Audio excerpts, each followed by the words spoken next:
Football season, and that means it's bug season. Heck, who am I kidding? It's always bug season in Texas. And that's why you need Grandeur Pest Solutions in your corner. They're locally owned and operated. They're trained, they're trustworthy, and they have a proven record as they have been in business for almost 10 years. They provide pest control against ants, bed bugs, bees, roaches, fleas, wasps, mosquitoes, rodents, spiders. If it crawls and you don't like it, they're probably going to take care of it for you. Now, they serve all of the Dallas-Fort Worth area, and they're locally owned. These two guys have been running this business since 2013, and every year they get bigger and bigger. But you know what they still do? They still have great customer service. In fact, if you get a hold of them, they're is your demanding work lifestyle in need of fire-resistant clothing that can keep up? Well, L4FR clothing should be your go-to for quality, affordability, safety, and style. L4FR was founded by a third-generation oil field worker who is also a veteran. Thus, this company has a deep appreciation for reliability and longevity, all while we provide first-rate customer service. Our durable apparel will serve you well for many years to come, whether you're working on a pipeline, a lineman climbing utility poles, or in any other environment requiring fire-resistant apparel. L4FR has you covered.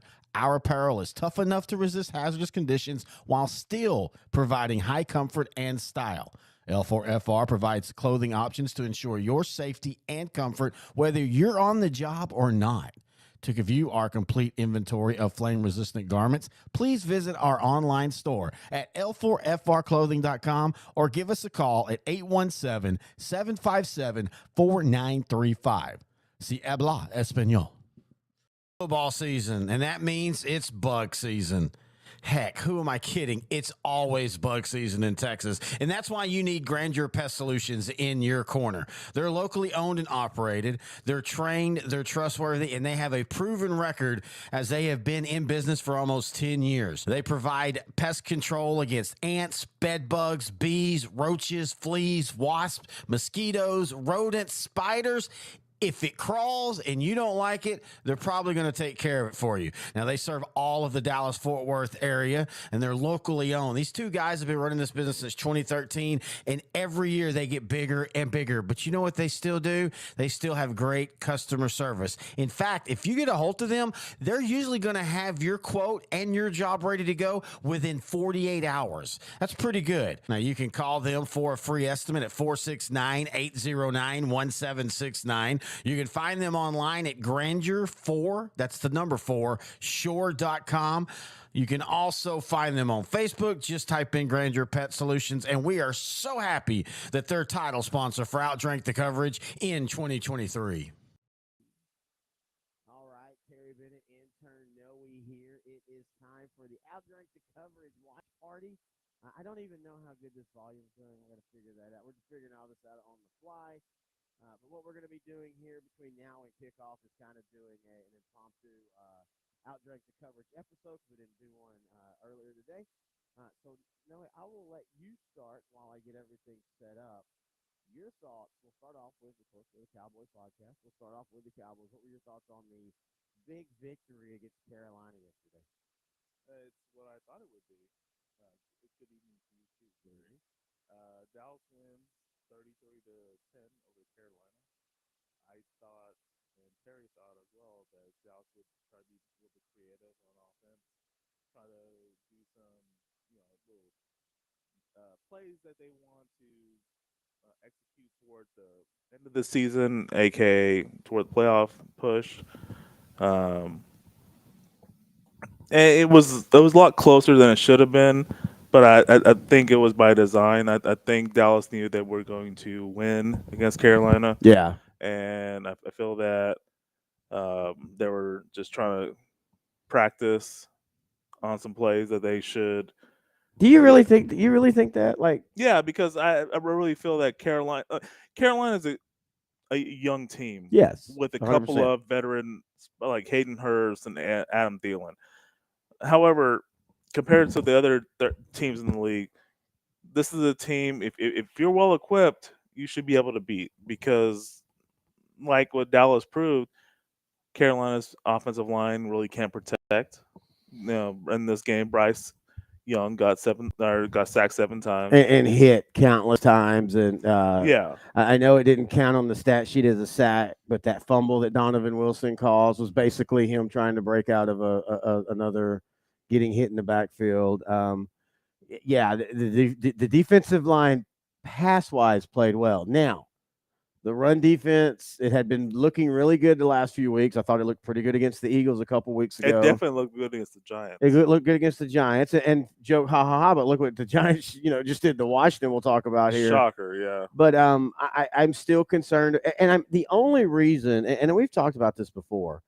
The only reason I'm concerned in today's era about the run defense of the Cowboys is that the two teams above you, they want to do what Dallas wants to do. It's kind of funny. Everybody kind of jokes about, well, Dallas, they want to, but I mean, that's exactly what San Francisco and Philly do. They just do it in cooler ways, in my opinion. Yeah. But I'm still concerned if we get to, we play San Francisco again. And look, you and I, we don't, and it is raining here, by the way. We're watching Monday Night Football. If you don't know, we're not just doing a show. We'd love to have anybody watch the game and talk with us tonight. But I'm still worried. Like, you get back to the San Francisco game and you're playing that game well, and it's in the third quarter and it's 17-10 San Francisco, and they do one of those 10 play 90-yard drives where, McCaffrey gets like 50 yards. That Yeah. I am still concerned about that. I'm not concerned about the pass rush. The pass rush, and I know it's against a bad line, but look, this is the way that look. I know that's become the chic thing now this year is the Cowboys only beat bad teams. Well, A, they don't get the schedule, and B, you don't make the playoffs just beating good teams. You make the playoffs by beating the bad teams because you're going to play more bad teams than you are good teams in every year of the NFL. You're going to play more teams at or below 500 unless you're in a hellacious division. That's the only way that you're going to play more teams like Dallas and them last year. Yeah, that's kind of the part that I don't like about professional analysts, podcasters, sportscasters. In this case, I just don't like the fact that they're very biased in their opinions. It's very telling and very noticeable whenever they make their opinions because whenever Dallas, like, well, in this case, for the example, Dallas Cowboys, Yes. I knew they were going to have 2 comfortable wins against the Giants and the Panthers. Yeah. I knew Dallas would win. And I also knew that any Dallas Cowboy hater would make a comment that, oh, these are bye week opponents. They basically just took the week off to play these teams, Yeah. which was Stephen A. Smith basically just said. It stuff like this, it doesn't bother me personally, but if I was a Dallas Cowboy player, I'd be like, okay, whatever, tune that out. Win the games you can. You got to get in the playoff position. Yeah. Oh, yeah. And we've talked Now, about that before. Yeah. let's just play this out for the season. The Eagles are in prime position. They have not lost a conference game. They lost to the Jets earlier this Mm-hmm. year. If they lose tonight, they're still fine. They're still the number 1 seed in the conference. They still have not lost a conference game because the Kansas City Chiefs play in the AFC conference. Well, and that's what you and I have talked about over the last few years, especially the last 2 years. It's real easy to say, oh, man, Dallas is 12-5. What else can you do? But you got to win the NFC games. Yeah. And that's where Dallas has struggled. Dallas has, 3 losses, and it's 2 NFC games. And that puts them, even if you split with Philly like you did last year, you didn't have a good enough conference record. Yeah, and I really feel that, it's like I told you.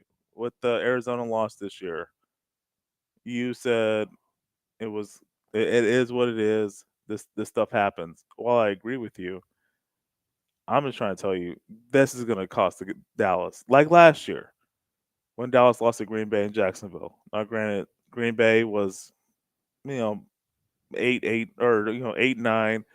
Jacksonville was 9-8. They were mediocre. It wasn't like 13 and or a 3-14 team. Yeah. It wasn't like a bad team they lost to, but those games are going to cost you. And it ended up costing the Dallas number 1 seed last season. And I'm worried that this game here, where Eagles might lose to the Chiefs, and Eagles right now are in a stretch where they're going to play a bunch of really good teams going forward. They're going to play the Chiefs tonight. They're going to play the Bills next week. And they'll play the Cowboys in a couple weeks. This is their toughest part of the schedule. This is where Dallas can gain ground in the division. Yes, I If agree they with that really want 100%. to get a number 1 seed, this is the time to do it. Yeah. Now, having said that, Detroit's 8-2. Detroit, they had a great win against Chicago. By great, I mean they came from behind against a team Well, that's really not that great. Yeah, but that's going to But happen. You're going to have those games. You're going to in the have those season. games. 2 years ago, Jared Goff, bad first half. He would have had a bad second half. Yep, 100% agree. And in 2023, he had a bad first half against Chicago. He turned it around and came back, had a good second half, led the comeback. They're 8-2. They're going to play Green Bay on Thanksgiving Day. I really think the Lions are going to win. They go 9-2. I think Green Bay upsets them. I mean, that would be a big shock to me. No, it wouldn't be a big shock to me. You look at how the thing about Aaron Jones is hurt. They Yeah. still have a young wide receiving core. That's fine. They only have one healthy running back right now in A.J. Dillon. And he's a pretty good one. He's a pretty good one. But here's why. It's got nothing to do with Green Bay. Well, first off, it does, because I think Green Bay is sneaky, not that bad. But also, how many times do we see in the NFL when a good team, when they're on a winning streak, and then they get that one game, they kind of pull it out their ass. Yeah. Usually the next game they lose. It's just that's how it works. Every good team does that. Look at how Philadelphia did. Look into they kept pulling out, and then they finally lost to the Jets. Yep. San Francisco did the same thing, and then they just lost 3 in a row completely. And also, I just think that again, I said this to you 2 weeks ago. Yeah. I think Detroit right now is looking like that team that goes into the playoffs, great record. They've done amazing things, and then in that first game that they play in, whether it be in the first round or the second round, because there's a chance they could be the number 1 seed. Everybody else talking about Philadelphia and San Francisco. If you want to talk about the easiest path to the number 1 seed, it's probably Detroit, just because how beat up the North is. Oh yeah, how beat up the North is. Their strength of schedule, everything. Their record currently, the Eagles are in a midst where they're going to play 3 to 4 consecutive tough opponents. It's going to be interesting to see who comes out of the NFC as the number 1 seed, and I really think it could be Detroit. Although I do have a lot of respect for Philadelphia and what they do, they're not as good as the team they were last year. At least not as of now. As of right now, that can happen. They can eventually still morph into that. In my opinion, Jalen Hurts is the leading candidate for MVP. I know you and I disagree on that. Oh yeah, big time. But right now, I think Jalen Hurts is the MVP. I don't see how it's anybody right now. And again, we got to wait till the season. But it's Pat Mahomes, maybe Tua. Jalen Hurts is great, but we were even talking about like in that Dallas game, he threw for 200 yards. Yeah. Like, it's not just, we always think now, it's quarterbacks, it's just about winning. You've got to win and put up pretty stats. You can't just win. And Tua's doing that. Though Tua's getting, the Dolphins are getting the cowboy treatment on that side, like who have you really beat. Right. But still, dude, it's Pat Mahomes. I mean, Pat Mahomes. And let's not count out Christian McCaffrey, because he is doing so much of everything. He's doing exactly what we thought Christian McCaffrey would do. Yeah. In fact, he's doing it so much like we thought he would do. He doesn't even get like the notarization like other running backs that would be doing, like when Priest Holmes was doing this. Yeah. Everybody, Priest Holmes, Marshall Faulk. I mean, Christian McCaffrey is so good, and we've already gotten so used to it that we kind of forget how awesome. Like the fact that he just had a 17-game streak broke of touchdowns. That's crazy. Oh, wow. That was last week. That's crazy. But anyway, going back to what we were talking about with the Lions, the Lions just feel like to me that one of that team every year that happens, every couple of years, where they get into the playoffs, they're young, they're going to do great things, and then they struggle in that first game. Are you having fun petting the cat? Yeah. You can't see it on camera because of the way our camera had, but Noe is going to town on studio cat Darla. And she is not. Sorry, Krista. I think intern Noe's found a new one. By the way, intern Noe, how are you doing? What are you drinking? I am doing well. Thank you very much. You're Today, welcome, I am drinking Noah's Mill, named after me. I'm going to go and tell y'all right now, it is nothing but fancy Everclear. It is a bourbon. So I went on a bachelor party trip a couple weeks ago, and we were at the hotel bar, and I we were looking for a specific bourbon. Mm-hmm. They didn't have it, but they recommended this alternative called Noah's Mill. This particular one is 57% alcohol, so 114 proof, and it's just really delicious. It's like literally 5 to 10% alcohol from being bad, That's pretty good. as far as Stro. It really is Well, pretty good. Like yeah. Stroh, if people don't know, that's a Eastern European rum that we learned. It's got like it's what 160, It 180. was 80 proof or 80% alcohol, 160 proof. Yeah, we had 160 proof, and we didn't know till later that it's literally supposed to be for like when it's cold and you put it in like a little bit of drop, Yeah. kind of like an Irish coffee, but for Yeah. Eastern Europe. But we drink it with shots. I will say this: your drink was way better. I could shoot that. I could actually sip that. That's actually a really solid. Yeah, bourbon. and I'm sipping it right Yeah, now. and I'm Yeah. drinking Gallant vodka. I was actually not going to drink, but by contract, Brett Lee at L4 was like, this show isn't named not OutDrank the Coverage, and so I agree. So even though I've got like 200 shows to do this week, and I'm gonna be hungover. Sorry, Grant. Sideline Sideline's gonna be hungover, by the way. But what we're gonna be doing all night, if you don't know, if you're just joining us, is we're gonna be talking right now like we are about yesterday's games. We'll weave in and out of college because this is an NFL night, but then we're going to do a watch party with the Monday night game. Now, we can't put the game on the screen with us, but you can watch along and listen to us if you'd like. We did this for the Cowboy Charger game, and we had like 1,000 views. We were actually impressed with that. We were like thinking about we got 20 or 30. And that's why we're doing this. We're going to do it a couple more times before the season's over. You're going to be joining me for a Texas high school football watch party here in about a it's what month. OutDrank the Coverage merges with Sideline to Sideline, the collabo that no one thought would ever happen. We're gonna mumble rap on SoundCloud. No, you'll have to hide the OutDrank the Coverage part though, because we are covering high school football. Oh yeah, yes. As we call it, nervous juice. Yes. But anyway, all right. So the Cowboys win. They do what they thought we were gonna do.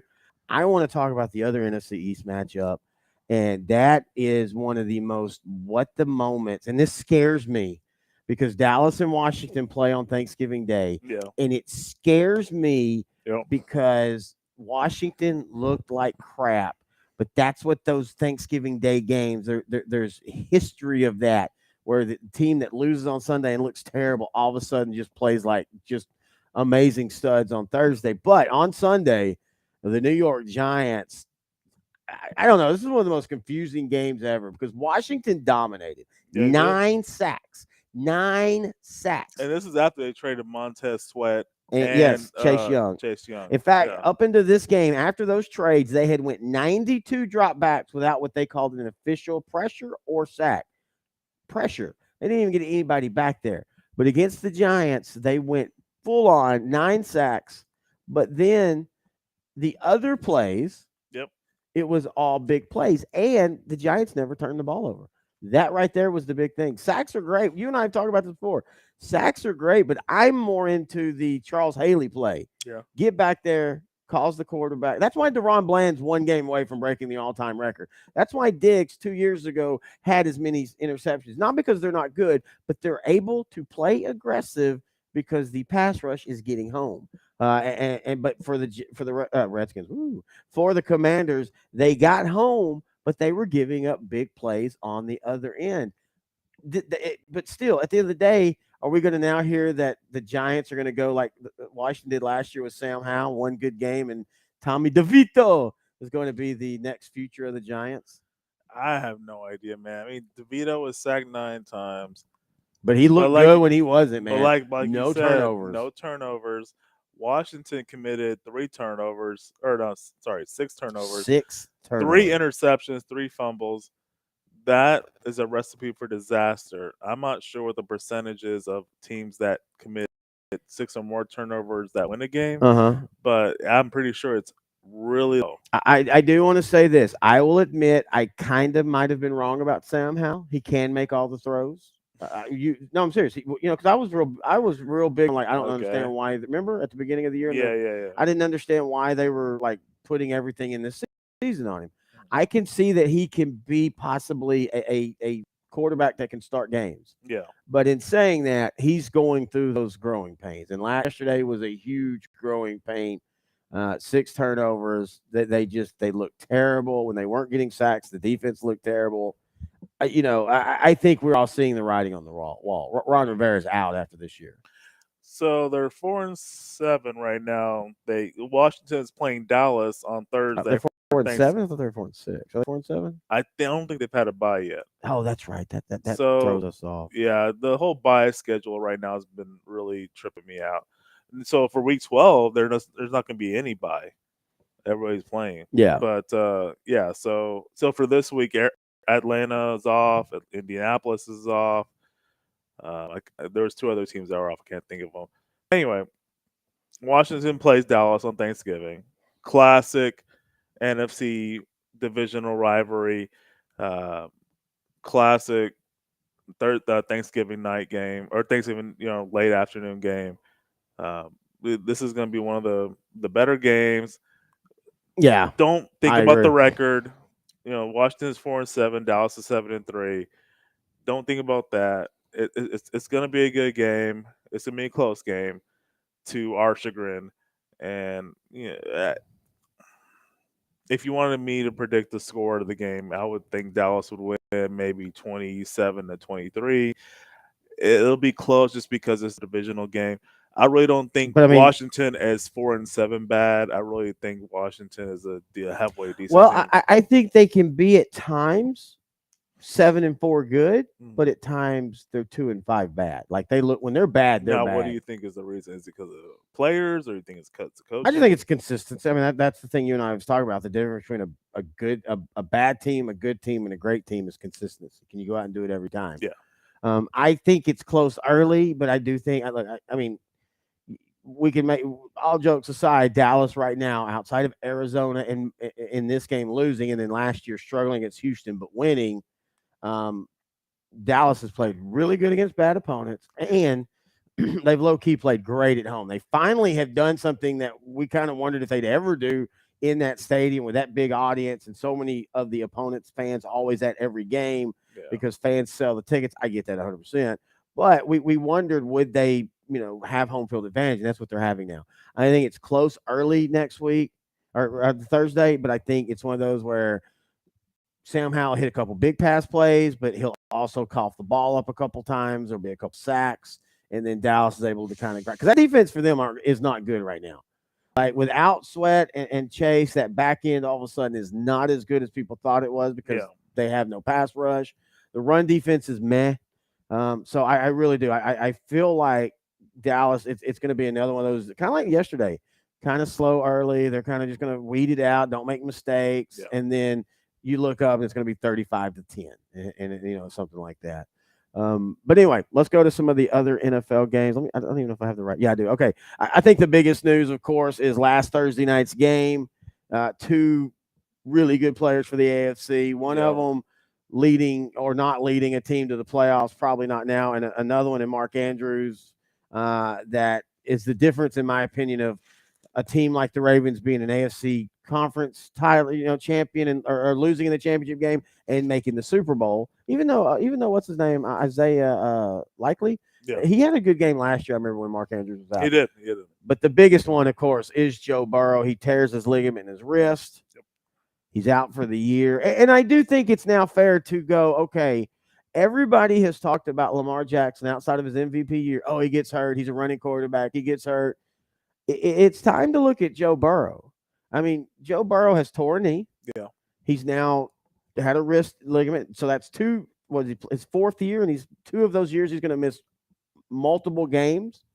And then he's also had things like an appendicitis, things you can't help. But you and I talk about all the time, your biggest talent's availability. Yeah. And you've got to start wondering, for all the talk about like Lamar Jackson and he gets hurt, Joe Burrow seems, and he was hurt earlier the year. I mean, you could make the case that the reason they started so slow was his calf strain. And so I do think that you've got to start making that question of how durable is he going to be, especially already signing that big contract. Great point. He 2021, 2022, he was healthy. Yep. 2020, he started well. They were not really a good team. He got hurt, out for the year. So 4 years, the snapshot, 2020, 2023, injured play, 2021, 2022. He was healthy for most of the season. Yeah. So, yeah, I mean, I get it. They had the big win this year against San Francisco on the road, but yeah, they lost to Houston at home. They lost to Baltimore on the road. They got swept by Baltimore.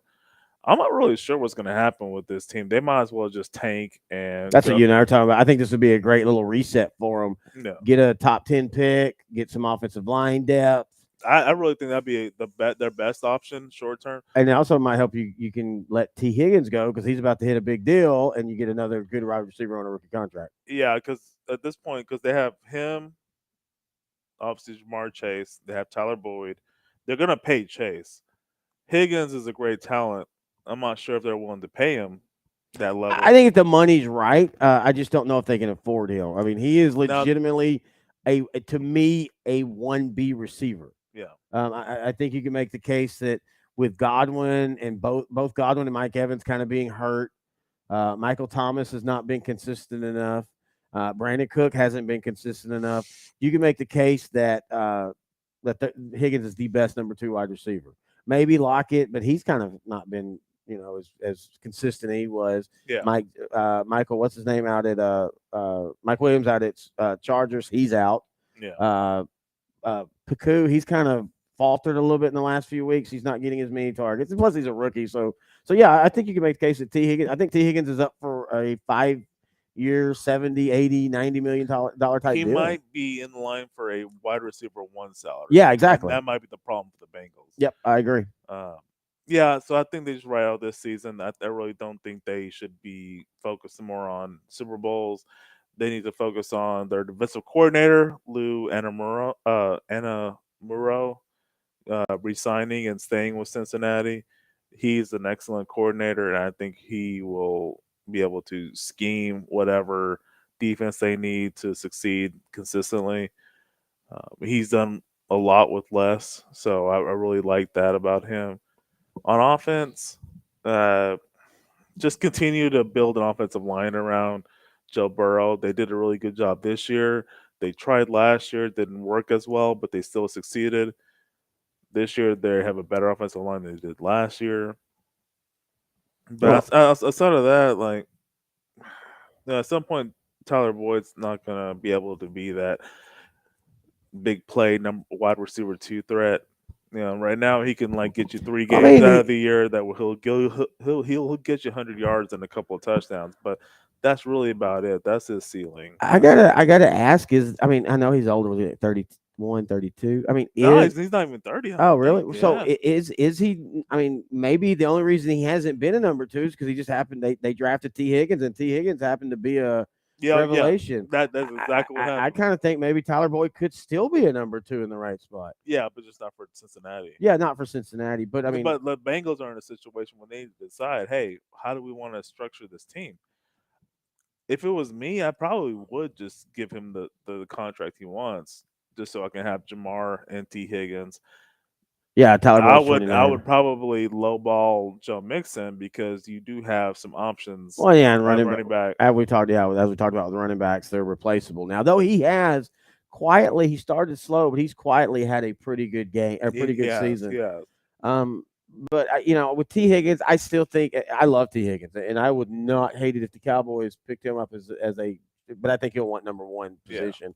But I also understand that if you can get now, let's be fair. Tennessee tried this. They traded AJ Brown. They got Traylon Burks, and he's not been that guy. But I think it's a little bit easier when you have a number 2 that you're trying to fill and not a yeah, number 1. I could see Cincinnati saying, "Hey, we're gonna go ahead and let T Higgins walk and get Adonis Mitchell of Texas in the 3rd round. yeah, Somebody like that who can be as good, be a Jordan Addison to Jefferson. And man, by the way, as great as Thielen and Jefferson was, when Jefferson comes back and him and Jordan Addison, that offense is going to shine. Whether it's Kirk Cousins at quarterback, Josh Dobbs, somebody they draft. This is why we've talked about no matter what happens this year, I don't think the Vikings are as far off as people think they are. So Minnesota lost last night Oh my God, what a to great Denver, game! 21-20. They are 6-5 now. But yeah, I haven't said that like Terry said. I mean, that's just a great story in football. If they ever go deep in the playoffs this season, that should be made into a movie. Kevin O'Connell should be coach of the year. Joshua Dobbs, comeback player of the year. They have no running game. They lost Kirk Cousins to an ACL injury. They But lost can't you Justin. make the case that they don't have a running game because that's today's NFL and they put themselves in it? I mean, Mattison, in my opinion, is a really solid running back. And at times when they've actually used him, he has a fumble issue, and that's a big thing. And I think he fumbled last night actually. I think he's one of those. If they would give him the ball, I think he's perfectly fine as a running back. Yeah, I mean Alexander Madison, he's a decent back. It's just that he definitely isn't Alex. He's not definitely Dalvin Cook, but he is definitely a suitable. Well, I mean, Dalvin Cook's not Dalvin Cook. Well, this year, I mean, I've watched a couple of Jets games. Yes, he is not the Dalvin Cook of old. Um, but yeah, having said that, they really not running the ball well. Madison is a good running back, but he's just not good enough to be a every down back. Um, Man, Justin Jefferson's that been out for a while. Their top receiver, one of the best receivers in football. Mm-hmm. KJ Osborne got hurt a couple weeks ago. Um, yeah, I don't know, man. I really like what Minnesota's done. They won five. They had won five in a row. Yeah. They had this 1 point loss to Denver. Denver's on a roll right now. They were 1-4 or 1-5. Now they're 5-5. So they have a big matchup against Cleveland. And, that's a harken back to the '80s where Calvin Mack, Ernest Biner, Yeah. and Vinny Testaverde were leading the Browns against John Elway and the Well, Broncos more Bernie for Kosar. Bernie Kosar. Sorry, Yeah. not Vinny Testaverde. Yeah, Bernie Kosar against John Elway in battle to go to the Super Bowl to lose to whoever NFC team comes Yeah. up. No, well, having said that, the '86 season, I really think not Bengals, the Browns would have beaten the Giants in Giants. that Super Yeah, Bowl. because I mean they were one of the one teams that did what the NFC East did back then. Yeah, Power back, yeah, speed back, timely throwing down the field, a very yeah. active defense. But yeah, so let's go ahead and move on. Well, let's go to the Baltimore side. They win the game, but again, they lose Mark Andrews, which is Lamar Jackson's security blanket. But I do think Isaiah Likely can at least fill in well enough. The question, though, is more of is you okay over there? Yeah, it's just a bunch of hair. Um, So I really think that Zay Flowers and Odell Beckham Odell Beckham and starting there. Rashad Bateman will make up for the I'm loss. just more worried about Lamar's ankle than anything. Yeah, yeah. Well, I mean, I guess they'll see. That's something they need to monitor. Maybe control with more running game. Uh, Gus Edwards has been playing pretty solidly. Well, and Mitchell came in, and everybody thought after the game he had last week that and that's what the Ravens do, and they do it well, man. They think you think you're going to get Justice Hill, and they're gonna get was it Adonis Mitchell or something like that. And then when you think, okay, he had a big game, they're going to go with him. Then yesterday they go with Edwards. I mean that's the whether it was what's his name from last year or the new offensive coordinator now, they do a good job of mixing in their backs. Yeah, 100%. They really do. They have just committed to the fact that they can't trust that they have a running back that's healthy. Yep. Yeah, that's a good point, though. I mean, Yeah. Who was the guy that was their starting running back this year that got hurt? J.K. Dobbins Yeah, J.K. Dobbins. Last couple of years he's from been hurt. LaGrange. LaGrange, okay. Yeah, he played Grange Leopards. He just can't stay healthy. Out for the year again. Yeah, but that's kind of how Edwards was. That's kind of how Justice Hill was when he, yeah, them in San Francisco find running backs and then they get hurt. yeah. But the good thing about them is they're so talented and so deep that they can be able to overcome that. San Francisco, I mean, they had a big win against Tampa Bay today or this weekend. It was 2 touchdown win. It wasn't like it was blowout or anything. Good old professional win, as we call them. Good old professional win. Brock Purdy, though, did have a perfect rating game. Yeah, that was the first time 49er quarterbacks had that since Joe Montana Yeah, I guess, and Steve Young yeah. in 1989.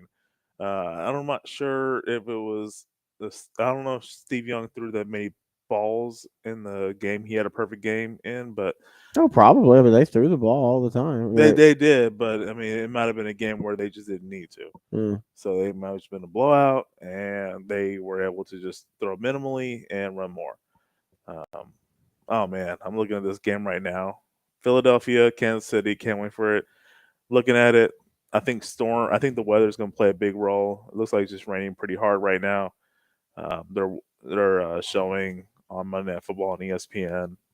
Eagles practicing right now before they go back into the sideline. Kansas City is going to be in the red and white bottoms. Philadelphia is going to be in their all white. I think it's going to be a good game. Wish they were wearing the forest greens, man. They're going to wear them Yeah. again against the Bills, I think. But yeah, I wish they'd have wore one time on the road. Yeah. Let's see, Houston. Wow, man, C.J. Stroud. Now you are starting to see, and this is the perfect progression of a quarterback. This isn't bad, but you're starting to see his arm get him in trouble. So he needs to start scaling that back. But outside of that, dude, he's just got to find that balance. He once again was amazing, over 300 yards. The Texans, they again a professional win against Arizona, and hey, Kyler Murray's all of a sudden looking like he might still be a guy, and he just feels different outside of Cliff Kingsbury's offense now. Like, I don't know, he feels more free in this, in my opinion. But Houston, big win, and it's time to start. It's legitimately time to start talking about the Texans as a playoff team, not for next year, not for 2025, but for 2023. And I'm going to tell you right now, that's that type of team that's almost young enough and dumb enough that they could go into a Buffalo or go into a Kansas City and not have that fear factor simply because they're so young. They don't know that they're supposed to be afraid. I don't know. I've never, all the years that they've made the playoffs, whether it was Deshaun Watson, whether it was what's his name that was good for like 3 years and then Matt Schaub. Yeah, Matt Schaub. I've never seen an offense with them be this explosive. And I know people can point to yards, but man, back then it was the quarterback, Andre Johnson and Foster, and then, that kind of stuff. This time it's all over the place. Devin Singletary, back-to-back 100 yards games. Damian Pierce, who last year was the kind of the rookie wonder, he's now probably not, at best backup, probably not on the roster next year, but that's a good thing. Now, I think what the Texans need to, one of the things they need is just simply more playmakers on defense. Just simply more playmakers. Defense is fine, but you can tell they're a step behind sometimes, a step away. That's getting that quicker linebacker, that quicker corner, somebody to pair with Singletary and or whatever his name is, Stingley. Derek Stingley. Yeah, Derek Stingley. I know I said Stingley. Oh, because Devin Singletary. Someone to pair with him as a good two on the other side. That's all they're missing now is just some depth and some more explosive players. Houston is way ahead of schedule. Oh, for sure. I mean, they're 6-4 now. They've doubled their win total from last season. C.J. Stroud has started to become more aggressive with his passing attack, which is a good thing. You want your rookie quarterbacks, given the situation, to be able to be comfortable in taking risks. Yes, 100%. That leads to them being more confident in themselves and wanting to do more complex stuff on the offense. This is all a good thing. And the fact that he still threw it 3 interceptions, they still won, is a bonus. Yep, totally agree. Yeah, they have talent all over the place, man. It's just crazy right now because no Brown, Dalton Schultz, all from the Cowboys, Tank Dell, Nico Collins, Damian Pierce, Devin Singletary, who's been the lead back the last couple of weeks. Offensive lines look pretty solid. Oh yeah, I mean they got Shaq Mason. They got a left tackle. I don't know if Shaq. I want to say I heard that he'd not been starting last couple of weeks. That he was kind of ineffective. Oh, okay. If I heard that right, again, watching Red Zone, sometimes you kind of get, that's the one negative is you don't always hear some of the threads of the game or some of the week to week stuff because you're just bouncing in and out. Hey, kudos on Houston. I mean, they were up big going in the second half. They allowed a score from Arizona in the second half, but game-ending Stingley interception toward the end of the game that kind of sealed it and led to Houston winning. Now next week is a big matchup. They have home game against Jacksonville, who they've already beaten. This is for first place in the division. which has now become one of the best divisions of football, surprisingly. Kind of like the NFC East last year, where everybody thought that they were going to be really bad, and then it turned out to be really good. Yeah. And three of the teams made the playoffs. Yeah. And I don't think three teams are going to make the playoffs. And I still think I'm not saying Houston is fool's gold, but look back at the Carolina game, Yeah. and then look back at yesterday's game. Those are, and I know Arizona. We just said Colorado. I think Arizona is better than their record, but still, those are the type of games you got to close out and consistently. Well, I mean, like, we had joked about it, but this was the first game that Houston beat a black quarterback. Yep. I guess. Houston's 6-4 now. They finally beat a black quarterback, Kyler Murray. They lost to Desmond Ritter. They lost to Lamar Jackson. I'm trying to think of the other losses, but they've even lost 4 games against Carolina. Bryce Young. Carolina's only win this season has come against the Houston Texans, yep. and it was So I definitely looked this up. They lost to Indianapolis, which has a black quarterback. At the time, when he was healthy. And to be fair, though, he didn't really finish that game. I think that was he was out. He got hurt in every game he played. Boy, that just you go back just to how phenomenal he looked. Like he was 6 steps ahead of the game. So CJ Stroud, I was completely wrong on, just because I have a penchant to not be big in supporting a Ohio State quarterback. That's such a weird thing. It's just they don't really pan out well. But that doesn't. That's not like if it was under the same regime every time, I could see that. Yeah. But people are like they've never had. Okay, so the fact that Ohio State didn't have a Bobby Hoying didn't pan out didn't affect CJ Stroud now. You see my point? I've always thought that was weird. A mid-90s reference. Good job, buddy. Thank you. What about Young at Carolina? Is he bad, or is the roster bad? Because I think the roster is young. Okay, so I think it's bad too. I think they're Bryce Young. Like, oh God, he's already outdrank the coverage. I can tell he's gonna be sleeping here in 10 minutes. But it is weird that this is the same roster that was basically 2 games from making the playoffs last year. Yeah, it's true. Yeah, because they didn't lose a ton. In fact, they added Adam Thielen, and Adam Thielen. I mean, dude, Hayden Hurst, dude, Miles Sanders. Well, Hayden Hurst, he's never been great. Hurst and Sanders have crapped the bed. Yeah, well, again, I don't think Hurst was ever good. But Thielen has been just as good as he was. Dude, he was making Jordan Lewis look bad yesterday in the slot. That was the one weakness. That could be something on Jordan Lewis. Well, yeah, but I mean, Adam Thielen's been doing ever since. It took about 2 games, I think 2 or 3 games, but ever since then, Adam Thielen's. In fact, he's having a better year than he was last year when he had kind of been relegated to almost 3rd receiver. That's the whole reason they went after Jordan Addison was they felt it was time to move on. But anyway, I think Young is still going to be. I think we're just in this era, and we've talked about it on our page, Sports Rehab, that we always go to. Shout out to any of them listening. I think we in today's sports we want to judge people greater. I mean, if you want to be honest, CJ Stroud's having a Dak Prescott rookie year.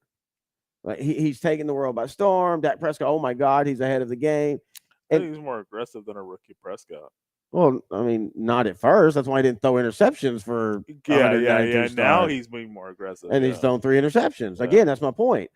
But my whole point is, and I still think that Dak Prescott's a perfectly good quarterback, a top 10 quarterback. Not at the top end. Well, I mean, you could make the case he's playing at the top end right now, but I'm just saying we're already ready to say CJ Stroud's the next whatever and Bryce Young's the next dud. Let's see where they're at in 4 or 5 years.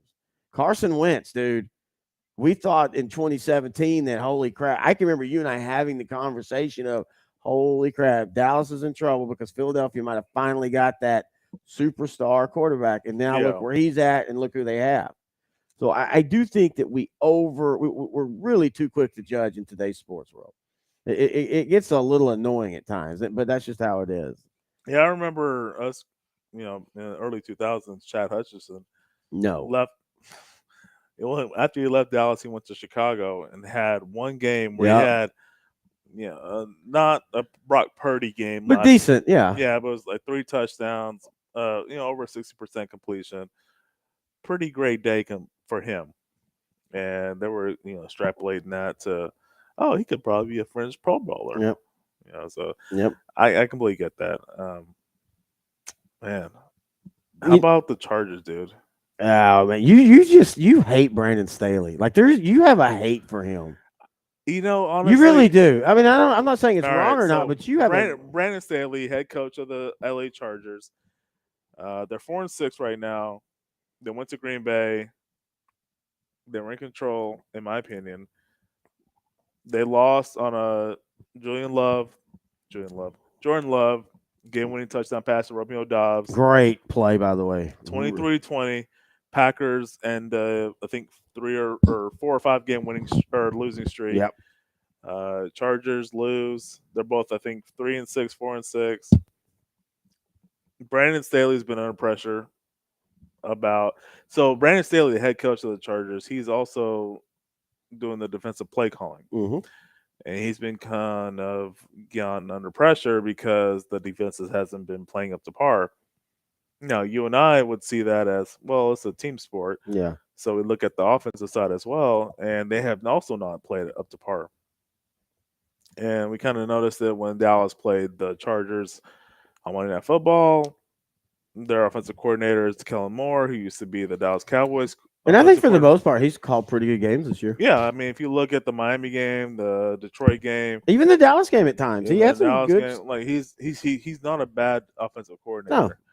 Um, and we never thought he was. By the way, 5 out of the 6 games they've lost by a combined 14 points. but that's what they've been doing even before Staley. I mean, we joke about it, but you and I, when we first started hanging out in 2010, 2011, and really in 2012, when we really started watching games together, we literally used to call the Chargers the Cowboys of the West, of the Yeah. AFC, and because both of them back then found ways to lose to teams they shouldn't lose to, and Yeah. it would be in the wackiest way, things that you couldn't really point and say it's like the Des Bryant against the Giants. His quarter-inch arm is Yeah. out on the game-winning touchdown. Things that it's not their fault, but great Yeah. teams don't lose that way. So that's been my whole thing with you with Staley. I don't think Staley's a great coach. I don't know how much of it's his fault or it's just something about that Charger. Go back to the Rangers winning a series. Until you break it, you've got to live with it. And that's why I understand the knock about the Cowboys. Oh, they can't beat a good team, even though last year they beat plenty of good teams with winning records. Everybody forgets that, but this year that's the knock. I don't like it. I don't agree with it, but until they do something about it, that's going to be the thing. And that's I think where Brandon Staley's at right now.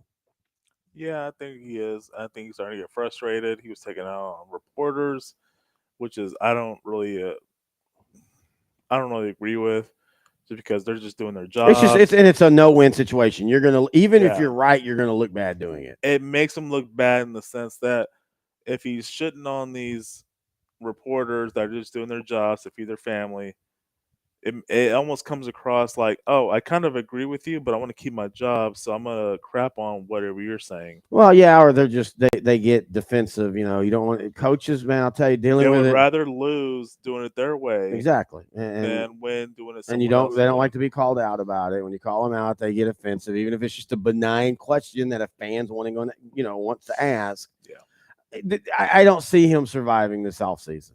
I don't think he will. I mean, they're 4-6 now, But especially in a deep AFC. They're gonna have to win 10 but games. the AFC's not really. I mean, record wise, the AFC's not. I mean, look, you've got the Bills at 5-5. You've got the Bengals about to. I mean, unless Browning is going to Oh, now be. they're 6-5. Oh well, yeah, 6-5 because they beat the Jets. But you got the Bengals look like they're about to crash and burn. Both Cleveland and Pittsburgh are teetering.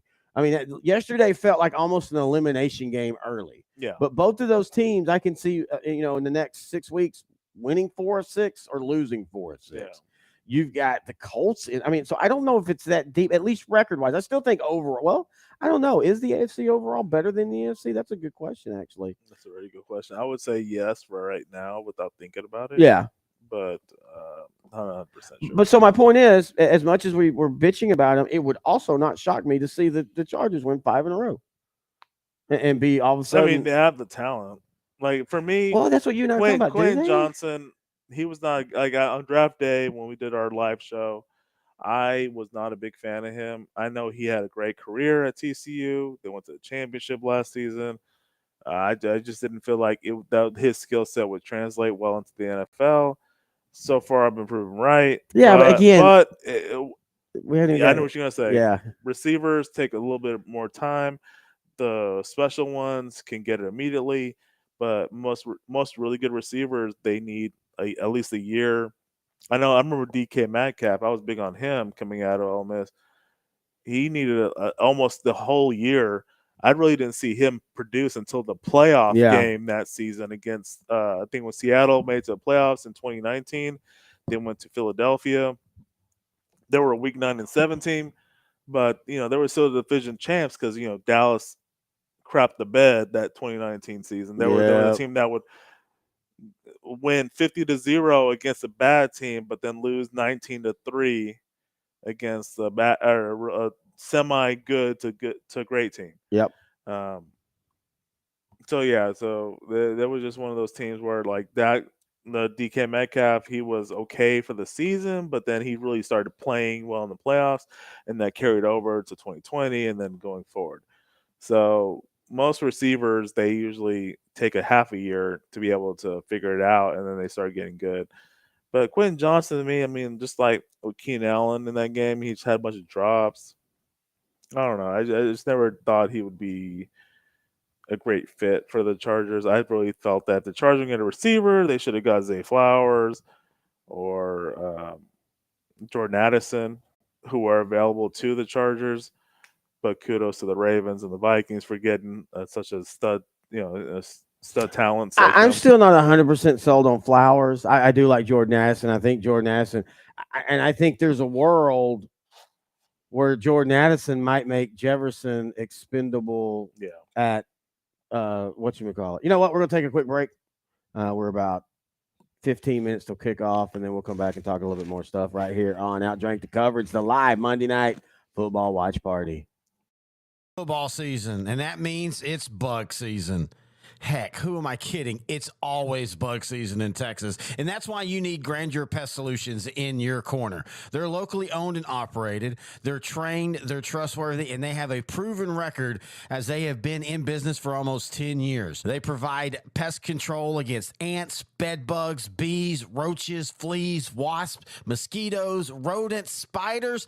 If it crawls and you don't like it, they're probably going to take care of it for you. Now, they serve all of the Dallas-Fort Worth area, and they're locally owned. These two guys have been running this business since 2013, and every year they get bigger and bigger. But you know what they still do? They still have great customer service. In fact, if you get a hold of them, they're usually going to have your quote and your job ready to go within 48 hours. That's pretty good. Now, you can call them for a free estimate at 469-809-1769. You can find them online at Grandeur4, that's the number 4, shore.com.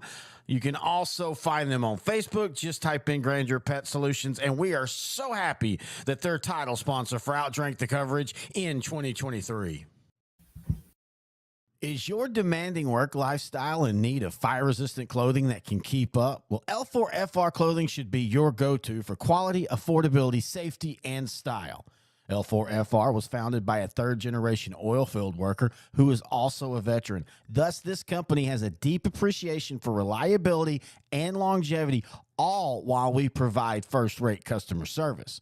Our durable apparel will serve you well for many years to come, whether you're working on a pipeline, a lineman climbing utility poles, or in any other environment requiring fire-resistant apparel. L4FR has you covered. Our apparel is tough enough to resist hazardous conditions while still providing high comfort and style. L4FR provides clothing options to ensure your safety and comfort, whether you're on the job or not.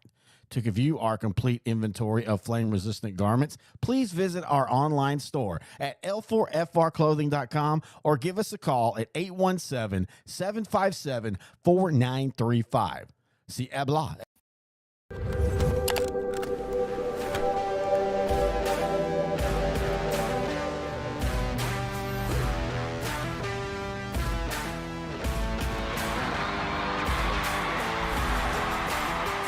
Hey, I mean, that's a good point. I think we might start seeing some go back.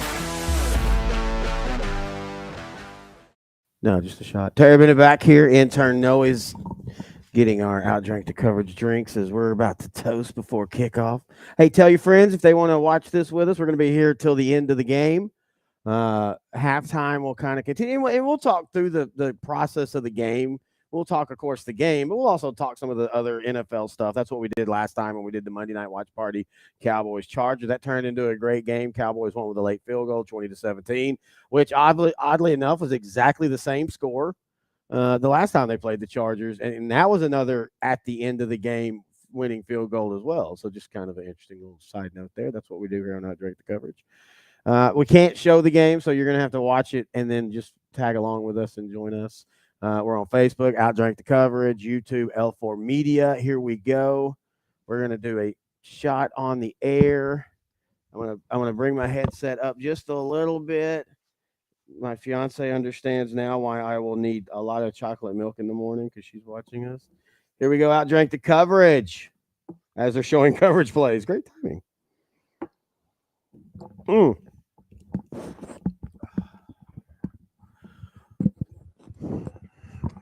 Now you did not fix it. I didn't fix it. The uniform games you have last week's. Oh, I am sorry. No, that's fine. We can do it off the top of our head. I thought Arizona Houston was interesting. I love the red helmet of Houston, but I'm going to tell you right now with Houston, I've already got it in my mind what they're going to do with the new uniform, with the kind of the not quite Houston Oilers, but supposedly it's going to be close. Yeah. So anything they're doing now, I don't care. But I'm going to say it again. I don't understand why people disagree. I think Arizona's all white is the best look in NFL right now. It is beautiful. Chef's kiss. Very much so. Top 5 uniforms in all of football. Arizona's all white uniforms. The red. Yeah, it's so perfect. It harkens back to their 70s look from when you remember you were a big fan of their teams. No. Oh, really? No. Why was I a big fan of the Cardinals? Because you just have no clue what you're saying. It's all right, buddy. It's okay. You literally told me you loved that look back then. That was a look. I thought you meant the team. No, I didn't say the team. Oh yeah, no, I did. Well, maybe I did. Yeah, because we can replay this, and I can be called out like those commercials. Yeah, replay. Stop down the show. Everybody leave. We got to do this. Yeah, and then the little person behind them. Yes. Yeah, backpack. Okay. But no, I've always. I mean, we've talked about before. Maybe it's because I'm a University of Texas fan, but on the road, any team with a white helmet, the all white is great. Ooh, I'm sorry. I paused. The Mannings are going to have Caitlin Clark as one of their guests. She is a star women's basketball player for Iowa, and she was the one I was telling you was like unbelievable. I think she's going to change the game. Yeah, she's amazing. I know who she is. Her and Angel Reese. Well, literally, if it plays out the way I think it's going to be, I think they're going to be the women's Magic and Larry Bird. Problem is Reese can't even get in the starting lineup now, and LSU they're having a bunch of drama. I can't believe that.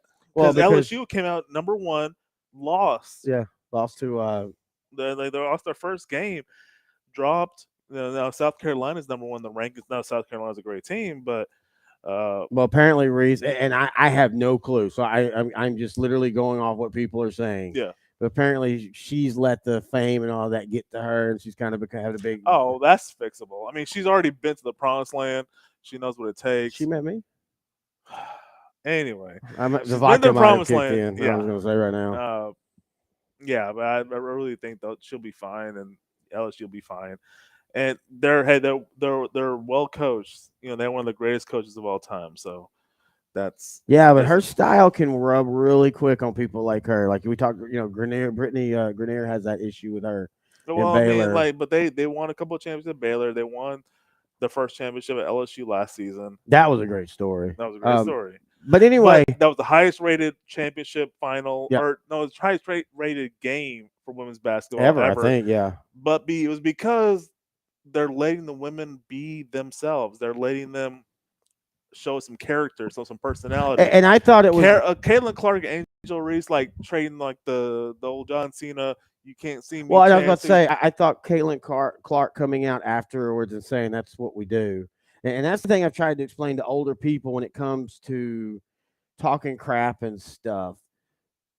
I legitimately think it didn't necessarily start with us because the 70s and the ABA, but I think we were the first generation that we can talk crap to each other and it's not personal. Yeah. Like you talking like Nick Bosa and Baker Mayfield were talking about the famous flag thing, and both of them were like, "Oh, it wasn't personal. It's just what you do." Exactly. Yeah. I don't think older people understand it. Older people, the 60s and 70s NFL, if you talk crap, you wanted to fight. I hate you. We're going to fight. Now it's you talk crap, and then you're at the end of the game, you're slapping hands and trading jerseys because we grew up in that talk crap era to each other. Yeah. I mean, that's just what you do. The hell, that's what we all do on fantasy football now. Yeah. Like, I think sometimes you get frustrated with me, and I do it on purpose. Like, when you beat me, I'm all like, congratulations, buddy. Good job. Yeah, I want you to be sad and angry. I am not going to let you taste my salty tears, you son of a bitch. But so we're watching the preview for the Eagles and Chiefs. Good Lord, dude. Sorry, apologize. Gosh, can't you be like more uplifting? Yeah, like anyway, Dirty Dancing uplifting. Yeah, don't put baby in the corner. Yeah, exactly. Or don't touch Patrick Swayze's butt, you'll get cancer. Yeah, I mean, we're about like the same age difference. Damn, shut up, dude. Got him. We're so no, as I say, I really like when the Eagles. I don't really like their current look right now. They've had it since '96. I wish they, but in this case, I do like their dark helmet with the all white uniform. But I do like obviously the Kelly green look. That's just the best look, and I hope they eventually go back to that going forward. Obviously, as a Cowboy fan, I don't like the Eagles in general, but if I'm being objective, I've always thought they've had good uniforms. I do like even when they wear the dark helmet with the white. Yeah, I was about to say that's it. I just like anything. I'm just not big on pants like blue pants if you have a blue helmet. I get it, that's what you're supposed to do. I'm just not a big thing of that. I just prefer the all white. Now sometimes the Chiefs do that when they're on the road. They'll wear their because they'll have a red helmet, but they'll have red pants as well. Sometimes they'll do all white, which is a really good look.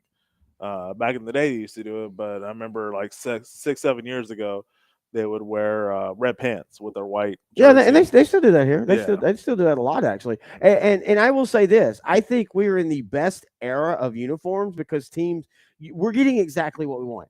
I love to see the Buccaneers creamsicle. I don't want it to be their full-time thing, though. That would get okay. I'm tired of seeing it.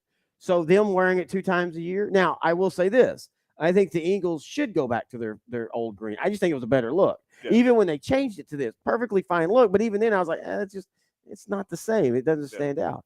I like what Buffalo does. I like that Buffalo's going to throw out the red helmet. So I love that we're in this era now where you get to see some of those, and you get to see. And I know some people say you don't know who's playing. Yeah, you do. I mean, you know who's playing. Now, in saying that, I like that the Cowboys haven't done anything goofy like a blue helmet. I like the white helmet.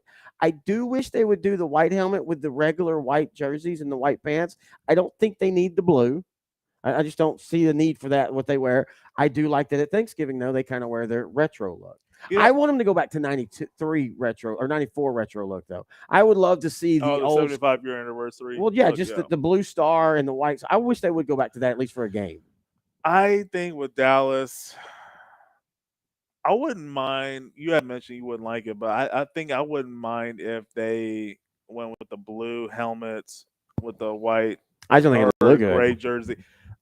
But if they have it like metallicized, like with the Jets have right now, I would just like to see what it would look like. Yeah, I agree with that. That's what I literally now Madden is such a shitty game now. I've got the point now. I just buy it for fantasy, and I change. I mess around with the helmets and stuff. But as much as I'm a traditionalist with the Cowboys look, I wouldn't mind looking and seeing what that dark blue helmet that's metallicized, like with the Jets have right now currently. With their green. I just want to point out that in Dallas history, we had a team wear metallic uniforms one time. The Dallas Mavs against the Lakers. And they gave up like a 32-point. Seriously, no, really. Yeah. It was opening day against the Lakers. And I think it's the most points a team has ever given up they were up 30 points and Kobe and the Lakers came back. Yeah. But no, I agree. I'd love to just see it. I've always been like that. I would love to just see it just to see what it looks like. Again, you and I have talked about it. I think Denver, Seattle, yeah, Houston, None of them are bad. They're Yeah. just boring. Yeah. Yeah, I really think they are boring. Even I like to see. I mean, Seattle's looked yesterday against the Rams wasn't that bad per se, but it is kind of boring. When they came out with their original look, everybody was happy with it. It Yeah. looked great. No, you're right. It was a good look, and I just need to. I just wish the NFL would let the teams. I'm gonna say this, but it's gonna sound like I'm talking about like politics because it sounds like a Oh shit. Oh federal shit. government versus state government. I wish the NFL would let the teams make decisions without them having to like over Well, see them like so the because way it's go ahead. the way it works is you tell the NFL, hey, we want to make a change, and you have to do it. I think it's 2 years out. And you can only do a change every so many years, and then you send them. You make your decision on what you want on your designs, and then you send it to them, and then they decide too. And that's basically what you're saying. You wish they would just let the teams just make a decision and go with it, Yeah, like in college. yeah. Yeah, I get the NFL wanting to look in on it.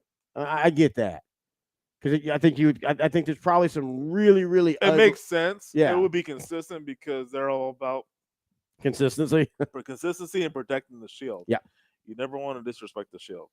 that's so stupid. That's just how it is now. So Even though they. Oh, by the way, real quick, prediction on this game score wise. We talked about what we thought score wise. You never gave an actual score. I think 21-17. Yeah, you and I have two different views on So this game. you and I think the Chiefs will win. Yeah, I think it's going to be a lowest scoring game. I think it's going to be 21-17. yeah. Chiefs. I think it's going to be like 38-30. Well, like the Super Bowl, 38-35, 35-31, Yeah. that type of thing. Now, I will say the rain might damper that a little bit, but also how many times do you see where the rain actually helps make it a high scoring game? So I mean, I could see that. I could see that going either way. You know, actually, the last couple of weeks, you and I have been pretty cool and accurate on these predictions Well, with we the usually Cowboy are. games. We usually actually are. I mean, yeah, Uh, teams will upsets happen and stuff, but if you listen to our show or just just us on Twitter and all that, we're usually within a touchdown. It's very rare. In fact, the only game this year that I've just really been wrong on was Arizona. Arizona is the only well, game. yeah. I mean, no, I think everybody was wrong. Well, I mean, on like I even told you, I thought San Francisco was going to just kick their ass. I didn't think it was going to be close. I thought they are close with Philadelphia. I don't think they match up well with San Francisco. Right. I don't think it's 54-14 matchup. I think it's more like last year's playoff game. But until Dallas figures out how to get over that barrier, but with Philadelphia, I think Dallas beats Philadelphia 7-14 points at home. The secondary for Philadelphia is beat up. That's why I think as long as the rain doesn't bother Kansas City, unless Philadelphia's front can get to Mahomes, and they can, they're talented. But damn it, how many times have we said that about Mahomes? He's a guy. What is your score prediction for this game tonight? I'm gonna go 35-31. Okay, 35-31. Yep. Yeah, Chiefs. Yep. Okay, I'm gonna do 21-17 Chiefs. All right. And this is one of the reasons why you said it best when we first started.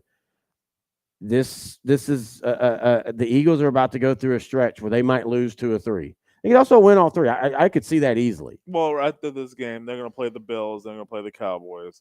It's going to be a tough time for them. Is the Bills going to be tough anymore? I don't know now. I think with Joe Brady as the new offensive coordinator for the Bills, so Dan Dorsey got fired last week. After the Monday Night Football loss. Do you really think so? Because I was not impressed, and I know the Jets' defense is solid, but I didn't see a lot of difference yesterday, other than Josh Allen didn't turn the ball. Hey, I said it right. I didn't say Jared Allen. I said Josh Allen. Good job. I just need more vodka. I'm like Peter Griffin with the piano. You need better vodka. So yeah, that's what it is. I need better vodka. But no, please buy. I didn't see anything different. They looked exactly like they did with Dorsey. Yeah. They didn't run the ball enough. Their offense didn't really get going till the second half. And again, I will give them that. Hey, we've seen it. The Jets are a really good defense. That's why they beat Philadelphia. Yeah. I don't think in-season changes like that rarely do a lot because you're still doing the same stuff. Sort of the same. Yeah. And I mean, I don't know. I even told you as that game was happening, like Dorsey's gone. I don't necessarily agree with that though. I think, what about just saying, hey, Dorsey, let's commit to the run? It's kind of been a consistent thing with a year and a half. If you're not going to do it, then, like, there's no reason why it should not have happened already. Okay, so again, we go back to the same thing we talk about with Staley. At what time, at what point do the Bills go, wait a minute, maybe it's our head coach. Maybe this is just as far as he can get Could Buffalo. very yeah. McDermott could be hitting the ceiling. Very well, possibly could be. We'll never know. I mean, well, we will know in a few years. Now I take it back because they're going to do everything they can to Love make that. changes, and then at some point it's going to be, oh, okay, we changed the quarterback, we changed the offensive coordinator, we changed the defensive coordinator, and you're the only thing that's consistent, and we're still shitty. Well, and So now you got to go. I am getting tired of people saying, "Oh, this is the window's closing on Josh Allen." No, the window's closing on this iteration of the Bills. Josh Allen is young enough that you can restart, and you can even restart on the flies. I don't mean like tear it Hey, down and go 5-12. I mean just get you rid and of. I, you and I both like him as a Yeah, player. yeah. I think you and I, when we think about him, I guess because we're Cowboy fans, we think about the comparison between him and Dak Prescott and the crap that Dak Prescott takes. When Dak has only really had 1 year where he truly was a turnover machine, and that was last year. And then you compare him to Josh Allen, and you look at the stats, you look at the numbers, and like, oh wait, Dak has better numbers than Josh Allen. Yeah. But yet Dak Prescott takes a lot of the grunt, whereas Josh Allen gets a pass. But it's starting to come back on Josh now. It's starting to you're starting to see the blowback. You're starting to see people say, "Look," and I told you this last week. I think he compares so much right now to Tony Romo in 2008, 2009, 2010, 2011, where Josh Allen is having to do everything. Yeah. And what the Bills have got to do is tear down on the fly, get a real running back. And I think they have a running back in James Cook. I think that dude, like, I really wish he was on the Cowboys. And which they actually did use him against the Jets. The Jets have a really Well, good, they used him the week before, and they still lost the game because at the very end they Well, stopped using him yeah, there was a lot of turnovers in that game too. because they stopped using James Cook. And I know he had one fumble, but I mean, again, I think Buffalo can change, and I think Josh Allen can win. I'm not trying to say he can't win, but I do think you've got to start putting the for sure. reins on him. A lot of people gave him a lot of respect just because of that 2021 divisional Okay, round that's game great. again. One game. I'm That just gets- telling you right now. Oh, I know. That, I know. That was an all-time great game. Oh, it was a beautiful and people game. are going to give him credit for the comeback, the resilience, As they should. showed. Yeah. Well, yeah. Like so. Yeah. Hey, Buffalo wins 32-6 over the Jets. Zach Wilson gets benched. I think that's the bigger story in that game. Tim Boyle is going to start going forward. Head coach Robert Saleh, he's probably on the hot seat. I still think he'll be the head coach next season. He'll get the pass because of Aaron Rodgers. He'll get the pass. that, yeah. And Nathaniel Hackett will also get the pass because Aaron Rodgers loves Nathaniel Hackett. See, I don't know if he gets the pass. Somebody's Hackett will get the pass. Somebody's head's got to roll. Hackett will get the pass because Rodgers loves him. He is part of the agreement. Yeah, but it's not. I mean, it's just like dude, I just like Alan Lazard. But here's the thing. Here's the thing, though. I agree with you to an extent, but also it's not like Hackett and Rodgers were together for 15 years. It was like 4 years. But it was some of his best. Yeah, but I'm just saying. I think you could go to Aaron Rodgers and be like, dude, we can't, like, You're gonna have to, like. I mean, he is very adamant that he wants. Yeah, but I mean, Hackett. but Aaron Rodgers, even as bad as Zach Wilson is, Aaron Rodgers is not at a position of strength right now. You don't even know what you're getting with him. Like, I know he's claiming he'll be back by Christmas Eve, and that's good. If he is, that'll be awesome. But we still don't know what quarterback's coming out. Fair. Because look at Dan Marino. Dan Marino was still at the epic of his game, and he never was the same. And Dan Marino didn't even move around. That is very fair. And so I just think, and I also think there's a little bit of this because he got hurt. You kind of go, okay, dude, you got to prove it. You got to come out now and be healthy and stuff. I think Hackett's back. I'm just saying it wouldn't shock me if there's got to be a sacrificial lamb. And it's not going to be the defensive coordinator. There will be a sacrificial lamb. Maybe a receivers coach or something. Yeah. Or maybe. Do you think it could be Saleh? Well, do you think is there a world where Nathaniel Hackett's the head coach of the Jets next year?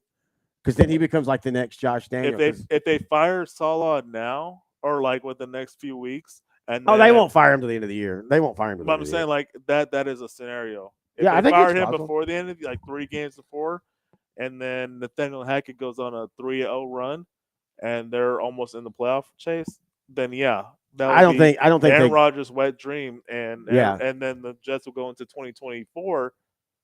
Yeah, 2024 with Daniel Hackett as the head coach, Aaron Rodgers as starting And quarterback. go 4-13 because I don't think Nathaniel Hackett's a good head. I think he's a Josh McDaniel. I think I trust Aaron Rodgers. I trust Brees Hall. I trust Dalvin Cook. Well, probably Dalvin Cook's not gonna be on that team, but Garrett Wilson, Alan Lazard, Randall Cobb. Well, I don't know. If I Randall Cobb's really on the think roster, not sure. that offense is going to be good enough to where they're going to be a very competitive team. I think they'll be competitive, but I don't. I think Nathaniel Hackett's the next Josh McDaniel. I think he's a really good offensive coordinator. That's an insult. Yeah, so I don't think he's going to be a good head coach. I just don't. Well, I think he's a good offensive coordinator. There's nothing wrong with. I mean, North Turner. I think Nathaniel Hackett has proven. Kickoff. Kickoff. Go ahead, keep talking. Eagles just kicked off to the Chiefs. Chiefs about to come on offense. I really think Nathaniel Hackett, when he's actually had a superstar quarterback like Aaron Rodgers, all-time great quarterback like Aaron Rodgers, he is able to deliver. Yeah, but Nathaniel Hackett was making really stupid coaching decisions outside of Russell Wilson, like when to go for it, when not to go for it, field goals, all that kind of stuff. Agree. Hey, you and I both love that Brandon Perna YouTube channel. That's good sports, and he has dissected some of the raining. Yeah, it is raining. You might be right on your score because of the rain. I still think there could be some big plays though. Oh yeah, I guess I didn't say that on the show, but my reason for low scoring game is because of the rain. Yeah, you said that. Oh, okay. Yeah, I was just making the case that I have OutDrank The Coverage, so I don't remember. And then he's going to out-nap the coverage after half. Yeah. All right, so Chiefs got the ball, second down 10. 10. We're not going to do play-by-play the whole game. We're going to assume you're watching the game with us if you're watching with it.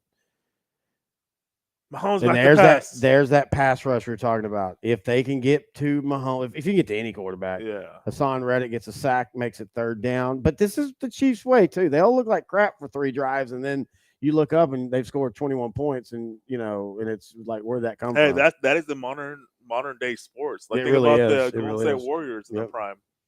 Their third quarter, there's like a 3-minute period in the third quarter where they take control. Man, there was a time in college basketball before everybody figured out the press that you would Tulane started this under Perry Clark. Okay. I like this. He would literally have a group, 5 guys who would only play most times 5 minutes in the second, in college it's first and second half, but think in your mind, 5 minutes in the first half, 5 minutes in the second half, and their only job was to cause chaos. Yeah. They didn't care fouls, just cause chaos. And they turned around so many games for Tulane back then when Tulane was a really good basketball program. Yep. And you're right, that in the NFL, it's kind of like that. You and I have talked about it. We're in a, and it's so funny. We had this conversation on the show, and just me and you talking about how it's different now.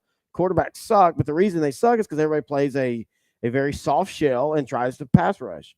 And literally the stats are bearing that out. More teams are playing 2 safeties back. More teams are blitzing that linebacker and trying to send 4 and 5 at the quarterback. Because right now, if you get to the quarterback, you win. Well, Washington maybe not after getting to the Giants last, but by average. I mean, again, that was only the second loss in 46 games. You know who the first one was? You called it. Derek Thomas's 7-sack game that ended up being 9 sacks. Seattle at Kansas City. 1990. And even though the Chiefs got 9 sacks, he had 7, 2 others. They didn't win. They lost 17-16. Those are the only 2 games in 45 games that the team that had that many sacks lost. Wow. But in today's NFL, that's going to happen. You're going to get more sacks. Look, I love Micah Parsons. I love what Dallas does. I will also admit that Micah Parsons is getting his stats because teams are dropping back more than like Lawrence Taylor. I did not realize this until the other day. Lawrence Taylor did not hit double-digit sacks in a year to his 5th year, the year he got the Defensive Player of the Year. He only did it like 3 times. In all of Lawrence Taylor's storied career, he only hit double-digit sacks like 3 times. Think about that. That's crazy. Because teams didn't drop back as much. Yeah. I mean, now you're getting Micah Parsons at 10 sacks. Yeah. You're getting Nick Bosa at, I think, 10 sacks. TJ Watts is at 11 and a half, I think, right now. they're not. They're great players. I'm not trying to say they For weren't, sure, yeah. but it's because teams, even average teams, Yeah, are like dropping 30. late '80s, early '90s. You had the Dome Patrol in New Orleans. You had Pat Swilling and them, and Dolman You with still had the late end of the Minnesota. sack exchange in New York. Randall with the Vikings. Dolman with the Vikings. Uh, yeah, Sack Exchange in New York with the Jets. Mm-hmm. So like the last 40 years, we're starting to see these sack artists. Obviously, before 80, so 1982 is when the stack was an official stat. Started counting. Now, Pro Football Reference, all these other companies sites, they'll start going back in time and start counting these sacks and start tracking this data for us, which is awesome for us. But yeah, the actual definition of a sack, the concept of a sack, has been a term for the last 41 years. Yeah. Uh, and yeah, Dome Patrol in New Orleans. Eh, Bruce Smith, I think he's the all-time sack leader. He has like 200 sacks, 201 sacks. He has one sack more than Reggie White. It's still a new concept. There'll be players like right now. There's a lot of players that have a little over 100 sacks. If you think about this 20, 30 years ago, someone with over 100 sacks is like a pitcher in baseball with over 300 wins. Yeah. That's a That's Hall a of good way to Famer. put. Yeah. 100%. You don't even have to. You don't even care what their off the field issues are. They're a Hall of Famer. Yeah. The Eagles It are having was to punt, by the way. Yeah, Eagles have the punt, so both teams punted. Um, defensive defensive ball game so far, but yeah, I think that'll change. I think both teams are just filling each other out. Even though these two teams have played in the Super Bowl as of February, this is November, 9 months later. There's still changes to both teams. Oh yeah. Oh yeah. And every game when you got, we've talked about this before. Yeah. When Hey, you know what? Kudos to both teams. They both able to change and adjust on the fly. I'm very impressed with what Kansas City did last year when they traded Tyreek Hill to the Dolphins. Mhm. You got draft picks, compensation. They decided to play the small ball approach in 2022, led them to a Super Bowl. Uh, Travis Kelsey became a national player on the radar, global phenomenon. Not global really, but uh, he became a well-known in professional football uh, in his early 30s, which is for a tight end position is kind of unheard of. Yeah, but I mean, he was good in his early career too. He was obviously, yeah. It wasn't. He didn't come out. I just want to make sure people don't think that he didn't come out of nowhere. He didn't come out of nowhere, but out of necessity, Patrick Mahomes had to rely on Travis Kelsey. Now, to me, as a fan of the game, and I only played in junior high and high school, so I didn't play in college. I didn't play in pro. I'm not going to consider myself very knowledgeable, but I am a fan. And as a fan, I would say that okay, you lose one of the most electrifying players in sports, and all you have to do is really concentrate on the tight end. And he is so good, he can still find the pocket in your defense. He can still find the weakness. Yeah, good way to call it. Exactly. To me, that's what made Jason Witten to me a first ballot Hall of Famer. He will be, and that's what's going to make Travis Kelsey a first ballot Hall of Famer. But we have a love hate for Witten because Witten was never athletic as Kelsey. And that was the funny thing. That's where the love Terry talking about. We would always say, how is he always open for these catches? He is the slowest guy. And why does he always go out of bounds right when the play? Yeah, he's 6'5", 260. He has this wide target here. He's very easy to find. And somehow, some way, he's able to always be open. Some way, somebody's gonna make. I'm sorry. Get into Wilson Phillips song. He's agile enough and smart enough to get open, but not agile enough to have any kind of yards after the catch. So exactly, it was I'm not sure what the scientific term for this is, but slow white disease. Yeah, I'm not saying that, but I mean, let's be honest. Travis is white in color only. Yeah, I mean, I just it's kind of funny if anybody's ever watched the Kelsey podcast. Love that show. It's great. It's fantastic. But the Kelsey brothers are two different ends of the spectrum. The future Hall of Fame center for the Philadelphia Eagles, Jason Kelsey, is completely different than the future Hall of Fame tight end Kansas City player Travis Kelsey. Yeah. They're just two different players. They're just two different Oh, we got a people. big play. Isaiah Pacheco, Isaiah big run. Yeah, big run up the right. Scoreless so far in this game. Yeah, 10 minutes left in the first quarter. Yeah, just fun. I think for me as a football fan, like just to see their personalities and how different they are. They play on the same side of the field. They just play different positions. So Yeah. that could be it. But I mean, you could tell they're brothers. It's just funny that two brothers are completely different, but they love each other.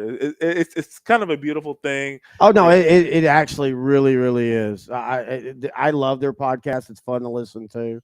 They are very different, but they're also very much alike in a lot of ways. And by the way, all the Taylor Swift stuff, Jason Kelsey's won the wife award. Jason Kelsey's wife is gorgeous, and they met on Tinder. They just had that story the other day. Yeah. Anyway. So since we're doing our weekly show on feed, I wanted to go over some of the games this week. And then we already talked about the Chargers and the Packers. I really feel that Brandon Staley's on the hot seat. Brandon Staley's the head coach for the LA Chargers. To me, so he created, or not created, but kind of perfected the too high safety defense. Well, right now, I mean, it's the old 4-3. It's the old 4-3 shell, the cover 2, which I didn't know, and we'll talk about Jimmy Johnson. We haven't got that, but we'll talk about that later. I didn't realize that the Tampa 2 was basically what Dallas is. They call it the Tampa 2 because that's where it got bigger. But that's what Dallas was running in the 90s. That's what University of Miami was running in the 80s. Oh, yeah. Benny Blades and that group. Yeah. Let your safeties play high. Let your 4 defensive line get the pass rush. Let your linebackers run. We didn't call it. It really should have been called the Dallas 2. I'm starting to think about more of that. If you got those Miami players on the right team, a lot of them will be more well known. Benny Blades, Randall Thrill Hill. That's one I think about mostly. Randall Thrill Hill, wide receiver. Now I know Gino Toretta would not be well known now, but I mean, won a Heisman. He won a Heisman, but like Jason White won a Heisman. No, and I think Gino Toretta was better. But anyway. Well, they were system quarterbacks, and there's nothing wrong with that. They were system quarterbacks, and we didn't even know that term back then. We have a close play here as it was 3rd and 7, and Mahomes hit Kelsey right at the line. We're waiting to see what the measurement's going to be. So Thursday Night Football, Baltimore beats Cincinnati 34-20. Mm-hmm. Joe Burrow, right hand tear. He tore some ligaments in the right hand. Yeah, we talked about that earlier. Yeah, out for the year. Mark Andrews out for the year with the ankle injury. Lamar Jackson in that same game also had an ankle injury, but he came back in the game. So Thursday Night Football, big matchup. 2 major injuries. It's going to affect one of the best divisions of football right now, the AFC North. Mm-hmm. Cincinnati was currently in the 4th spot, yep, which was kind of shocking going into the season. The thing is, like, Joe Burrow's out, Deshaun Watson for the Browns is out. So I'm not sure what's going to happen in that division. I mean, Baltimore could just end up winning it, but Cleveland's defense is unreal. Well, somebody's got to win it. Somebody's got to win it. I still think Baltimore's the more complete team. I still think that as we said earlier, as long as Lamar Jackson stays healthy. Yeah, well, even if he doesn't, I think they have the best backup. I think Huntley's good enough for Pro them. Bowler, 2020-22 Pro Bowler, Huntley. But I do think that, and we talked about this when we first started the show about that division. Yeah. I think Cleveland. I trust Cleveland more than I do Pittsburgh. So Cleveland and Pittsburgh played division rivals in the AFC North. Cleveland won 13-10. Rookie quarterback from UCLA, Dorian Thompson-Robinson, led a 4th quarter drive to win the game. 4 straight completions. game-winning field goal. Cleveland wins. They're 7-3. They're going to play the Denver Broncos, who have won 4 games in a row now. Man, it feels like Denver will win that game. They hosted Sunday Night Football against Minnesota, who was on a 5-game winning streak of themselves. Joshua Dobbs, guy that battles alopecia, has 2 overall career wins. Isn't he like a rocket scientist or some weird yeah, shit? he won a game. See, if I was a rocket scientist, I wouldn't say I had alopecia. I'd say the rockets I shot up in the air blew my eyebrows off. I'm just saying that the Chiefs are on the move right here. They're at the 10. Yeah, they're I guess we should talk more about red the zone game. opportunity. Yeah, so yeah, Chiefs are in the red zone. We need to be more Scott Hansen, dude. What? What, Scott Hansen? Oh, I don't want to do that now. He's kind of started to annoy me. Yeah. Blasphemy. I'm going to tell you, I've even told you, I've actually, my fiance is not a big football fan. Oh, wow. Best tackle on the running back was the Chiefs offensive lineman. My fiance is not a big sports or football fan, but she tolerates football. And so I've actually started where she watches movies. We're in the same room. She watches movies on the TV. I put Red Zone on the on my laptop and I put it on mute, and I actually have enjoyed it way more. I like Scott Hansen, but there's only so much of that energy I can take at times. 7 hours. Exactly, that kind of crap. Yeah. So 3rd and goal. Kansas City Chiefs are driving to score. They just had a really good run here. Ball is at the 2.5 yard line. Send off. So ball's at the 3-yard line. 3rd and goal. Chiefs with the ball. Mahomes in shotgun. Stops back. Okay, you can't do play-by-play. That's actually illegal. Touchdown. Yep, touchdown. To random white tight end / wide receiver. This is what they do. He is mixed. Andy Reid, where does he fall in the pantheon of great coaches? Because I'm kind of thinking he's top 5. At least top 10. I would not blink if you said top 5. I mean, I just because he's going to get to 200 wins, and that's like kind of the barometer. Well, and what he is, I think, is great as well. And let's remember this: outside of the Terrell Owens era, he did this with Philadelphia. They won with freaking Freddie Mitchell. Fred X? You mean Fred X? I mean, people talk about what he's doing now, and it is great. Do not get me wrong, but it was great with the Eagles. He knows how to maximize his guys. If you do one thing well, and that's where coaching is now in general, but he does it well. Bill Belichick did it well on defense. I think he's kind of lost that edge. But right now, I think Andy Reid's maybe the best coach of the last 25 years. I would not disagree with that. I mean, is he better than Belichick? No. See, I think he is. I'm sorry. Like, Belichick has 6 Super Bowls wins. Yeah, but Belichick. It's really hard for me to overlook that. Like, that is a very hard. Oh, no. That's a great accomplishment. But I will say this. A great all-time. Belichick never did Andy it with Reid has 254 wins. He's 4th all-time. Yeah. Belichick has 300 exactly. Yeah. But the thing is Andy Reid did it with 2 different teams. In 2 different eras, with 2 different quarterbacks, with 2 different everything. Yep. Belichick didn't. And that's the knock on Belichick. I would say 3 because with the Eagles, he had just McNabb. And with the Chiefs, he had Alex Smith for but they were never a Super Bowl contending team with Alex Smith. But they were good. They were a good team. They were okay. But as I'm a fan of Alex Smith, I would throw him in there and say Alex Smith and obviously Patrick Mahomes. Yeah, I mean, I would throw him up there. So he's 4th all time in regular season wins. I would go ahead and just drop him in the top 5. He's one of the greatest head coaches of all time. He's one of the most versatile head coaches of all time. He's won in multiple cities. Yeah, I mean, I have a lot of respect for him. I think a lot of NFL teams would kill to have a guy like him. I still think if Dallas loses in the 1st round or the 2nd round, or they get blown out, yeah, I still contend, and I told you this 3 years ago. So all the rumors now that some people have already started floating, I told you 3 years ago that I think Bill Belichick will finish his career as the head coach. Yeah, you have mentioned that. Yeah, you because people need to watch his football life.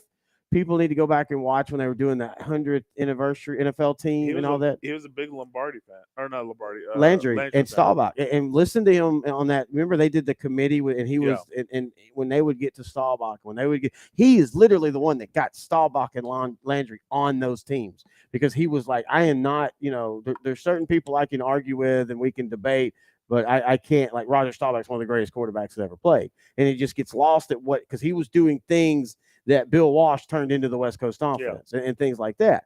And his love for, and people go, what about Jerry? Look, Bill Belichick at his age, hang on. Alexa, stop. I get NFL updates from my Alexa every night at this time. It's kind of cool. But I don't think Bill at his age would care as much about roster control. Yeah. I think to coach a couple years with a Dallas team that's young. Now, would he be willing to not go to 3-4? Would he be willing to let Dan Quinn? And then you can make the case, okay, so what is Bill Belichick there for? I just see that path. I just see that path. And now we're going to go ahead and blend that over into yesterday. Jerry Jones doing what Jerry Jones does, shocks the NFL world by finally putting Jimmy Johnson into the Ring of Honor. Well deserved. I have no problem with that, of course. But you and I were making the point when I showed you the highlight, Jerry Jones is not looking good. Like Jerry Jones is not looking good. I think I told you this. It wouldn't shock me that in the offseason we might hear have a press conference and Jerry Jones saying he's stepping away from day-to-day control because he's old. I mean, let's start with that. And he's just, the difference between him now and like even 6 months ago just looks starkly different. So, I think there is some kind of issue that he's dealing with. Here. Like Kansas City is up 7-0 on Philadelphia. And there's a stat they just said over the last 2 seasons, Kansas City is 18-0 when they've scored first. That's crazy. I just wanted to say that. That's a crazy stat right there. Please continue. Oh no, I mean, I'm happy that Jimmy Johnson is, and we'll never know where Jimmy Johnson stands because he didn't stay in the league long enough. And then when he did have a chance to work with a salary cap in Miami, they struggled. Yeah. I mean, they made the playoffs, but man, that Jacksonville game, that's just an ugly finish. Yeah, so 1999, Miami made the playoffs. 9-7, they would go to Seattle, who won the AFC West at 9-7. They went to, so it was 97 versus 97, but it was a 3 versus 6 seed. Miami won, and they went to Jacksonville the next week. Jacksonville was 14-2 that season. It was like one of the Jacksonville's all-time great seasons. Yeah. They were 14-2. They only lost 2 games. It was all to the Titans.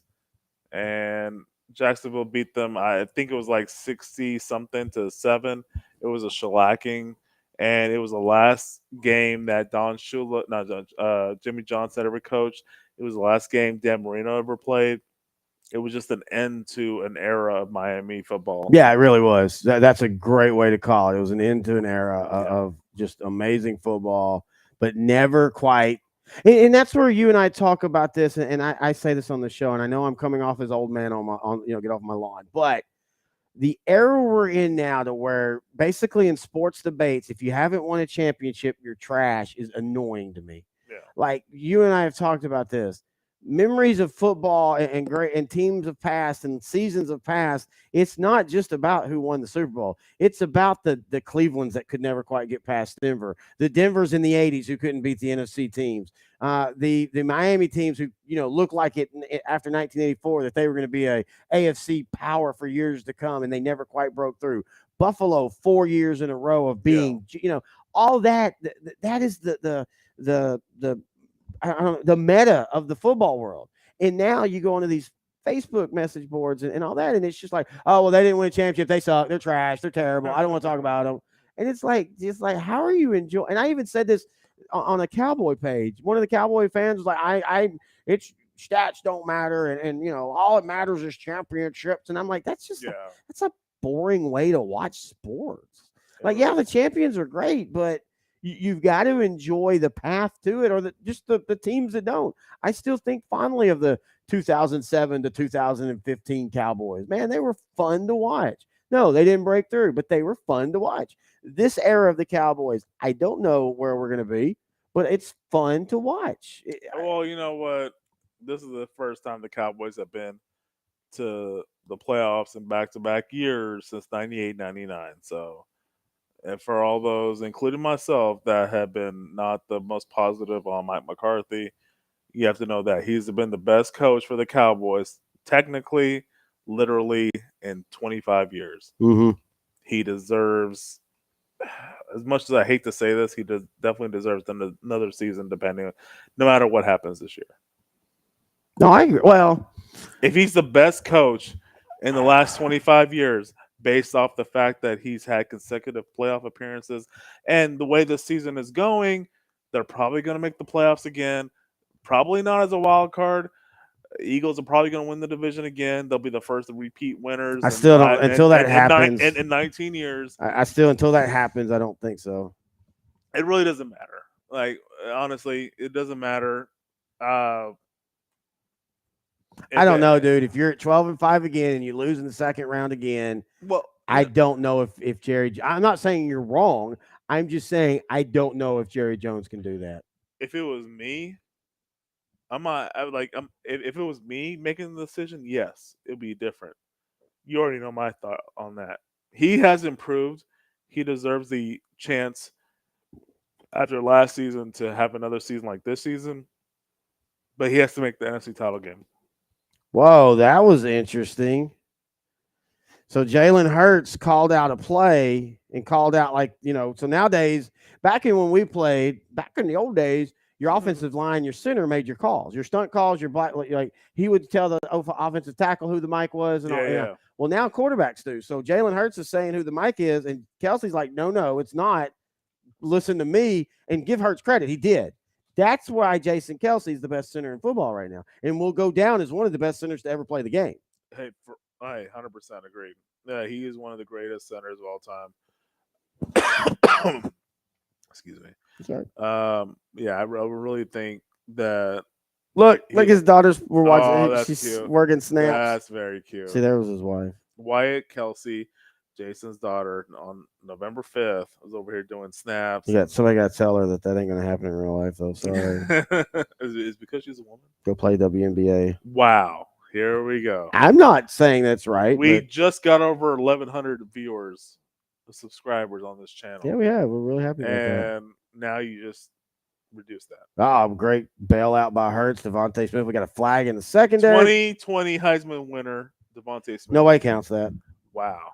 I know nobody counts that. No, I mean I'm not saying that's against him. We were talking about that today when we had lunch. Nobody 2020. You just don't count anything. Well, do you really count the Dodgers World Series? This is a NFL college. Let's just switch over to college real quick. Okay. Right now, who's going to win the Heisman?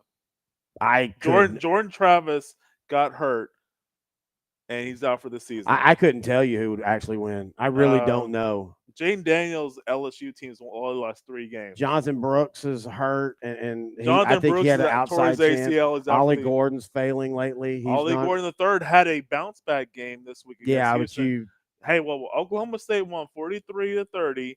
Leading NCAA rusher Ollie Gordon II had over 160 yards, a couple touchdowns.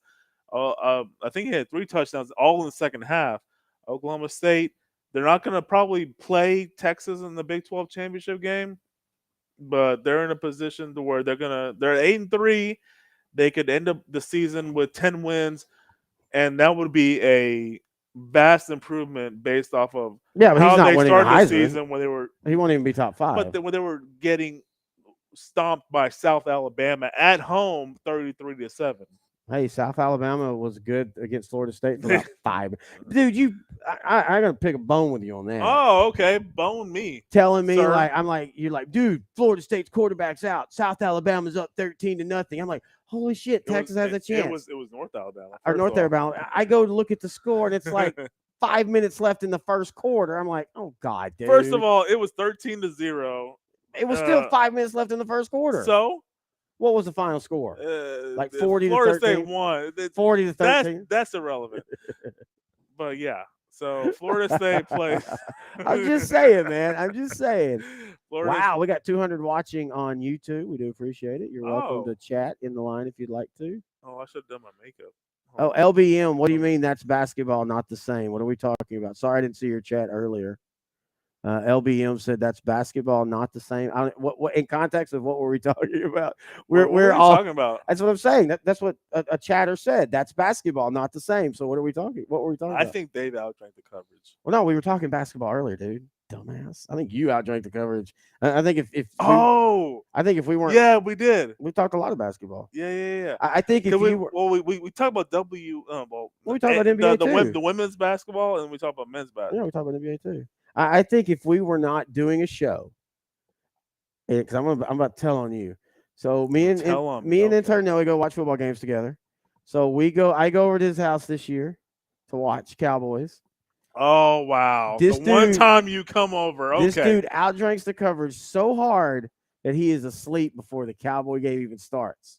And then he is so drunk he cannot find the game on TV, even though we're trying to tell him it's not on the I can't remember. Sling. Yeah, it's not on Sling because CBS is on Sling. I had a Sling subscription. I Yep. did not realize that Sling. Yeah, I didn't either until we Yeah. looked it up. Yeah. So, we're about to have the Eagles. Devonta. Man, he Oh, is Swift. so Swift. good. Sorry, Swift. He is Yeah, so DeAndre good. Swift, free agent acquisition from the Eagles from Detroit, is having a great season. Pro Bowl season for the Eagles right now. Yeah. One of the best running backs in football. Oh yeah, and he's showing that as long as he could stay, and he was one of the best running backs last year. He just can't stay healthy. Yeah. And by the way, I love Jahmyr Gibbs. I still think the Lions made a mistake picking him when they did, and Swift's about to score a touchdown. Yep. DeAndre Swift touchdown, Eagles, and Shut- they're about to tie it up with the Chiefs. Shootout is on. Yeah. All right, man. We've got some people now. We appreciate it. 500 people watching on YouTube. Hello, We everybody. got like 44 on Facebook. 31 seconds left in the first quarter. 31 seconds left in the first quarter. Let's talk about our fantasy league. Shut up. We are in two Wait, leagues. which one? Let's talk about both leagues. I'm doing good in one of them. We're running away with that one. We're in a money league, and I'm sucking. You're doing pretty good. And then we're in a fun league because we had enough people that we wanted to do too, and we're kind of dominating, which tells me we'll probably both get beat in the first round. Oh, extra Oh. point is good, but it ricocheted off the left upright and went in through the right upright. All right. So in the OutDrank the Coverage, the league, which is our fun one. Yeah. Right now the standings are: you're in first place 9-1, I'm in second place 7-3, and then 6-4, 5-5. So I mean, we're both like we're gonna make the playoffs. Even if we had, I've already clinched. yeah, I'm about to say even if we had losing streak, I think I'm 2 games away from clinching. Yeah, you're gonna win this week. You're hold on. I mean, we've both been on long winning streaks. You're on 8, I'm on 6. The only reason I'm not on 8 is because you beat me the one time we played after I had won one game. Oh yeah. But yeah, I mean, we're dominating now. And the other one, I'm struggling. You're doing pretty good though, right? Yeah, I'm 9-1. No, in the other one. Oh yeah, I'm 7-3, I believe. Yeah, you're in second. Yeah. I'm in last. And for me, it's just been injuries. My draft was perfectly fine. I was happy with it. I'm playing so from sideline to sideline. Grant Goodwin and I are playing this week, and I've already beat him. I'm up by 25 points on Mr. Grant Goodwin. So I've got to find another quarterback, and we're in a big league. And you're actually winning in OutDrank the Coverage this week, but not in the money league. I'm not. Yeah, the money league you are winning, but I'm not going to win. Well, you're projected to lose, but it's like 2 points. So yeah, I know. I mean, so that could change. She's got Jalen. Wow, AJ Brown's been shut out so far, but that'll change. Yeah. But even then, I mean, we're in a big league. We're in 2 divisions, so I don't. Whoa! Holy crap! What? We had a lot of viewers. We do? Like 680 now. Oh, I need to do some makeup or something. You need to do something to shut your face. Wow. Really? Anyway, so let's just keep talking, sir. Right now, it's the Monday night game. Is the Monday night game? It's 7-7. Kansas City Eagles Super Bowl rematch. It's as good as advertised. Let's just go back and get through the weekend that was NFL. We already did that.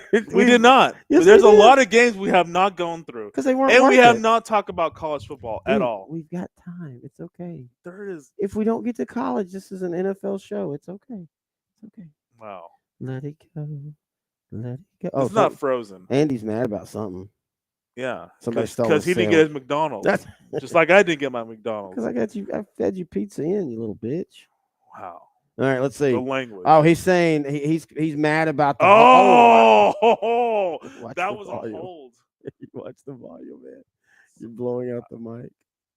I love it when you're like this. This is the no way I like watching football with. You're fun. That was a hold. That was a bad hold. That was a really bad hold. Don't put me in the corner, Well, I mean, you put yourself in the corner, brother. brother. Wow. Just trying to be nice. All right, so it's 7-7. We got 31 seconds left. At the quarter break, we're going to take a break too, run a couple commercials, take some pee breaks, get some drinks. Yeah, you said it right. So far, I think this has been exactly what we thought. Both teams kind of felt each other out in the first drive. Both teams on their second drive marched right down the field and scored. Look at that. Eagles on the year of averaging giving up 66 yards on the ground a game. They gave up 46 alone. And to me, the two things that if you're a fan of the NFL and you don't want a Kansas City dynasty, the scariest two things about Kansas City now is they're not as reliant on Mahomes every play. Their defense is a top 3 defense right now. Their run game is really starting to develop. Yeah. And then they have Mahomes when they really need him. And to me, that's scary right there if we're a fan of if you're a fan of an NFL team. Because this team ain't going nowhere. And in fact, we are going somewhere. We're going to take a break. Into the quarter, Chiefs and Eagles tied up 7-7. We'll be right back on OutDrank The Coverage, brought to you by Grandeur Pest Solutions. Football season, and that means it's bug season. Heck, who am I kidding? It's always bug season in Texas. And that's why you need Grandeur Pest Solutions in your corner. They're locally owned and operated. They're trained, they're trustworthy, and they have a proven record as they have been in business for almost 10 years. They provide pest control against ants, bed bugs, bees, roaches, fleas, wasps, mosquitoes, rodents, spiders. If it crawls and you don't like it, they're probably going to take care of it for you. Now, they serve all of the Dallas-Fort Worth area, and they're locally owned. These two guys have been running this business since 2013, and every year they get bigger and bigger. But you know what they still do? They still have great customer service. In fact, if you get a hold of them, they're usually going to have your quote and your job ready to go within 48 hours. That's pretty good. Now, you can call them for a free estimate at 469-809-1769. You can find them online at Grandeur4, that's the number 4, shore.com. You can also find them on Facebook. Just type in Grandeur Pet Solutions, and we are so happy that they're title sponsor for OutDrank The Coverage in 2023.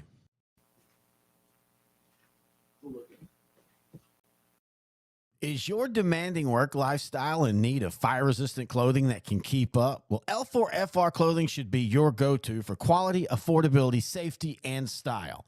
L4FR was founded by a third-generation oil field worker who is also a veteran. Thus, this company has a deep appreciation for reliability and longevity, all while we provide first-rate customer service. Our durable apparel will serve you well for many years to come, whether you're working on a pipeline, a lineman climbing utility poles, or in any other environment requiring fire-resistant apparel. L4FR has you covered. Our apparel is tough enough to resist hazardous conditions while still providing high comfort and style. L4FR provides clothing options to ensure your safety and comfort, whether you're on the job or not. To view our complete inventory of flame-resistant garments, please visit our online store at l4frclothing.com or give us a call at 817-757-49. Football season, and that means it's bug season.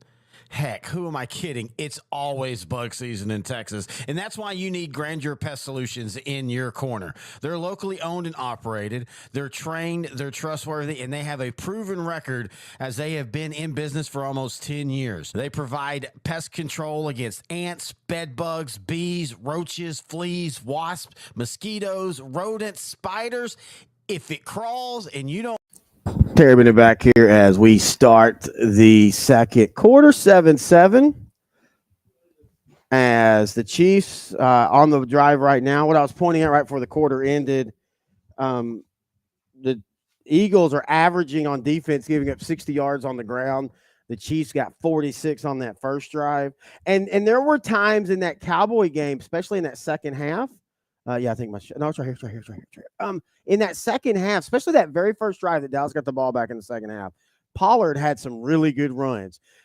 My problem with the run game for Dallas is I kind of feel at times Mike McCarthy gives up a little bit early on it, which is when you've got Dak and the receivers playing like they have the last 3 weeks, including the Eagle game. I'm fine with that, but I mean, are we not going back to the same argument we had with Kellen Moore and with Jason Garrett? It's fine to be run heavy, but be run heavy at the right time. And sometimes they're run heavy because they've talked about it all week. Hey, we're going to be run heavy this week, and it's not working. And then at times it feels like they give up on it too quick. Hey, I'm perfectly fine with being run heavy. Cheers, buddy. Salute, Salute. shot, Chalupa. Oh, we missed Chalupa. Chalupa back, man. Good. He was a good kitty. Mm-hmm. I am perfectly fine with the run offense in the right situation. Now, having said that, let's talk about Bill Parcells' era with the Cowboys. There was a specific moment, 2005, against the Seattle Seahawks, a Seattle Seahawks team that went 13-3 and represented the NFC in the Super Bowl. They got screwed out of the Super Bowl. They got screwed out of Super Bowl. This is a team that should have been. That was the best, in my opinion, and probably Terry's, the best team in the 2005 season. In the history of football. In the 2005 season. They played Dallas in the regular season with Drew Bledsoe. He was a statue in the backfield. Having said that, Dallas was the better team that day. And my issue was Bill Parcells noticed it was like a very tight ball game, like 3-3 or 6-6 going into halftime. He basically told his team, hey, it's going to be a slugfest. We're going to struggle. We're going to just grind it out. That was the wrong strategy for that game. They should have just been more proactive, pass the ball more. That was not the 2013 Seahawks, who were a defensive first team, run ball offense. That was a different team. Yeah. The Seahawks were more well balanced in 2005. Yes. But their defense was so much more stout in 2013 than they were in 2005. Dallas should have beat this team by more than a score. They should have beaten them by 2 scores. This was Dallas that day. They might have been the better team that season, but that one day they were way better than Seattle. Yeah. I go back to 2007 Giants playoff game where in the first half Dallas ran the ball really well. Yeah. Like they ran the ball well, and they were leading. Yeah. Marion the Barbarian was torching the Giants defense, and there was that 15-yard penalty. May rest in peace. May rest in peace. I always forget that. There was the 15-yard penalty that gave them a chance to score late, and then of course the Patrick Creighton drop. But the main thing was they just stopped running the ball, and it never made sense to me. Yeah, and that's where I started having an issue with Jason Garrett. Huh? That sounds like a song. They just stopped running the ball. It never made sense to me. Wow, you are friggin' drunk. Well, I mean, that is the show, buddy. It's nothing wrong with it. OutDrank, everybody. Cheers. Cheers. As we're at I guess I've been honestly, I'm having to kind of watch things, so it's kind of interesting now because we have 3 Thursday night games, or not Thursday night, but Thursday games, and then we have for the first time ever, a Black Friday NFL game. That's one of those that I think everybody's going to realize. Why haven't they done that before? In fact, I would make the case that maybe if it goes good, and I think it will, that maybe next year you have 3 more games on Friday and you have a lighter Sunday. 3 games on Sunday or Thursday, Thanksgiving, 3 games on Black Friday, and then you have a light Sunday. Yeah, that would be pretty nice. That would be pretty dope. I mean, that's 6 games, 12 teams. So that means 9 games and then you have your Sunday night game, you have your Monday night game. That's 6 games, 7, 8, 16 teams. That's half your schedule. Mm-hmm. Thursday, Friday, Sunday night, and Monday night. Yep. And then your Sunday afternoon and early afternoon, early evening. You can just do 4 games in the 12 o'clock game schedule, and then 4 games in 3 o'clock. No, I totally agree. It'd be Man, perfect. we're up to wow. We're getting so many views. We appreciate it, man. This is awesome. Yeah, for sure. We've had so much fun doing these shows. We didn't know when we did the first one, like how much play we get. We had over 1,000, and right now we're at like 2,000 views, I think, total. And we really do appreciate that. And it's a fun game. And you and I haven't got to, because of schedules and we just haven't got to do this enough this year. Usually we do this 4 or 5 times, and we're gonna do a couple more after the holidays too, probably. And I was even thinking of a non-Cowboy playoff game doing it. I don't know if I could do it during a Cowboy playoff game. I don't know if we would be banned for so many things I would say about people's culture and ethnicity as the Cowboys are starting to lose. No, It would come right out. yeah, it would flow. It'd be a little too eat. No, I'm able to edit most of this stuff out. But yeah, if the Cowboys, God forbid, reach the Super Bowl, that would be the end of days. Let's talk about Literally. something. Let's talk about how, and you can look at the Cowboys. I'm looking at Willie Gay right now, who's been a really good linebacker. The size of linebackers are getting really small. Markeith Bell for Dallas, who legitimately is a safety. Well, he's a safety, but I'm saying, oh, look at that. We got an Interception. interception. What I was about to say is he's legitimately playing himself into an all-pro year. Oh, not Tony. AJ Brown just took the interception. No, they're gonna say that he was down. He went to the ground and he was down. Oh, never mind. Okay, because it looked like so Kansas City intercepted Perts. Again, we assume they're watching. Okay. I love doing this to you. You're an over-explainer, buddy. I think they need to know. Okay. Let's see. Did he get touched? If he didn't get touched, he's live. Let's see. So Snead. He didn't touch him. Oh, this is going to be now. Where did they stop the play? The Eagles might have gotten. You can't explain it. I'm just giving you a hard time. The Eagles might have got a big break because he caught it. Okay, he caught it. Now the Chiefs are hoping. Oh, his right leg hit. Did it? I couldn't see it. Okay, the camera stands right in the way, so I didn't see that. But yeah, I was just giving you a hard time about that. You always AJ Brown ripped it. So I need to be right about that because if his right leg didn't hit AJ Brown, that's a fumble. Unless they you could also make the case that forward progress had been stopped. I think that's the next thing. We're talking about the tush push, and we can talk about that now. I think the next thing that you've got to see that what the NFL's got to figure out is forward progress. Yes. I think if you're the way you legislate the tush push, if they feel that that's what they need to do, is you're going to have to make it to where if you're laying down on top of your own player and you can't get up like in a quick moment, play's dead. And I'm not saying this because the Eagles do the tush push. The NFL is going to do that because when you can do something that can't be stopped, that's not fun. That's not competitive. Yeah. And again, I'm not saying that. I'm fine with it. I'm saying that's what the league's going to say. Right. And so I kind of feel like you're going to see them probably do it to where there's some kind of forward progress. But I also feel that they give the offense way too much leeway in football and forward progress. Like if you're going to allow by design. It is at the time, but I'm saying now they want more scoring. They want more offense. They want more first downs. Exactly. You're 100%. Yes, 100% right. More money. But if you're going to allow what you're allowing now, where piles can be moved 100 ways, then I think you've got to give the defense something back. And I think you're going to start seeing, well, okay, if the pile starts to move one way, and then the defense is able to move the pile back, you lose where you. I think that's a great balance. Okay, you want to push the pile? Great. They can push the pile back. Only on push the piles. Everything else, you still have the same progress. If you have a catch, well, our camera's going really weird. Whoa, it's like, whoa. Oh, glitching. That is really freaking crazy. I think it's a glitch in the Matrix. Do we have too many people on? Are we just too popular? We are too popular. That's what happens. But yeah, I really do. I think that I bet it's I wonder if it's my phone.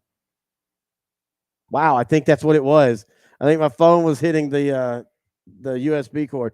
But I do. I was thinking about that the other day. You know me, I'm always thinking about random rules and changes and stuff. I think that's the best way to do that. Okay, we're going to have the guys push the pile. Okay, so if the defense pushes back and they win that tug of war, you lose that forward progression. I think that would be a great way to do that. I wouldn't mind that at all. Hey, I have another drink. I mean, I thought you had some. We already took a shot. No, I thought you had some in your cup. I mean, I do. Well, go get it. Oh, you have some right now? Okay, good. That's fine. Yeah. Also, they did give the Chiefs the ball. So good call there, intern Noe. Oh, finally. By the way, guess I am perfectly fine with them doing more reviews in the commercial break. I don't need to see the referee under the. Yeah, you called it right there. I don't need to see the referee under the thing Okay, anymore. so yeah, so Sneeds, so Kansas City.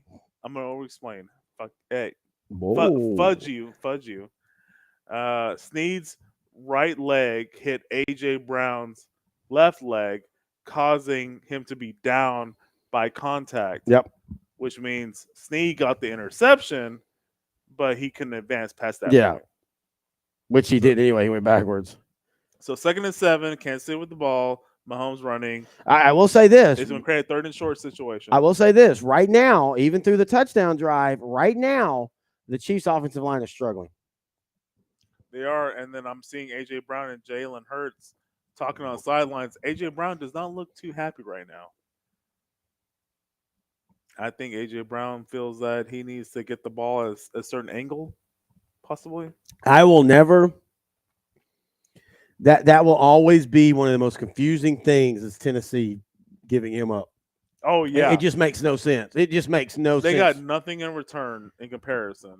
I mean, Treylon Burks might be a fine receiver, but he's not. He's in no way. I mean, I don't think there's in any way he ever matches AJ Brown. And now he's 2 years behind because and now they have quarterback issues. Yeah. You know what would help your quarterback issues? Having a 6'3" receiver that can run like a deer. Yeah. I mean, it just that's where I'm gonna go ahead and say this now.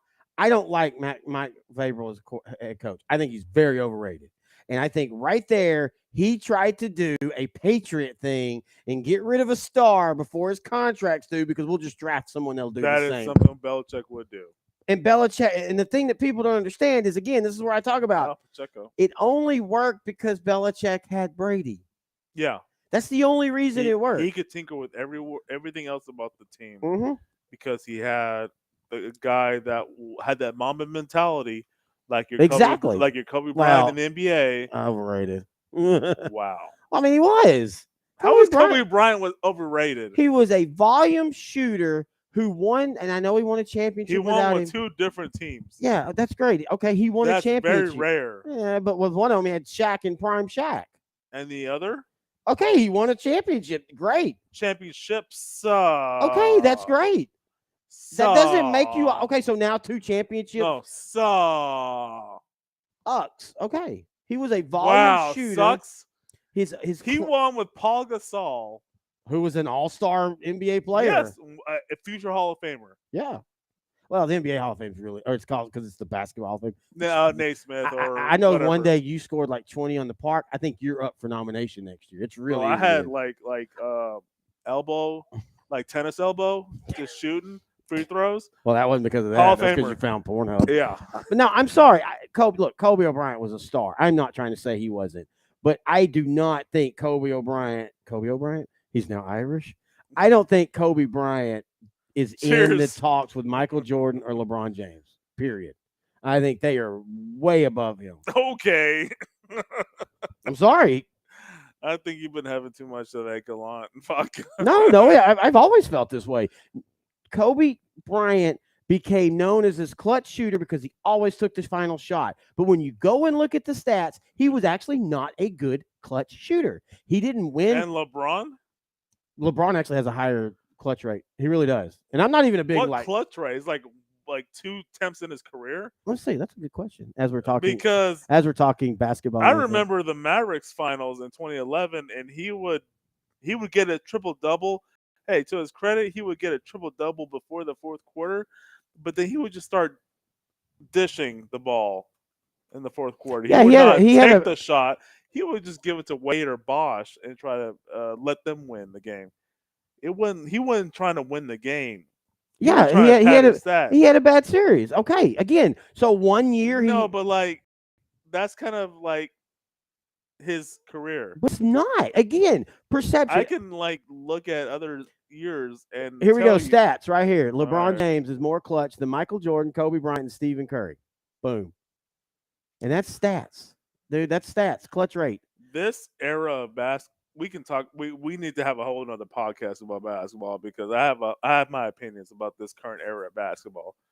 Oh, I'm not. I mean, like, 80s and 90s are the golden era, and that's it. That ends there. 80s and 90s. oh God, no. The '90s was terrible basketball. It Oh was my God, great the basketball. '90s was It so. was great basketball. If you like one-on-one isolation and everybody trying to have their own Michael Jordan, which they couldn't because Michael Jordan was Michael Jordan, and Yeah. everybody else trying to do the same thing in games being 75-70, not because They of great. were not always 75-70.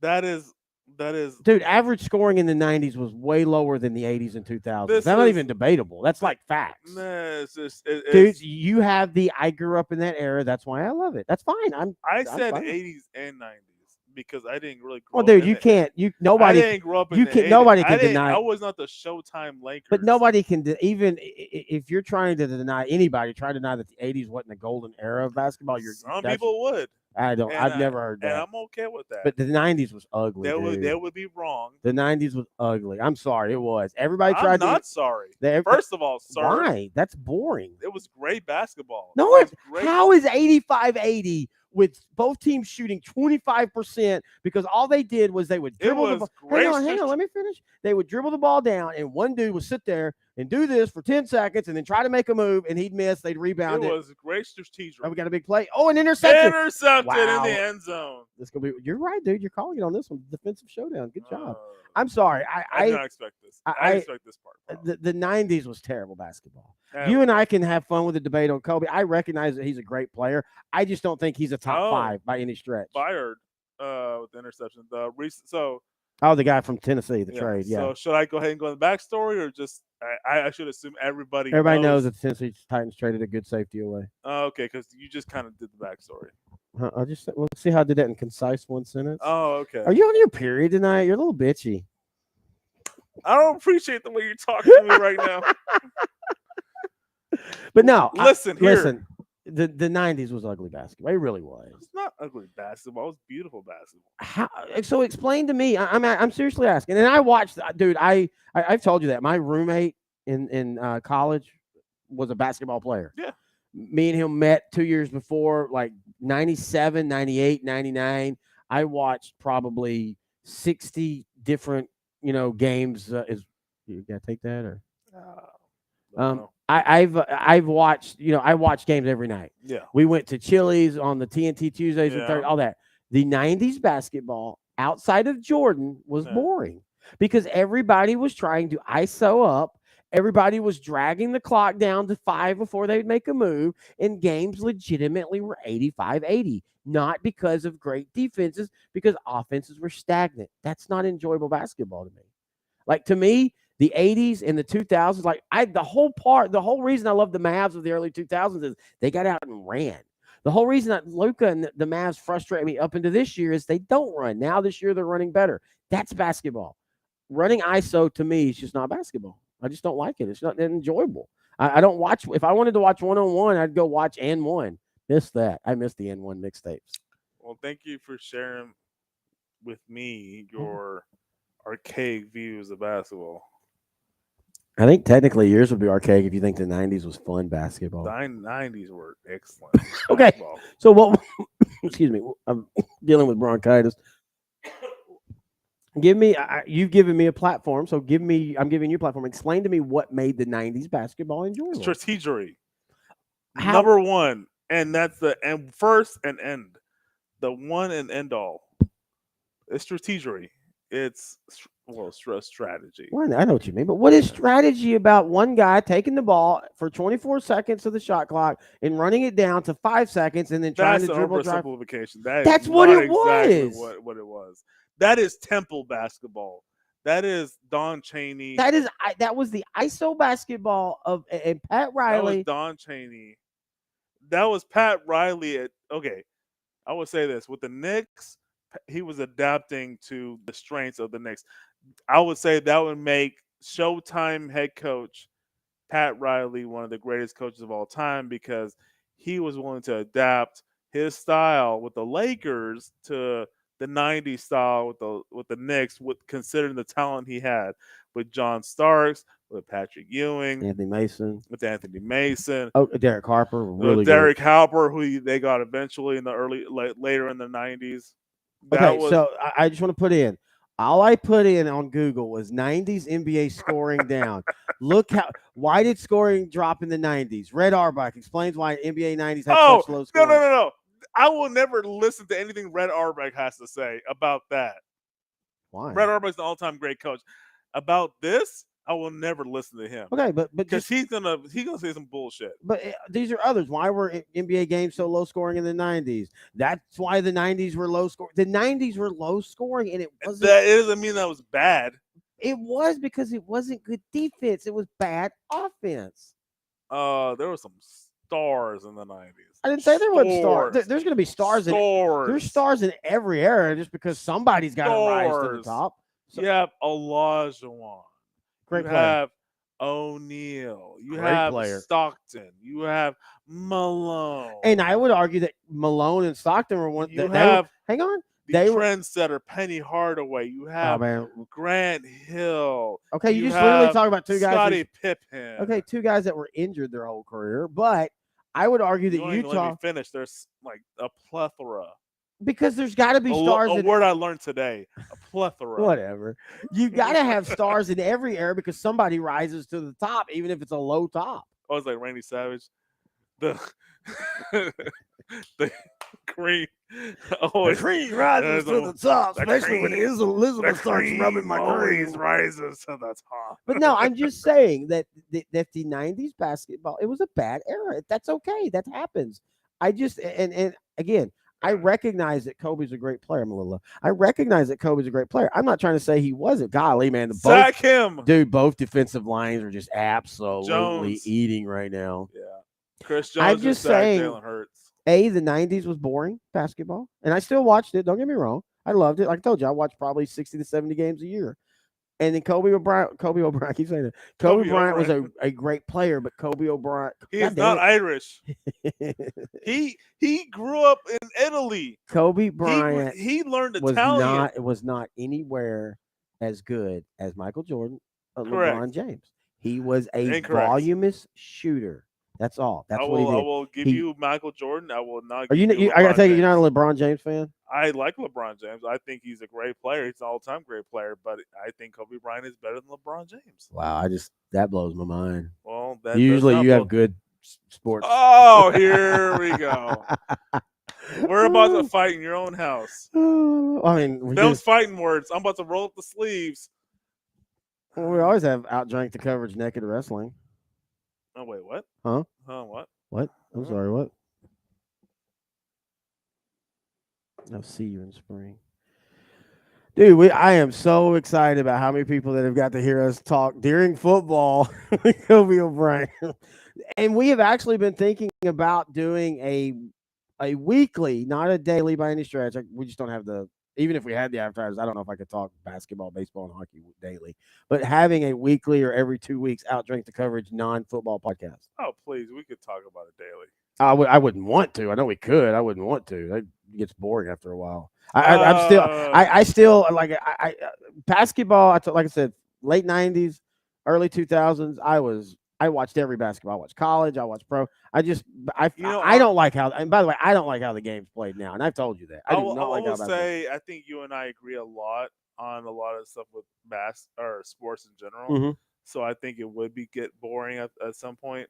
But if you get some people that have of different ages, and we're not gonna have fake arguments. I don't like that. That's one of the reasons why I ended up staying at the high school talking sports. I worked at an ESPN station in Shreveport in the early 2000s, and I hated it because you have to have if two people can't agree all the time, somebody has to take the other side.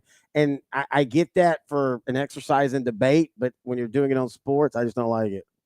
So like in this case, our opinion on Kobe Bryant is different, but that's one of the that's a rarity. Not. And again, I think that he was a great player. I'm not trying to say that. Yeah. I just think that at the end of the day, I just think he was a voluminous shooter. I think he connected with a young fan base. but I think that he is slightly overrated. I really do. I would not take him over LeBron James any day of the week. First off, I don't even know, and I'm saying this, I don't know if I'd take Jordan over LeBron simply because LeBron was doing what Jordan and Kobe did at 6'8". Well, Wow. listen to what I just In a said. way different era. In a way different era. And dude, if you don't think LeBron would have flourished in that No, era. he would have been bitching about those fouls. Dude, no, he wouldn't have because he'd have grown Yes, up he in the would've. air. He You grew. never know. You never would have known. Maybe he would have played soccer. You don't know. He'd have. Dude, he's 6'8". It's all Come mental. on. He's 6'8", 250. You don't know what he would have done. If he grew up in that era, You don't know. Why wouldn't he? Why would he be the one player that wouldn't be like this? I don't know his temperament. I don't know his personality that well. Look at Pacheco. As long of a career as he's had, as much physical toll he's taken, I think it's very. Not this Okay, era. then Jordan would have This sucked in this era era. is- Then Jordan would have sucked in this era. Hell no. Jordan No, was. You can't do that though. I apologize. I don't care about that. Jordan would have got 50 a game. You can't this do era. that. You cannot say You that. can't say LeBron would have thrived in Jordan's era. I'm saying it by his size. It's obvious he would have. He would not have. Dude, he was. It's a mental thing. You don't think that LeBron would have caved in the 90s. If he grew up in the 80s into the 90s, why would he have caved? He would not have. Dude, Dirk would not have been who Dirk was if he grew up in that era. Yeah, because Dirk wasn't 6'8", 250 pounds. And he didn't grow up here. He grew up in Germany. That was the biggest blessing. That makes no sense to me. If Dirk grew up here, he would have been a post-up player. Okay, mid at best. Okay, so I want to say this. If you took Tony Dorsett and moved him to the 50s, and he grew up in the 50s, would he have been some transitional, like, oh my God, football player? Or would he just been a really good football player? Maybe, I don't know. Okay, so you're saying I don't know, but then you're trying to tell me, oh well, Jordan would have scored 50. You're literally taking the argument and turning it around. You're taking a player from the 70s and moving him back to the 50s. Jordan is moving the guy from the 90s and 80s and 90s and moving him forward. You're removing a lot of things that he had constraints in the 90s that he didn't have constraints in the 2000s. But my point is, if you're going to say that LeBron can't go back in the past and grow up in the past, I get your point. If you were literally doing a time machine and you just brought him right now to 1985 and said, go play, you're right. He would struggle. Jordan would struggle too if you did the exact same thing. Go play. But I'm saying if LeBron James, what year was Michael Jordan born? 64? 63. If LeBron James would have been born in 63 at 6'8", 250 pounds, he would have been a physical Anthony Mason. That's who he would have been. But with better skill. No, he would have been Anthony Mason. That's it. Okay, so you're saying if Anthony Mason came forward, he'd have the skill that because skill is not something you can practice. I mean, you practice it, but it's just different circumstances. Like it's innate. Evolution is a big key. Okay, so again, same thing with Jordan. If you're going to say LeBron can't go back and play in the 80s because for some reason he couldn't, then I can make the case for Jordan the same thing. Size would have been perfect also for this modern age. Look, Jordan was not a great three-point shooter. Does it matter? Yeah, because in today it's all 3 and D. He would have been perfect in this era. Dude, he wouldn't have been. He literally had 40 points in this era. Dude, I guarantee you, if we're going to do that, it's just the Jordan and LeBron people just blow my mind. Like, yeah, I don't know. I think LeBron would have been fine in the Jordan era with the ISO and all that, but I still think he would have had to adjust in the early part of his career. Again, no, but he would have grown up in that. That's my point. He would have grown up in that. I just see LeBron now, and I see LeBron complaining a lot. Not as bad as Ginobili, not as bad as Tony Parker. I'm not even disagreeing with you, but I'm saying so why wouldn't Jordan, if he grew up in this era, why would he not be a big complainer? I never saw it in the ISO era. Because nobody did back then. You didn't complain. I mean, you did the whole. And by the way, I can show you 1,000 videos of Jordan complaining. They all did complain. It's not like it is now. I totally agree with you on that. But that's my whole point. Is if Jordan was when was LeBron born? 85? 84. 84. Yeah, that's right. That's weird that we can both, without looking, be with a year off on those two. Because we know our shit, bro. But I'm saying, there you go. Yeah. Even though you're wrong. But if Jordan would have been, I mean, if LeBron would have been, Jordan, I'm sorry. If Jordan would have been born in 84, he'd have grown up in this era of wine. He would have been a whiner too. And that's not No, that is a good point. That is a good point. and that's what I've been trying to say. Because That's what he could have definitely have grown up. and Jordan would have been great this year. I'm not saying he wouldn't. In our to our no. Are we patting ourselves on the back? To our Okay, let's not be arrogant. Hold on, I'll pat you. You pat me. There we go. We don't know because Let it go. Let it go. no, not like this. I think that we don't know. Like this is the great debate, and it's fine, and I love. And debating. you're a master debater. I'm a master debater. You're a masturbator. Love masturbator. Like, Wait, what? That going into something else. I have a I don't know why this helmet won't. That one. Oh, is that a omen? That the Chiefs are going to fall. Oh, I mean, they're not though. They're in actually the red zone right now. This is a weird game. Under 2 minutes left in the half. The Chiefs are at the 5-yard line. 7-7. I mean, this should tell us everything we need to know. I hate third down offenses in today's era. I really do. They're so bad. Third down offenses are so bad. So going back to basketball, to your point, yes, we will never know. It's just a fun debate to have. Oh yeah, and you know me. I've always. We don't know what LeBron would do if he was born in '63. We don't know what Michael Jordan would do if he was born in '84. Oh my God, we're behind on the video on Facebook. I didn't even realize you brought up Don Chaney. I brought up Don the Temple Owls because I was talking about the ISO. Oh yeah.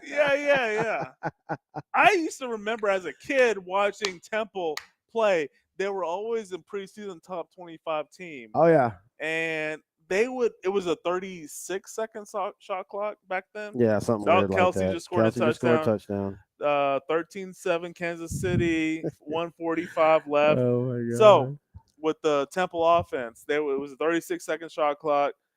They would have a point guard that was a great distributor, but he would dribble, get it to about 7 seconds, and then start distributing the ball around.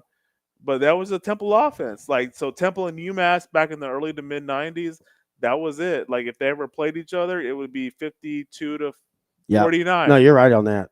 It was just the lowest scoring game. You always expected it. There were two of the top 20 teams in college basketball at that time. It's just the way it was. And I didn't mind it. I like the strategy. As a kid, I just loved, like, just one team with elite talent. You're very defensive. It's funny because you played offense in football. You play offensive line, but you're very much you like the defense of sports. Yeah, I like a good defense that could be able to devise a strategy. I think that's why I kind of like Bill Belichick, and Bill Belichick as the defensive coordinator for the Giants. I liked how his defensive game plan is in the NFL Hall of Fame right now. Against he was a Giants defensive coordinator playing against the Bills in the '90 Super Bowl. Which you know what's funny about that? That defense didn't really play that great of a game. It was just great offense. It's because they kept the ball away. Yeah. The Bills actually gained a shit ton of yards, scored points. But I love Bill. I love Bill Belichick like you do too. But I've always felt that game defensively gets very overrated for the Giants. That was the Giants offense doing all the work. Yeah, agreed. The Giants had almost 40 minutes on offense in that Super Bowl. Otis Anderson was the MVP in that game. And the Bills in 20 minutes had like almost 375 total yards, like just a crazy amount for the time that they actually had the ball. And if you want to fast forward that 2009, Miami and Indianapolis, I think it was a Monday night game. Peyton Manning, still the quarterback for the Colts. Miami just come off of a division title that season. Yeah. They had the ball for well over 40 minutes. They ended up losing the game. They were purposely keeping the ball away from the Colts. And it was a close loss, but Indianapolis eventually ended up scoring enough points to crawl back into the game and end up winning the game. Yeah. I can't remember anything specifically memorable about that game outside of the fact that Miami's game plan was specifically on offense to slow down the game, the Colts offense was so good that Miami was like, okay, the best strategy is just to run down the clock, keep them off the field, I got you. Go ahead. I'm just trying keep to figure out something. keep them off the field. And so they did that for most of the game. They did. It was a great game plan, Yeah. especially with No, a you're team right. that was injury prone. They had won the division the prior year. They're going the current year. I think Chad Pennington got hurt. He was a runner-up for MVP of the prior year. This was a team that was in transition. They end up needing after the season. You end up realizing they need more than what they had. But it ended up not being enough because the Colts that season in 2009 were just too good. Yeah. They ended up winning. I think they won the first 14 games that season, and then they were like, okay, we had the number one seed already. Jim Caldwell was like, okay, I don't care about having a perfect season, so we're just going to go ahead and just, play our backups. So they ended up losing their last two games. That was okay because they ended up, winning all their playoff games to go in the Super Bowl. All right, so Another sack. Wow, they are real. Look, sack and almost fumble. we talked about this earlier when we were actually talking football before we got on a 45-minute NBA talk. Terry. Both defensive lines have been dominant at times, but the Chiefs' defensive line is really starting to have their way with the Eagles' offensive line, and that's kind of been a thing that we talked about. You said it earlier. I don't think I didn't respond at the time, but I wanted to. You're right. The Eagles are not as good as they were last year. That doesn't mean they can't go to the Super Bowl and win the Super Bowl, but partly is they're back into their secondary and their offensive line. Yep. And Dallas was getting to Hurts a couple times, and Hurts was, Micah had 1.5 sacks in that game. And so again, that's the thing. And by the way, every team right now has offensive line issues. There's not really, even teams that have great offensive lines, they're one guy being down to being, or question, why did Spagnuolo not ever get a head coaching job? Again, because he was the head coach for the, I believe, Rams. Well, yeah, but that was I'm talking about since after that. That's a good question. I wonder if it was his decision. Like maybe he didn't. Because the job he's done with the Chiefs over the last few years should go unquestioned. He's look at this. Again, they are just. You got the Chiefs. The Chiefs have a timeout. Yeah, they do. So now they're about to get the ball back and should get in pretty solid field position. Kind of like with the Bengals. They will go a little cheap on defense because they have an elite defensive coordinator. They do? Lou Anarumo. Okay. No, he devised a great game plan in 2021 against the Chiefs in the AFC title game to propel the Bengals. That was one good game, which, by the way, I think that's But that's when people started hearing about him. And then, 2022, you kind of saw it continuously go. And then this year, you're seeing it as well. I guess okay. I just don't think of them as a bit like if I always say, like we're talking about, if the Cowboys were to play them next week, I wouldn't be like, oh my God, their defense is scary. I don't know if they'll score. And here we go with 44 seconds left. The Chiefs will get the ball at the Eagle 45. Yeah, Chiefs are up 14-7. 44 seconds left in the half. They have the ball. Let's just see if they can get. Hey, if even they get a field goal by halftime, that means everything. But I like the Chiefs will take a field goal. So, if Dallas had the ball right here, right now, I would assume they get a field goal. Yeah. At best. Yeah. So, with Andy Reid, I assume that they will try to score a touchdown first and then settle for a field goal. So, you're saying Andy Reid's better coach than Mike McCarthy? It's a hot take. Very hot take. Though I do think Mike McCarthy gets a lot of unfair. Dude, you could say what you want, but again, when you and I talk about it, I already said on this podcast. Yeah, no. He's the best coach we've had in 25 years. I agree. But a simple fact, he's led Dallas to back-to-back playoff appearances, and Dallas has not had back-to-back playoff appearances since 98-99. And we're about to maybe hit a third straight, which we haven't had since 94, 95, 96. Yeah, that's very true. You can't get to the second round if you're not getting to the first round. And that's yes, I want them to get past to the second round. I do think it might have to be a path where they maybe get Detroit in the second round. Or maybe it would be very tough. or maybe there's an upset and they get a Minnesota in the second round, or If the Eagles can somehow win some of these games, right now the Eagles are going to play Buffalo. Right now they're playing Kansas City. They're going to play Buffalo next week. They're going to play Dallas at some point. I think after Buffalo. It's a tough stretch for Buffalo, but they close out with the Giants. Well, there's a third game too. Well, no, because Dallas has the extra game Thanksgiving. Never mind. Because Dallas is 3 games away from. Yeah, right now. So when they play the Eagles, I already told you they need to be 9-3. Right now they're 7-3. So if they beat Washington and Seattle, they'll play Philadelphia. Something tells me they won't win both of them. I think that would be very disappointing if they don't. I mean, Seattle's a good team. I know they lost yesterday to the Rams, but they're still a good team.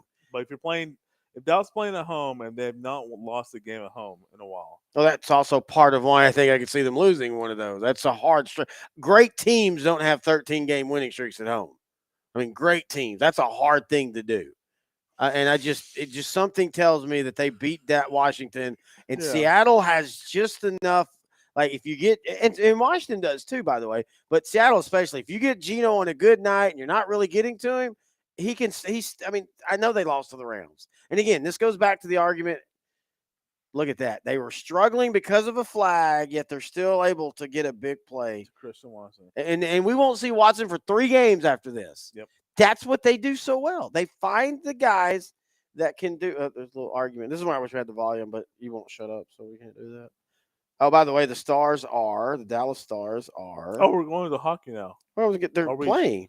They're trailing 2-1. Should we even bring up hockey? I just wanted to give the star scores. That's all I want to do, dude. I don't want to get into a big hockey talk.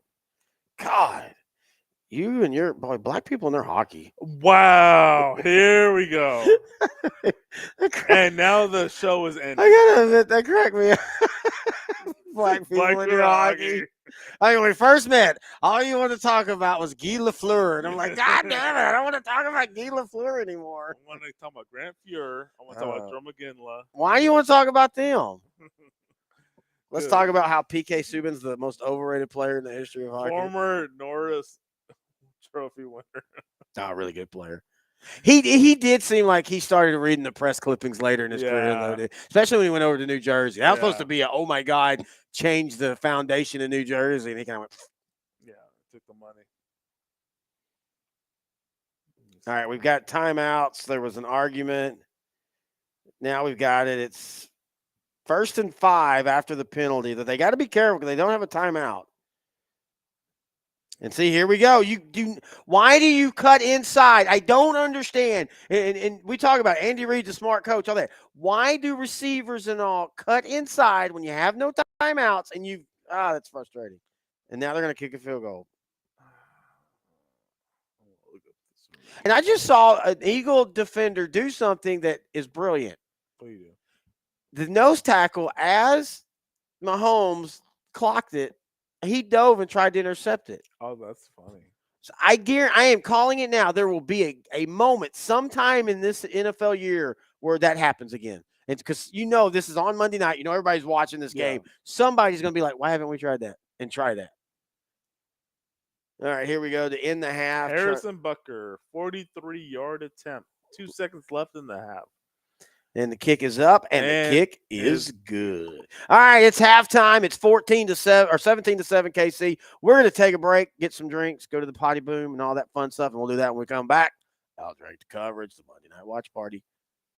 Football season, and that means it's bug season.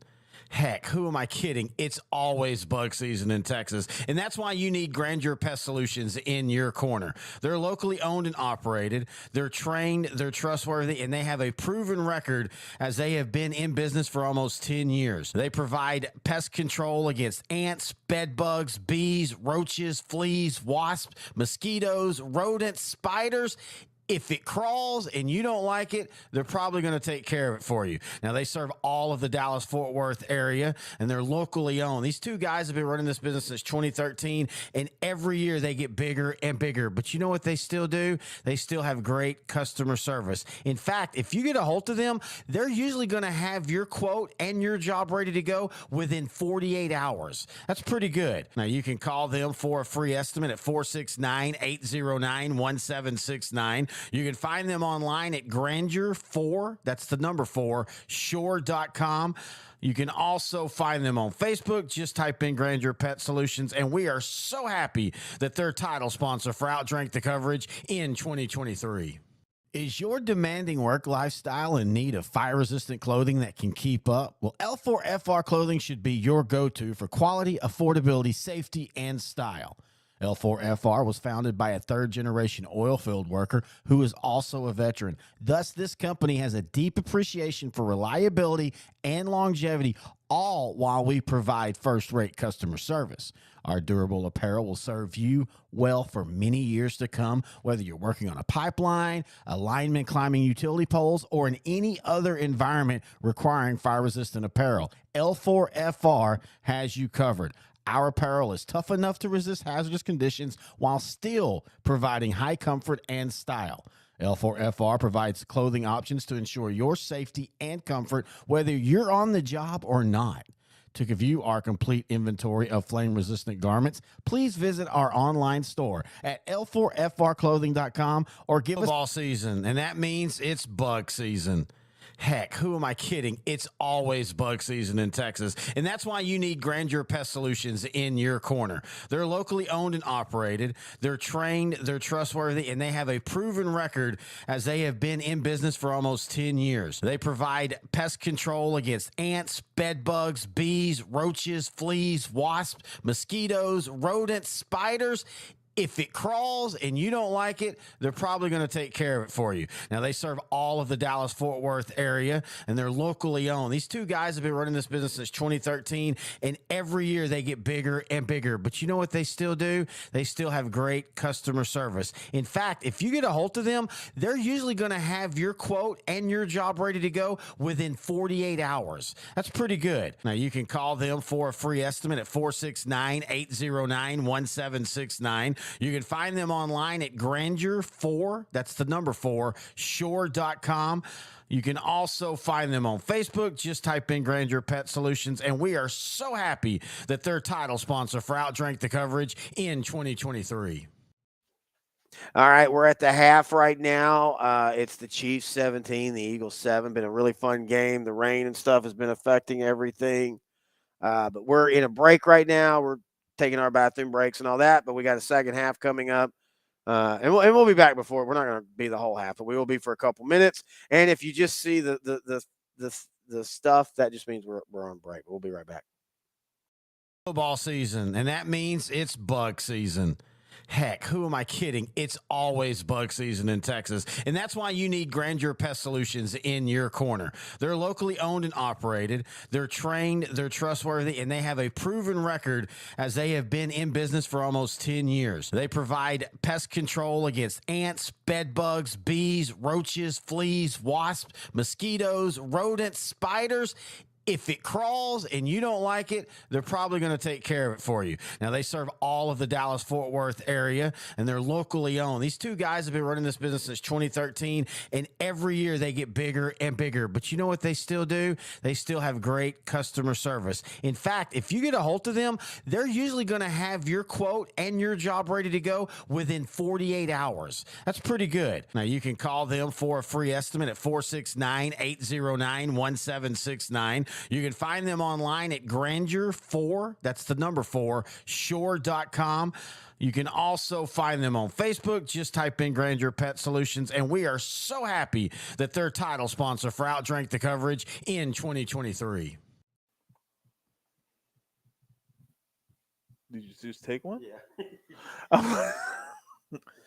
Like that. Football season, and that means it's bug season. Heck, who am I kidding? It's always bug season in Texas, and that's why you need Grandeur Pest Solutions in your corner. They're locally owned and operated. They're trained, they're trustworthy, and they have a proven record as they have been in business for almost 10 years. They provide pest control against ants, bed bugs, bees, roaches, fleas, wasps, mosquitoes, rodents, spiders.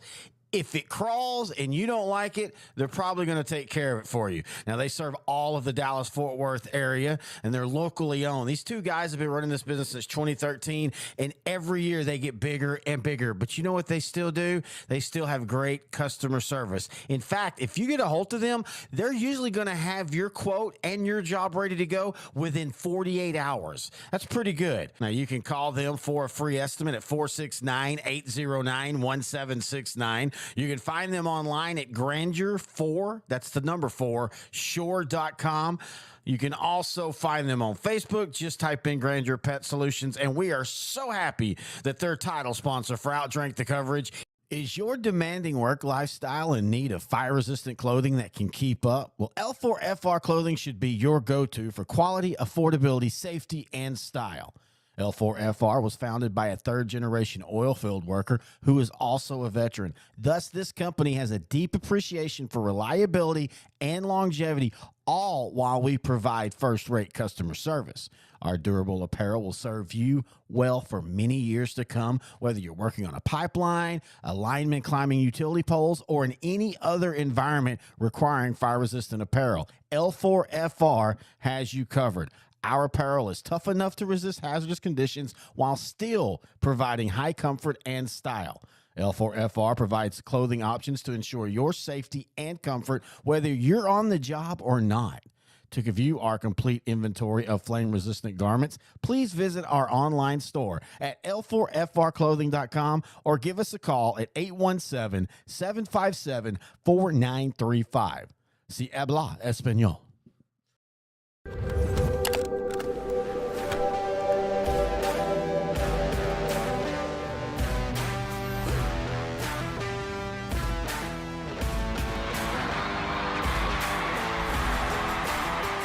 Hey, I mean, that was a good point. I think we might start seeing some go back. I'm gonna quit everything. I'm gonna start burning down crosses. When? Is your demanding work lifestyle in need of fire-resistant clothing that can keep up? Well, L4FR clothing should be your go-to for quality, affordability, safety, and style. L4FR was founded by a third-generation oil field worker who is also a veteran. Thus, this company has a deep appreciation for reliability and longevity, all while we provide first-rate customer service. Our durable apparel will serve you well for many years to come, whether you're working on a pipeline, a lineman climbing utility poles, or in any other environment requiring fire-resistant apparel. L4FR has you covered. Our apparel is tough enough to resist hazardous conditions while still providing high comfort and style. L4FR provides clothing options to ensure your safety and comfort, whether you're on the job or not. To view our complete inventory of flame-resistant garments, please visit our online store at l4frclothing.com or give us a call at 817-757-4935. Si habla español.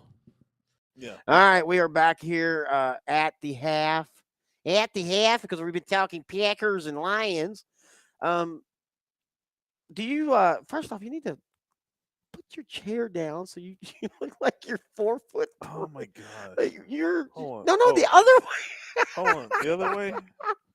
Oh shit. You still haven't learned them. I've owned this about a year now. Yeah, I think I got them in December. I still don't know. There's 4 of them. Okay, now you're doing the headrest.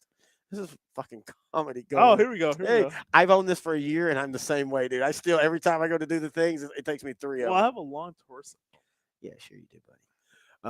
What are your thoughts on Thanksgiving football? Oh, I love it. It's my absolute favorite football weekend. Because you like it's like family. It's family. It's family, food, football. The 3 F's that mean most in life. I just love the holiday. I love not having to go to work. I love the lack of traffic on the roads. Yep. I love just eating a ridiculous amount of food and it's being acceptable. What I don't like is the aftermath, which is, now that's changed. So, now it's Gray Thursday. Now it's Black Friday, Cyber Monday. Well, have you noticed though that they're going like and I knew this was going to happen back when this was a big thing, but like Yeah. Walgreens is now going back to not being open on Thanksgiving. Yeah. Walmart and all them are going back to not being open on That's Thanksgiving good. night. Yeah, it's fine. Amen. But Amen now to here's that. the thing. Those people, most of those volunteered to work and they got paid really well. So it Oh, wasn't time like, and a half. Yeah. yeah, it wasn't like it was, and some of them even did double time. Like Yeah. that was their thing. But yeah, I like the more traditional. We'll never have a true Black Friday anymore because you can just get like me and Grant do this and it's easy. And you probably do too. I can literally take my paycheck at the first part of December and Yeah. buy my Christmas in 5 minutes Yeah. and get good gifts. I'm not talking about being back, but I can just find everything I need online. I Yeah. listen to what people. I can't wait to give you your gift. It's awesome. Me and Jenny we're really proud of ourselves on your gift. You're gonna love it, dude. Okay. No, like seriously, you're gonna friggin' love it. Like better than the banner I gave you, which is still pretty freaking cool and all that. And this is Okay. awesome. But anyway, I can do it in one day, like literally 20 minutes. Load up my Amazon cart, a couple things from Walmart. I'll get like I've got to get I'm getting my fiance's ring on Christmas. She doesn't know that yet, so I don't know. She don't listen to football. Don't worry about that. Oh yeah. She'll never know. I can talk about all the chicks I've been banging. You know me, man. You know me, man. When football season, if she ain't over, I got all the bitches. No, you know what I was doing last Thursday? I was laughing about this. You and I talked about how bad this game was. I had the high school stuff on my 2 laptops, and I'm Oh, fucking watching Chicago. Chicago.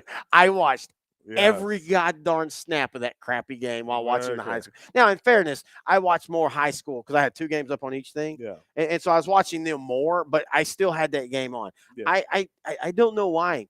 I mean, I know why. I love football, but I more and more I still love the Cowboys, and I ride or die with them. But you and I've talked about it. I enjoy all the other games as much as I do watching the Cowboys. You this week, you did what I've done before. You knew you felt the Cowboys were going to win. You just watched Red Zone and you'd see the highlights when they popped up.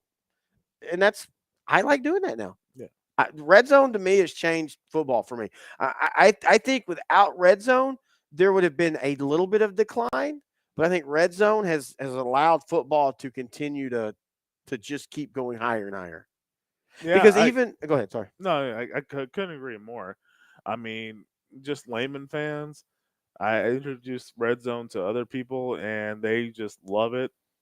And then like they start becoming football fans after I start explaining my love for football, the art of the competition, the teamwork that's involved, the strategy that's required to move the football 1 inch, or move it back 1 inch. Mm-hmm. No, I just explain like just how beautiful the sport is, and if you just watch it enough. How beautiful Travis Kelsey in his pants. Yes, Terry. But no, like like I said, my fiance, she doesn't care about football. But she like Sunday is usually her Sunday fun day when she's feeling up to it and she'll have some drinks. Yeah, And she'll get into it because she's watching me get into it and watching me live or die with my yeah, fantasy. Now, in saying that, she's a bitch. I was sitting here the other night, a couple weeks ago. Everything was looking good. I was almost up to a 9-0 perfect week. I have yeah. 9 fantasy teams. I was almost up to a 9. We're starting second half, by the way. I was almost up to a 9-0, and then everything collapsed, and I ended up going 5-4. So why? Just the games just changed. Just I was up, and then all of a sudden, a couple guys had big second halves or big. Yeah. But anyway, I'm starting to moan and groan, and she just starts cackling at me. She was laughing at my pain. And I don't know if I was mad or turned on because it's kind of cool. Because she was straight up laughing so much at me. But she doesn't care about football. But oh yeah, shit, we forgot the second half. Hang on. She doesn't care Nick about. Sirianni is 6-10 when trailing after halftime. That's not bad. That's not bad at all. I think that was mostly his first season. All right, second half shots. Oh man, I'm starting to feel these, brother. I'm almost positive that all that was his first season. I'm surprised Lisa Salter is still on the Monday Night Football show because they've been trying to go on like in a different movement. You know what I mean? Yeah, but she's okay. Let's go ahead and talk about that. I don't even know her name. I don't feel like pulling it up. But the sideline reporter for Amazon said that hey, when she can't get a coach, she'll make up what they said. I don't have a problem with it. Yeah. I don't have a problem with it, because if she's doing her job well enough, then she's going to be right on what she said. And once again, dude, the defensive line or the offensive line for the Eagles are now officially in a holy crap panic mode. Oh, Carissa Thompson. Yeah, Krista Thompson. Oh, she's like a really well known. Yeah, but and she's I can't believe you missed this. Like this has been huge over the last Yeah. 4 or 5 days. I can't believe it either. I mean, even Chris Hansen talked about it. But I don't really have a problem with what she said. Because if she's doing her job right, you'd never know if she didn't say anything. And B, I'll say this as somebody that, and again, if you don't know, I do this as a living. I get paid to broadcast and talk football. You do this as for fun. Eventually, we want to get you hell too. Not that I'm rich, but eventually we'd love to. We all want to be rich. But I don't care for sideline reporting. I did sideline reporting. When I did sideline reporting, I didn't care for sideline reporting because coaches don't tell you shit. You're not going to get any information other than cliche, generic that you literally could make up. And that's what she did. So I don't have a bigger problem with it. Yeah, this is a lady I respect her reporting. Like she's a very well known reporter in the NFL sphere. So I'm kind of shocked that this even happened. And Well, she actually had said this a couple years ago, but it got brought back up. I can see where she's trying to get the news and stories and whatever from the NFL coaches, and they're just so focused on the game, they're not really wanting to talk to anybody. Well, she said and she said the biggest issue was they were late coming out of the locker room. Oh yeah, I can definitely see that. And so again, I get it. Like, I don't know. I just don't have. I just don't. I don't know. I get people that have an issue with it, but some of these sideline reporters that are clutching pearls about it, I Yeah. kind of bet she's not the first one that's done that. Oh, for sure. I'm pretty sure there was. If you want to make it a gender thing. I'm pretty sure there was Gender 100 thing, yeah, male sideline reporters that have done this as well. Oh yeah, 100% agree, dude. And nobody would say anything if they did it. Yeah, mainly because it's. Oh hey, Ryan Fox. Ryan Fox is in the room. He does Whitney football. Hello, Ryan Whitney Fox. beat Tatum. Oh, that's a big one. Yeah, in high school, and Yeah. Whitney's on to the third round.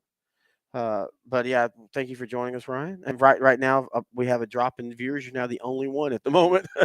Hey. On that side, we still got like a bunch on the other side. Oh, okay. That's the thing I've learned. It's an ebb and flow. Like we still got 300 on Facebook. I'll admit, I didn't think so. I actually promoted this one today. Yeah. When we did the Cowboy Charger one, that was kind of a late night. I never promoted that. So when I realized when I added that, we had over 1,000 viewers for a long time too. That just blew my mind. And this is blowing my mind too. This has been an absolute blast. I love doing this. I definitely want to do more of this. Are we gonna talk about college football at all? Dude, why do we have to talk about college football? I don't know. I mean, like we kind of do talk about it, just you and me. Oh, I know. And these are future NFL stars. Are they? Well, Yeah. this was the first week that there wasn't any. Like, I don't think anything happened that'll change the top Well, 7. well, the order, yes. The top 7, no. What do you think will change on the order? I think because of how Michigan won and how Ohio State won, I think Ohio State might leapfrog Michigan. Yeah, I could see that, but it's And- not going to change the playoff structure. And then I think Yeah. because of what happened with Florida State with their star quarterback Jordan Travis. No, that won't affect them at all. I think Washington would have so the AB poll right now is irrelevant. Yeah. Because there's a college football playoff poll, and that's the only thing that really matters. Yeah, the committee. So I would say because Jordan Travis is hurt, there'll be some poll voters. I'm sorry, that are gonna give Washington more love than Yeah, State. but that has nothing to do with the committee. And I think there'll be a leapfrog there. Yeah, on the AP, that's fine. I can see that, but I still think first off, you got to get a full game without him to see how Florida State reacts. True. The way they responded, though, and I know North Alabama ain't a great team, but still, the way they responded and dominating, if you move them down, I think that's a little crappy. Yeah, I can definitely see that, but they obviously they play Florida coming up, and they have the ACC championship game against Louisville. If they're an undefeated team in the ACC, they're in. They're number 4. They're in. You know, Ohio State and Michigan are going to cancel each other out. Whoever wins that, I assume it's going to be Michigan for a third or fourth straight time. They're going to play Iowa, who clinched the Big Ten title berth. Mm-hmm. Oh, it was 9-2. They're still good. Cooper DeJean, he's out for the rest of the season. Yeah. I think he tore his ACL again. Not again, but I think he tore his ACL, so he's out. He was their best player on offense. Yes. A former Michigan transfer, Yep. the Good call. McNamara, the quarterback, he was already out too. So they're kind of like limited on offense as is. Uh-oh. So good kudos to them for even making it to the Big Ten championship game. We all know they're going to lose. Last season, Purdue made it, and their coach left, and that's Jeff Brom. He's kind of being successful right now with Louisville. Kinda. I think he's exceeded Yeah, expectation. I'm just underselling it. Yeah, no. But I wanted to bring him up because if we'd have done a full college show, I think we've talked about it's really hard to go home, and we've seen that with Frost at Nebraska and such, and Brom is so far now. Hey, kudos to Rule though in Nebraska. He is killing it. I mean, they're 5-6, but I mean, from where they look, Nebraska, and this sucks to say this, and wow, that was almost an amazing play. Yeah. This sucks to say this, but Nebraska, it will never be the same because Prop 48's gone. Yeah. And Prop 48 literally propped them up. And so that's the big issue with them. Yep. And so what he's doing now is just you kind of have to be what I call the Texas Tech level. Oh, 7-5. 7-5 every 5 years or so have a 10-win season. Yeah. That can be relevant. Hey, speaking of Texas Tech, they got to 6-5 after this weekend. They had a big win against UCF. I mean, that was a win that I didn't think that we were going to have, and I thought they were going to finish. Why? UCF's not a good team. I know what they did to Oklahoma State, but that was an outlier. And I will say this. As a Texas fan, I am excited for where the Big 12 is going. I'm going to still watch it. We're going to still talk to Big 12. In fact, next year we'll do a Big 12 SEC style show. I think the Big 12 is going to be old school, back where it was in the the early teens when it was 45-40 games. I think that's what they need to be. If you're a small conference, you cannot be a defensive conference. Nobody's going to watch. Yeah, we're not going to be like there's one show that I like called SEC Roll Call by a YouTube guy named Matt Mitchell. He's really good. He's really brilliant. But he just does SEC. It might be sort of similar in that regard, but I mean, next year's show will be more. It'll be SEC. It'll be Big 12, but it'll also still be Texas football, and that's kind of what the college show was based off of. The college football is going to be Texas football. That's going to be the main important. Here we go. Don't read that out loud. Look what I said though. Yeah. Sports. Yeah, sports. Terry is texting sports to Texas people. Sports. I love that I got you a little flustered. Wait, why is the couch moving so fast? Wait, why did you just Joe Burrow your wrist? What's going on here? So anyway, as I'm massaging my wrist. But no, you're right, dude. I totally agree with you on that. Yeah, I think it'll just expand our reach. And more people listen. Hey, Terry and I would love to talk about more about college football or football in general. We love this stuff, so it wouldn't bother us. Just keep watching, keep giving us suggestions. We would definitely listen, and definitely will want to if y'all have suggestions on like new show topics, we'll definitely take it into consideration. Stars tie it early in the third quarter or third quarter, really early too. I They're playing Look, tonight. huh? Who are they playing? Rangers. They're in a really tough stretch. They had the, Rangers are on a roll. that's what I'm saying. this They had the year. Avalanche, the Yeah. Rangers, and then Golden State, Golden Golden Knights. Knights. Yeah.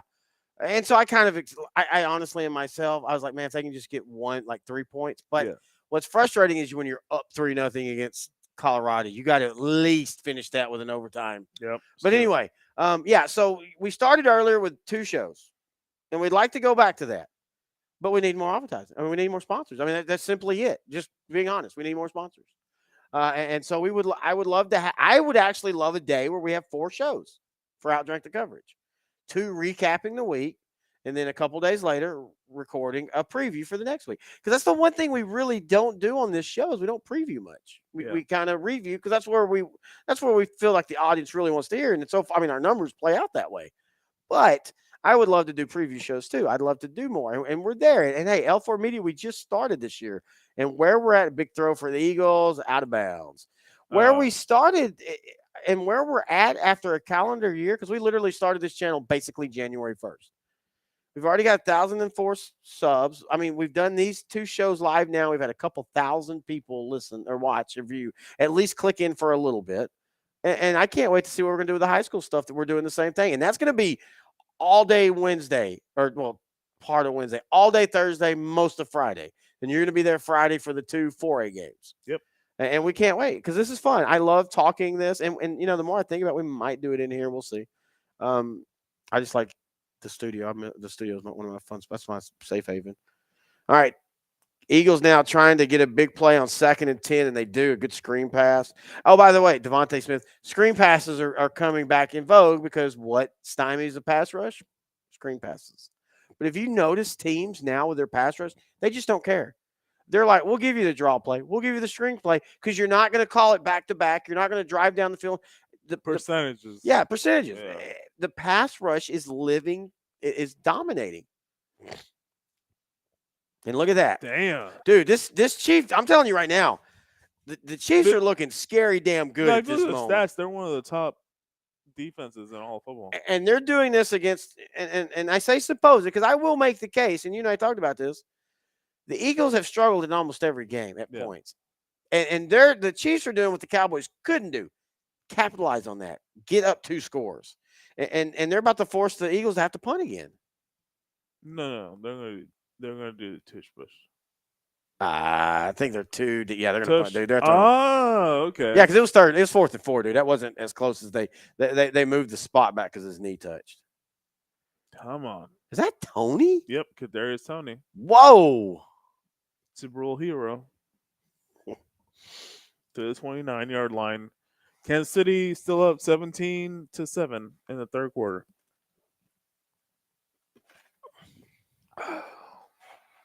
This has been a blast. Yeah, it's been great. All right. We have a lull in the commercial break. So let's talk about pro, man. Texas beats Iowa 26-16. You didn't really talk to me about that. Well, it was. I mean, honestly, it was nice to see that they still struggled in one half. But if you're going to struggle in one half, struggle in the first half. Yeah, and they did. They had 2 touchdowns taken off the board for penalties. Yeah. That this was a game that, and I know we can say that at all the games, the last couple weeks, but this was a game that it felt like Texas was close to dominating. Yeah. In that first half, and then they did in the second half, and I feel better about that. And so we'll see. I'm a little worried because Joey McGuire at Texas Tech. I mean, I know him. You know, he did high school. He's a state championship coach at Cedar Hill. Went to Charlton. Yeah, great guy. Yeah, and he is. He can get teams up, but I feel like Texas will dominate Texas Tech and finally get one of those 35-14 type wins. Now, I ask you this: should Alabama jump Texas if Alabama beats Georgia? No. I don't need. I try not to have a comment on it because it's tough as a Texas fan, you know, because there's perceived bias, right or wrong, and I try to be as if even. One loss Texas wins the Big 12 and one loss Alabama wins the SEC.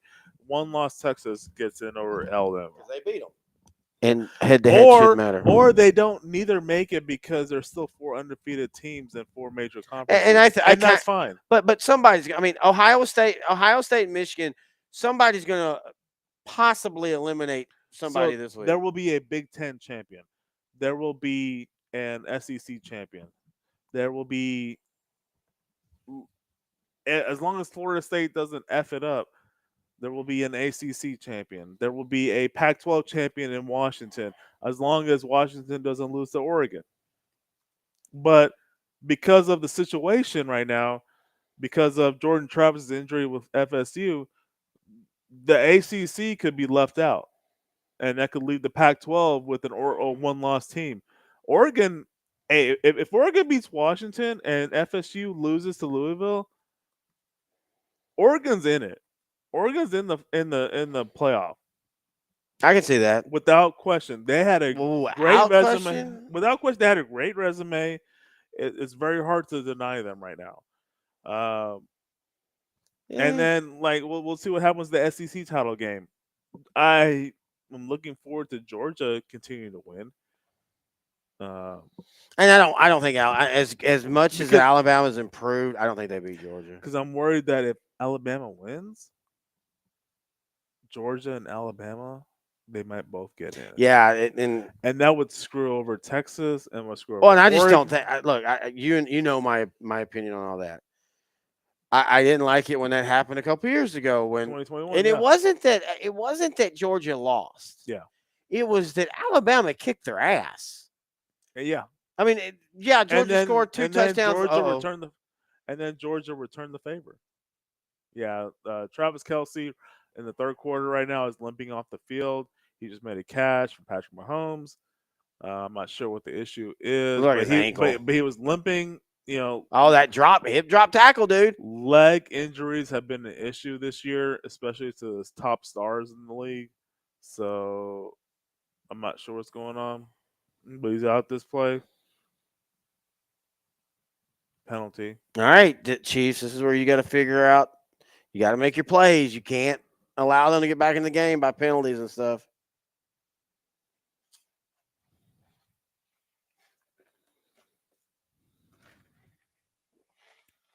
Let's see.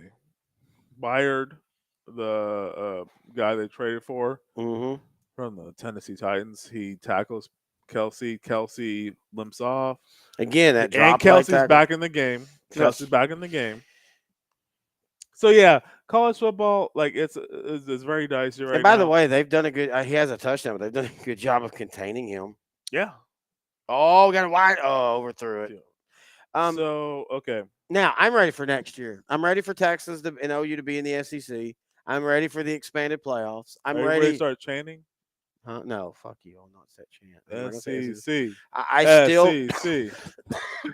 I still believe that within 5 years, the Big Ten plus 20 and the SEC will form their own little CAFL, College America Football, or CFAL, College Football American League, and it's going to be like the NFL, where so many teams on the Big Ten and so many teams from the SEC will meet in the playoffs like AFC, NFC. And I am perfectly fine with that because you know why? Because if you do that, you then can leave the rest of football to all the other ones, and they can have their own thing, whether it be playoffs, whether it be bowls, and you can get the best of both worlds. Everybody is lamenting all this whole thing about, regional football is dead. Why wasn't it dead in the 80s when flight became easier and communicate? Why did we hang on to the regional shit? I don't care about region. I don't have a problem that time period. Yeah, it was a time period. Yeah, you're right. And that's what we were talking about this the other day. You and I were talking about like the rules of baseball, the pitch clock. Remember, we were talking about like those rules aren't made for us, even though we like them. They're made for the younger people to grow up with that, and that's how they know baseball. Yep. Because that's how you keep your viewers. You have to always be innovating. You don't have to completely change the game, but you got to change them. Yeah, that new Fargo looks great with Juno Tempo. Yes. I didn't like last year. It kind of got. I love Chris Rock's performance, but it kind of got the story kind of petered out. So I'm kind of what I'm seeing what they're going to do there. But all moves and stuff isn't for us. We are now past that. especially me, but you're getting there. We are past the idea that we matter to the dollars because we're not the people that they're looking for. They're always Agreed. looking. Yeah. They're looking for 18 to 35. That's just how it Yeah. is. And that's not a bad thing. That's long-term view. That is perfectly fine. Um, but yeah, in the Big 12, Kansas State beat Kansas 31-27. They're still a logjam right now. Like it looks like as long as UT beats Texas Tech next week, they'll be in the Big 12 Yeah, they championship clinch. game. If they win, they clinch. Yeah. So And they still, even if they don't win, they still. there's a 4-team logjam right now for the second place in the Yeah. Big 12. So it's just gonna be That'll play out because somebody else is going to lose. Texas is right now is at the best. I mean, I think if you did probability, they're like at 90%. They're going to be in the Big 12 Kansas championship. State's in it. Oklahoma, who beat BYU, is in it. Even though Dylan Gabriel got hurt. Yeah. Oklahoma State, Ollie Gordon the second. He had over 160 yards, 3 touchdowns in the second half to pull away. Oklahoma State's in it. Let me see. West Virginia, who's having a great year. They're not in it, but they had a great. Hey, Neil Brown was on the hot seat. He probably saved his job he because saved his job. And you know what Neil Brown and you know what even David Arnott at Baylor. By the way, David Arnott really put himself in another hole talking about Neil this today because he just said things that made no sense. Like somebody said, he's just saying a lot of words. He's one of those. He's kind of like Sweeney or Dabo at Clemson, where he's just like Neil shouldn't happen, so I won't deal with it. And basically, people saying like, dude, you're gonna have to. But you know what Neil Brown's telling West Virginia, dude, look, Texas know you leave next year. It's a wide open conference, and it is. Yeah. And what West Virginia did well early when they moved to the Big 12 is that is a shit place to go to at an 11 a.m. kickoff. It's all the way across the state. I mean, the country, halfway across. And I know people in their mind think, oh, well, what's a flight from Dallas to West Virginia? An hour? No, that's a 4-hour flight. And you're going there and you're playing an hour ahead in your clock. That's why when West Virginia first started in the Big 12, they were hard to beat at home. They've got to figure that back out. And I think they're going to. Yeah. But I'm all in for the Big 12 next year. I'm going to still watch it. I mean, we watch all of football. They're going to gain Colorado. They're going to gain other teams. So. And I think there's a world where Nebraska ends up back there. Oh, for sure. I mean, they're not like doing the best right now in the Big 12 or Big 10, but Matt Rule is in the first season. They're 5-6 right now, but I really think a move down south is going to be the most beneficial for them. I get why they left the Big 10 or the Big 12 a while back, but yeah, I think this is the time to move back down south. Texas Tech bowl eligible. They blocked the PAT. They're 6-5. Good for them. They exceeded expectations considering all the injury issues. I still think like their long-term aspect with Joey McGuire. Oh. Well, they almost did it, but the Eagles still are almost undefeated on the. Well, look at the space. Kelsey puts his head down, which is what you're not taught to do as an offensive lineman. Yeah, he puts his head down, so but he's rooting. He can get. He's rooting. It's shoulder pad to shoulder pad. If you can get your shoulder pad lower than your opponent, big play. That's here we go. No, that's not a touchdown. I told you it wasn't a touchdown. All of a sudden, and this is where again the NFL today, but especially a team like the Eagles, they have been crap for most of this game, but you cannot count them out. Look at that! Look! Oh, you missed it. There was a dude in an Eagle suit trying to check his phone. He's like trying to look through his mask. Oh, that's funny. But yeah, I mean, this is why the Eagles are so good is because they can be down 2 scores and so 2 plays makes them right into it. Some of the big college football. You're trying to get this college stuff Well, I'm going. trying to get all the information out the way. Jordan Trapp's out for the year, which we already talked about. Oh yeah, Syracuse head coach Dina Babers is out as head coach for the Orangemen. Mm-hmm.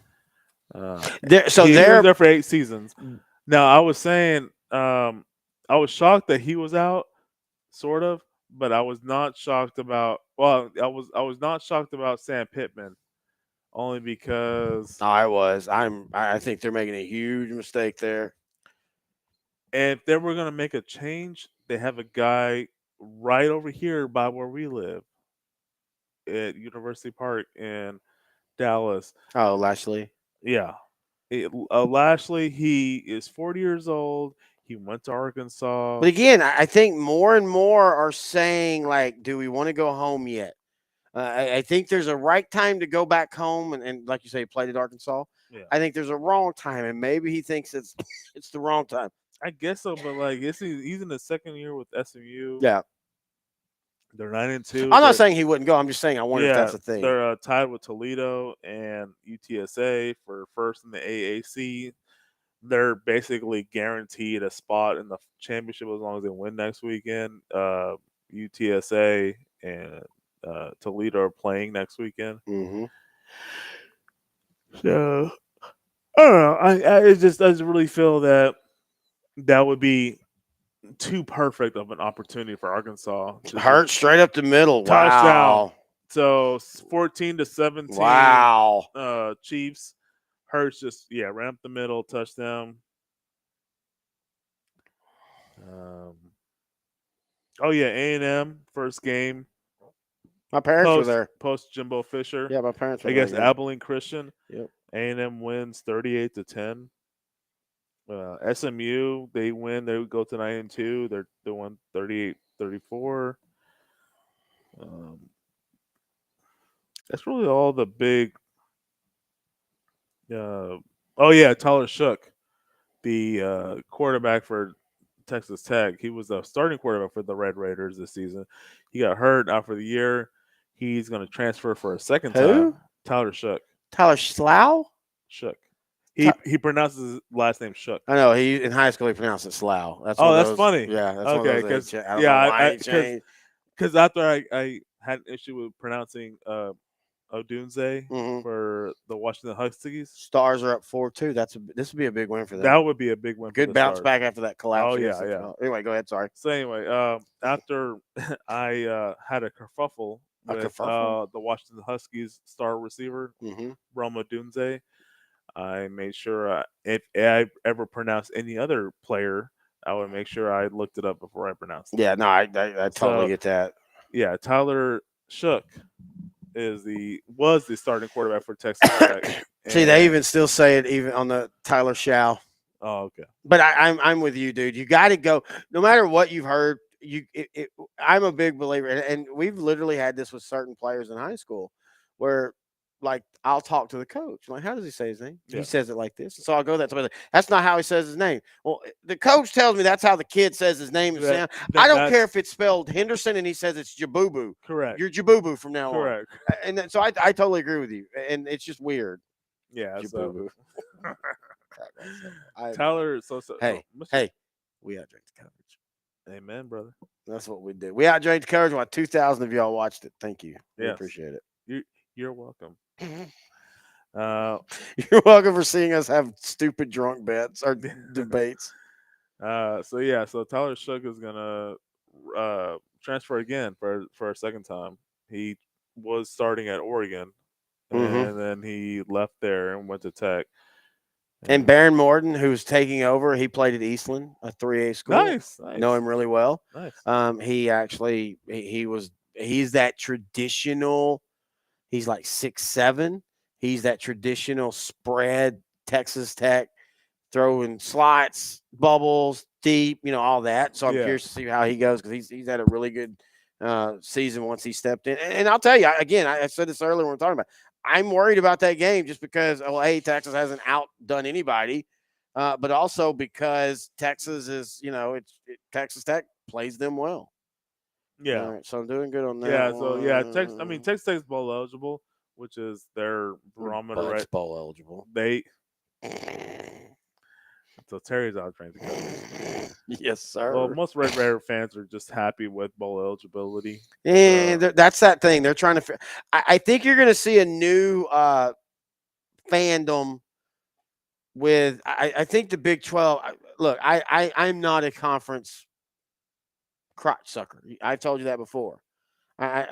Texas in the SEC, great. They're in the SEC. They're in the Big Ten. I don't care. Just beat who you're supposed to beat. I don't root for your conference. But in saying that, I think the Big 12 is going to be better because OU and Texas aren't in there. Yeah. Because they're not. They're going to have teams like Texas Tech roll off a 10-win season and be in that Power 5 chase. You're going to have a Colorado. And yes, folks, I know it's real easy to shit on Deion Sanders and all, but he still did better than what they were last year. People need to realize that. And they are moving to a conference where I think they're immediately capable of winning a conference. I mean, the Big 12 is a step down. And it's sad that the Pac 12 is closing because this has been the best Pac 12 year since maybe the shit, like, I mean, even when USC was rolling, nobody was really challenging them. Yeah. Like maybe the 2010s when Washington and UCLA was still kind of coming back up. I don't know. I hate that they're leaving, but I do think that Colorado immediately walks in the Big 12 and they're at least competitive because Deion's going to now be able to completely recruit Texas where he's been living for 25 years. He knows guys. Yeah. Oh, man, we got a flag. So right now it's 14-17, Kansas City. 3 minutes left in the third quarter. It looks like it's gonna be a slugfest. I'm not sure, Dude, you're almost perfect on the score right now. The rate you're going at. Hey, a couple weeks in a row, man. Now the great thing is about these two teams is it's 17-14 now, but it still wouldn't shock me if they're at 35-31 at the end of the game. Oh, for Because sure. both of these teams, and you kind of figured the Eagles, I think, kind of have made some adjustments on their offensive line, which could be huge. Yeah. I'm gonna get mine here in a minute. Hang on. I got you. The night's going. We still got some viewers, but it is getting a little bit.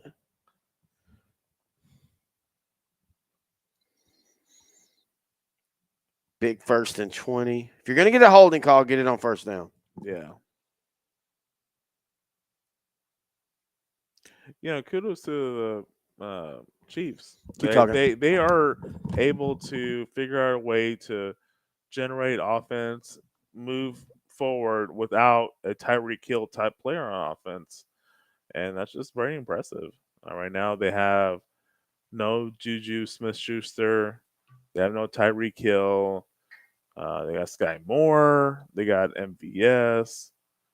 They don't really have many wide receiver playmakers, but they're still number one seed in their division. Did you get a flag? Yeah, pass interference. Wow, dude. I'm going to tell you right now, the most frustrating thing, I know people can't hear me. Oh, actually, the game's picking up good. The most frustrating The most frustrating thing to me right now in football is 2nd and 3rd and long, and you commit a pass interference. If they catch it, they catch it. Yeah. Just make sure they don't score, might have a huge play. But right here, why are you doing that? That is bad technique football. Like, there was no point in it. Let him catch it. Dude, if you earn a 14-yard first down, The question is, why are you not doing that when you played against the Cowboys? Well, they probably were. They should get the call. Hey, yo. All right. To the greater good. To the greater good. Oh, it's about time for a trilogy watch. We haven't done that in a while. Yeah.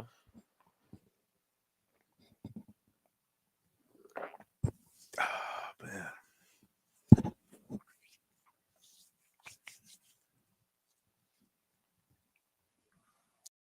All right. I have a cat question, and Ryan, if you're still listening, you're more than welcome to chime in.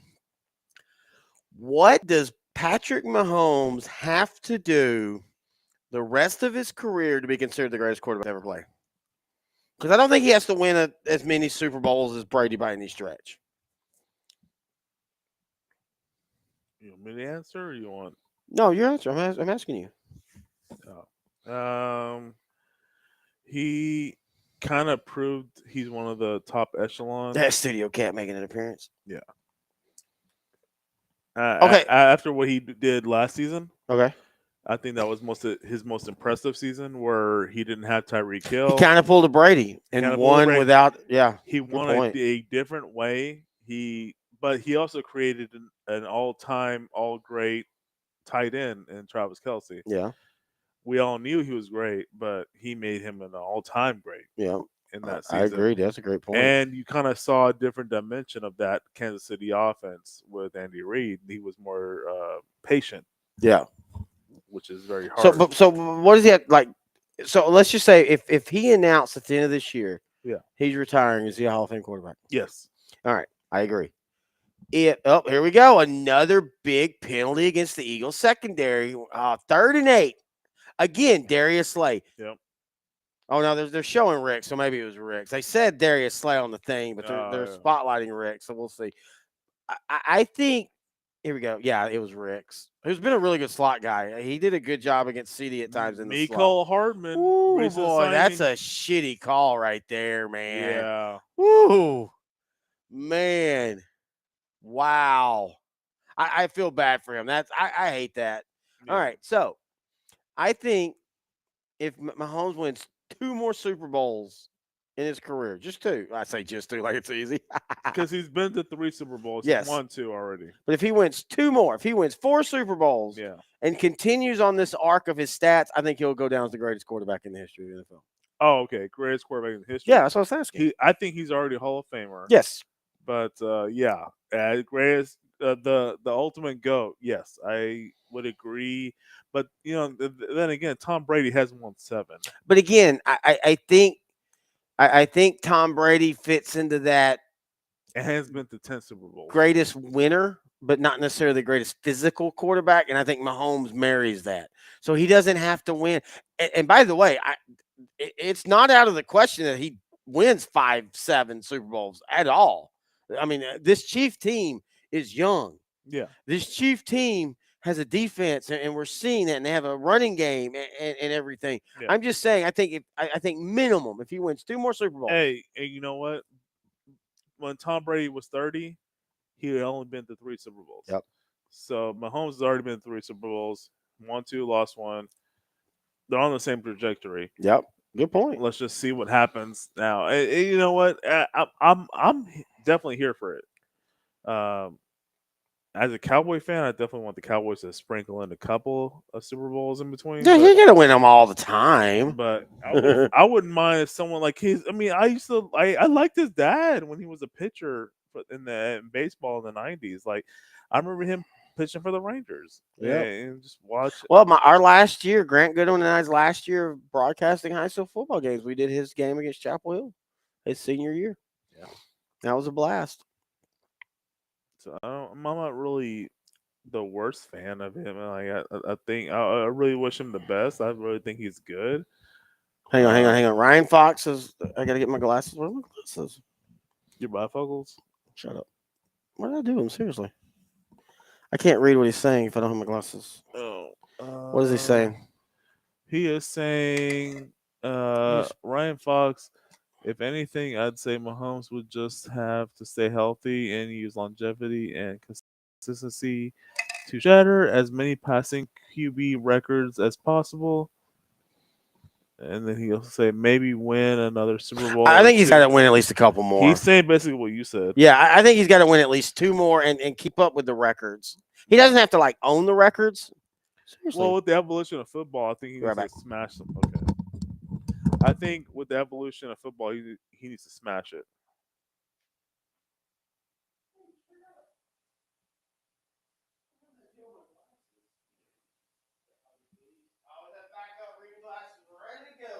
Okay.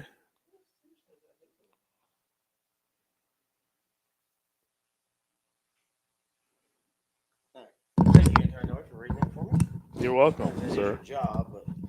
But yeah, no, I agree. I think he's closer than what people realize.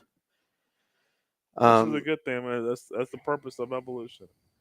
You're gonna get, and like the more we look into NFL talent, I realize it's kind of hard to gauge it from college football level. It's really hard. So I mean, Brock Purdy was literally Mr. Irrelevant a couple years ago, and now he's one of the most sought after quarterbacks in football. Look, you and I were talking about that. I think Brock Purdy's a really solid quarterback. And this isn't a knock on him because you and I were talking about this too. Like, I don't understand why people not, but I do agree, excuse me, that Brock Purdy is in a perfect place. I think there's a lot of quarterbacks that could shine at that team. Does that make sense? Yeah, a little bit. And that's not a knock on him because you still got to go out and do it. And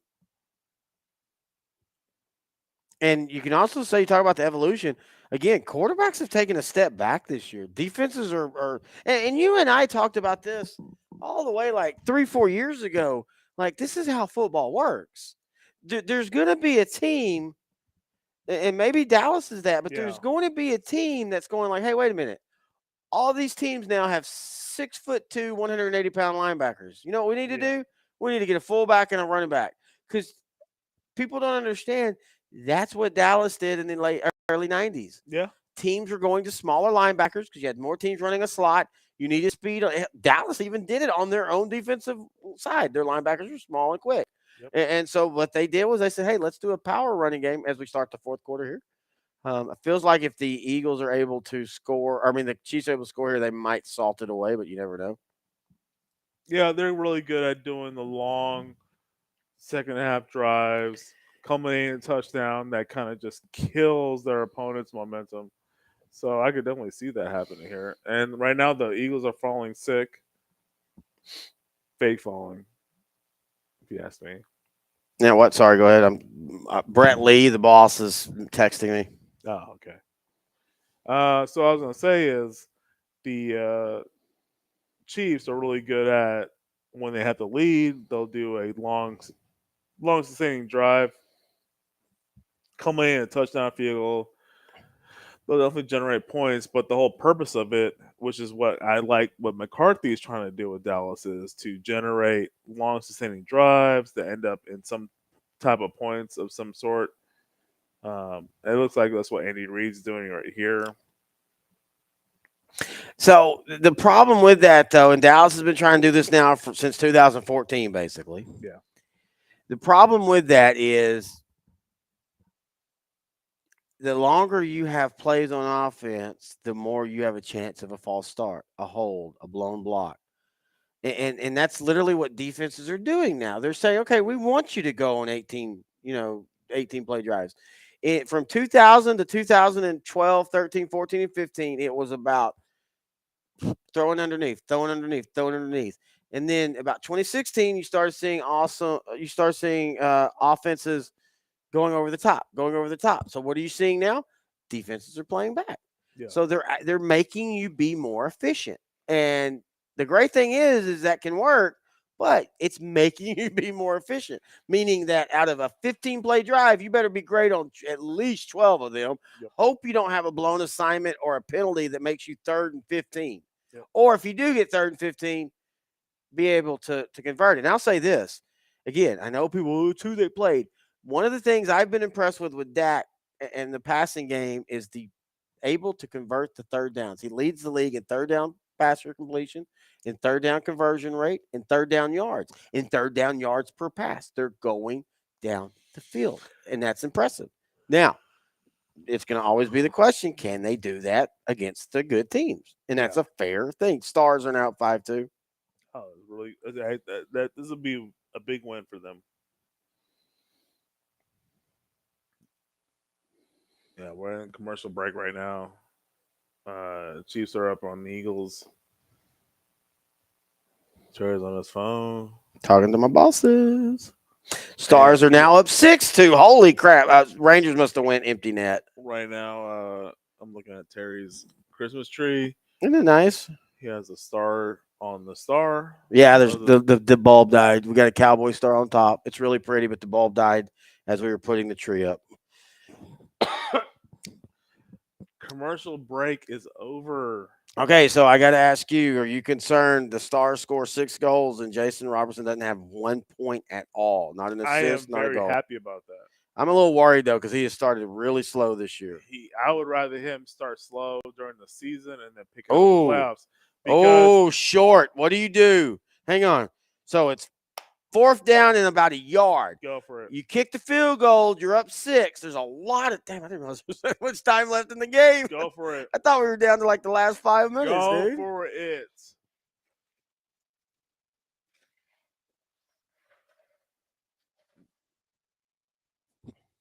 They have the competitive advantage of a tush push. Here we go, 4th and 1. This could feel like it could be the game. Oh, that was a good play. Oh, right up the middle. Isaiah Pacheco. That is something I don't know if the Chiefs could have done last year or the year before. Yeah. That guard, that A gap, just right off the center's butt. You get to pick which gap is open. And I don't even know if he picked right. Here we go. Let's I don't think see. they Look, would have. I don't think they would have trusted anybody to do it. I mean, right there, not a lot of Oh, room, but you. yeah. Oh, that's a really good. That's one of those things that gets lost on the run sheet, but it's Yeah. really impressive. I love it. So now it's 1st and 10, but you got to still do a touchdown. You can't just have to kick a field goal 3 minutes later. Oh no! Oh, Travis Kelsey just fumbled. The ball. Wow! Travis Wow! Kelsey, without Taylor Swift's presence, didn't have the wherewithal, the fortitude to keep the ball in his hands. He fumbled. He is a choker. Release him. Send him to Dallas. We'll take him. Man, that's great job by that Eagle defense, man. Yeah. You strip. Yeah. So All of a sudden now, the Eagles feel like they have control of this game, and they're still down. They still got to go 90 yards, but that last drive, they made some really good adjustments on the offensive line. Now let's see how the Chiefs answer back. Yeah, Taylor's breaking up with him tonight. She's got a song out tomorrow. I'll be listening to it. You fumbled my heart away. What if now she'll start a love triangle with Jason Kelsey and his wife? Oh wow. I don't think that's gonna happen, but okay. All right, so Eagles have it at the 10-yard line. Still a lot of time in this game. I did not realize there's over still 13 minutes left in this game in the fourth quarter. 14-17 Kansas City. Let's see what happens here. Hurts. Oh! 22. Screen pass that should have ended in an interception. Yeah, and a big set. McDuffie went for the hit instead of the interception. I don't think he realized the ball was up in the air. Who I think is going to be an All-Pro this year. Yeah, he's tracking. See right here, watch. Great hit. I love the aggressiveness on the wide receiver. Yeah, 22 didn't realize where the ball was. He went right for the. I get tired of seeing teams sit back on those wide receiver screens. Yeah. If you see that dude, go. If you get beat on a burn play, you get beat. But also, you got two guys. You had McDuffie bracketing right there. Yeah. So it's now 2nd and 10. Let's see how this defense answers, because this is a big moment. Answer well. Here we go. Another wide receiver. Like, why are the Eagles going? Passes? I get your okay. So this is where those things I ask, and this isn't a knock on Jalen Hurts. If you're a big time quarterback, you're making you're calling big time down the field plays. Why are you doing back? It feels like you're just trying to not. And maybe that's the offensive line issue. Yeah. 3rd and 10. Under 13 minutes left in this game.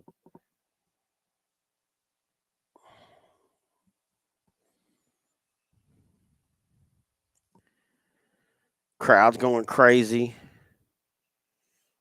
See if they're going to send a guy. Looks like, nope, they're going to back up. 4-man rush. Oh, good pass rush. Oh, Hurts escaped. But he ain't going to get a first down. Yeah. Great response by the Kansas City Chiefs. Yep. I mean, that's that moment where games change, where wins become losses and losses become wins. Yep. And where contenders become pretenders, and pretenders become contenders. But I have to ask, if you're Philadelphia right now, why was you being so conservative right there? I get that you're back, but I mean, this is. I think they're just so shell-shocked that they. Oh, no, that's a good point. Yeah, you just I'm not saying. I wouldn't say they got shell shocked because they lost the ball, but they didn't really lose the ball. It was them getting the ball from Kansas City. Yep.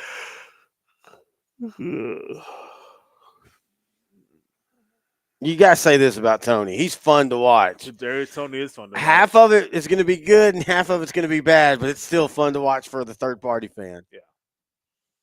Once again, man, we really do appreciate everybody joining us. We're going to do a couple more of these probably in the regular season on Monday night, maybe a Thursday night. For sure, we're going to do it during the playoffs, probably a non-Cowboy playoff. I don't know if I could do it for a Cowboy game. Yeah, I think it'd be too emotional for that. I'm kind of projecting. Let's see. 11:38 left. 1st and 10, Kansas City. Running to Pacheco, I think. Yeah, it was Pacheco. Yeah, for minimal gain.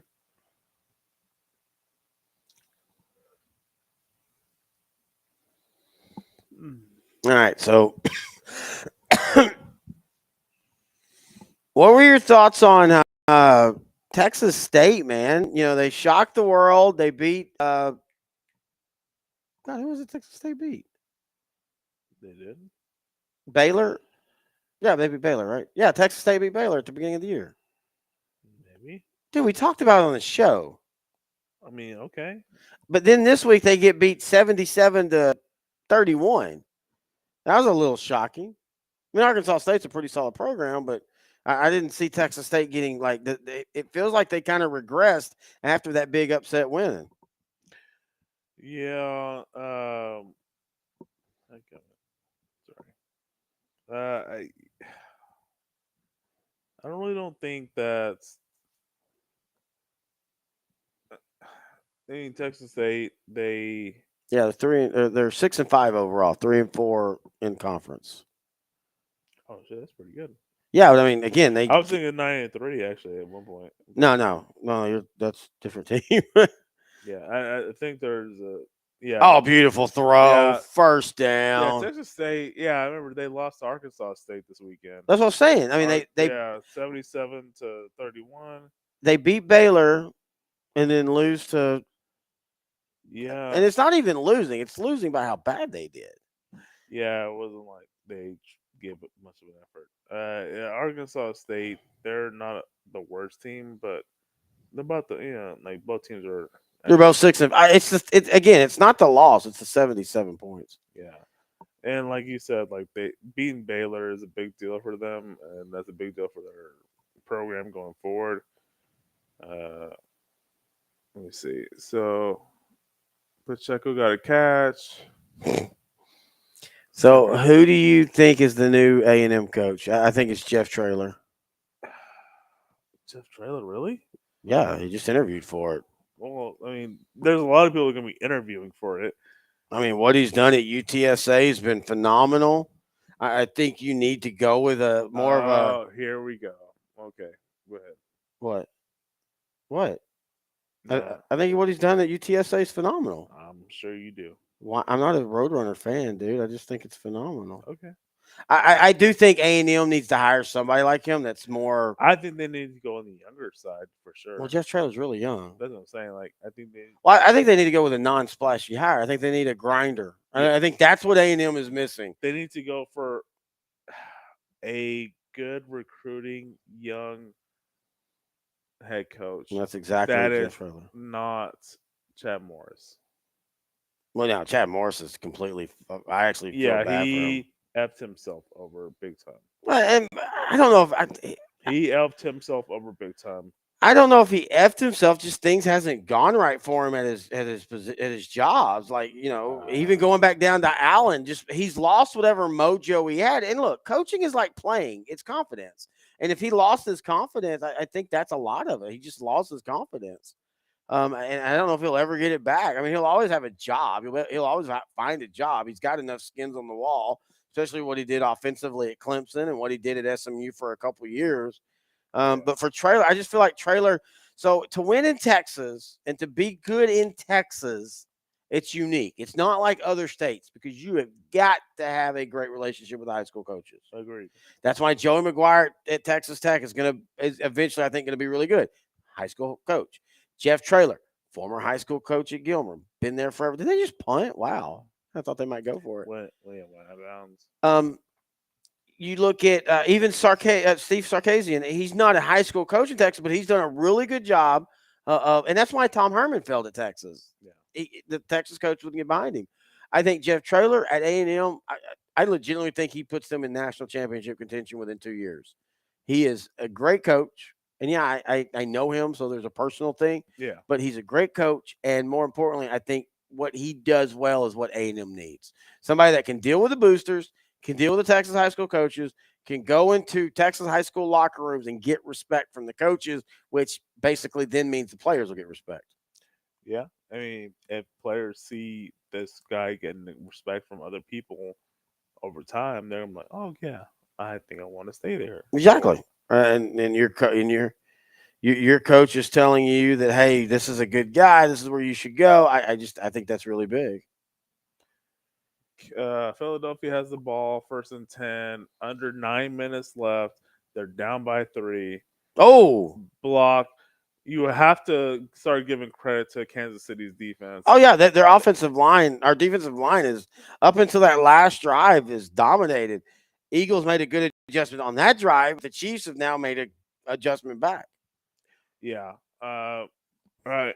Like Steve Spagnuolo is the offensive coordinator for the Kansas City Chiefs, and over the last few years, I mean, he's just been just excellent. And then now a lot of the talent the Kansas City Chiefs have drafted have just blossomed and becoming second and third year wonders. Yeah, that's a good point. There's a lot of guys that were key contributors to their Super Bowl Oh, championship. big play. Devontae Smith once again having a big play to help them. Where's DeAndre? I mean, that was DeAndre. I meant to say DeAndre Swift, not Devontae Smith. But AJ Brown, man, they have effectively taken him out of this game. Yeah, yeah, they have made sure that they've double teamed him. They made sure that they're number one. If they're gonna lose, they would rather lose via DeAndre Swift or Devontae Smith. I agree 100%. That's just With football 101. making them one dimensional, and it makes it easier that Dallas Goddard, one of the top 5 tight ends of football, got injured last week, or I guess 2 weeks ago. 2 weeks ago, yeah. Because Philadelphia had a bye week last week, and he is going to be out for the next 4 weeks. That kind of makes it easier for the Chiefs secondary and Chiefs defense in general. Just the fact that they don't have to worry about one extra target out there. So yeah, and they had a week to prepare, and then Andy Reid's pretty almost perfect on road games, not road games. Playing a team after a bye week, so kind of helps out for the. Once again, that Chiefs. pass rush, dude, they're dominating. It really. Like, this game really does favor the Chiefs in so many ways, and like you said, the pass rush incomplete. It'll be 3rd and 5. The thing is, I don't think the Eagles are gonna have a problem. They still have too much talent on the team.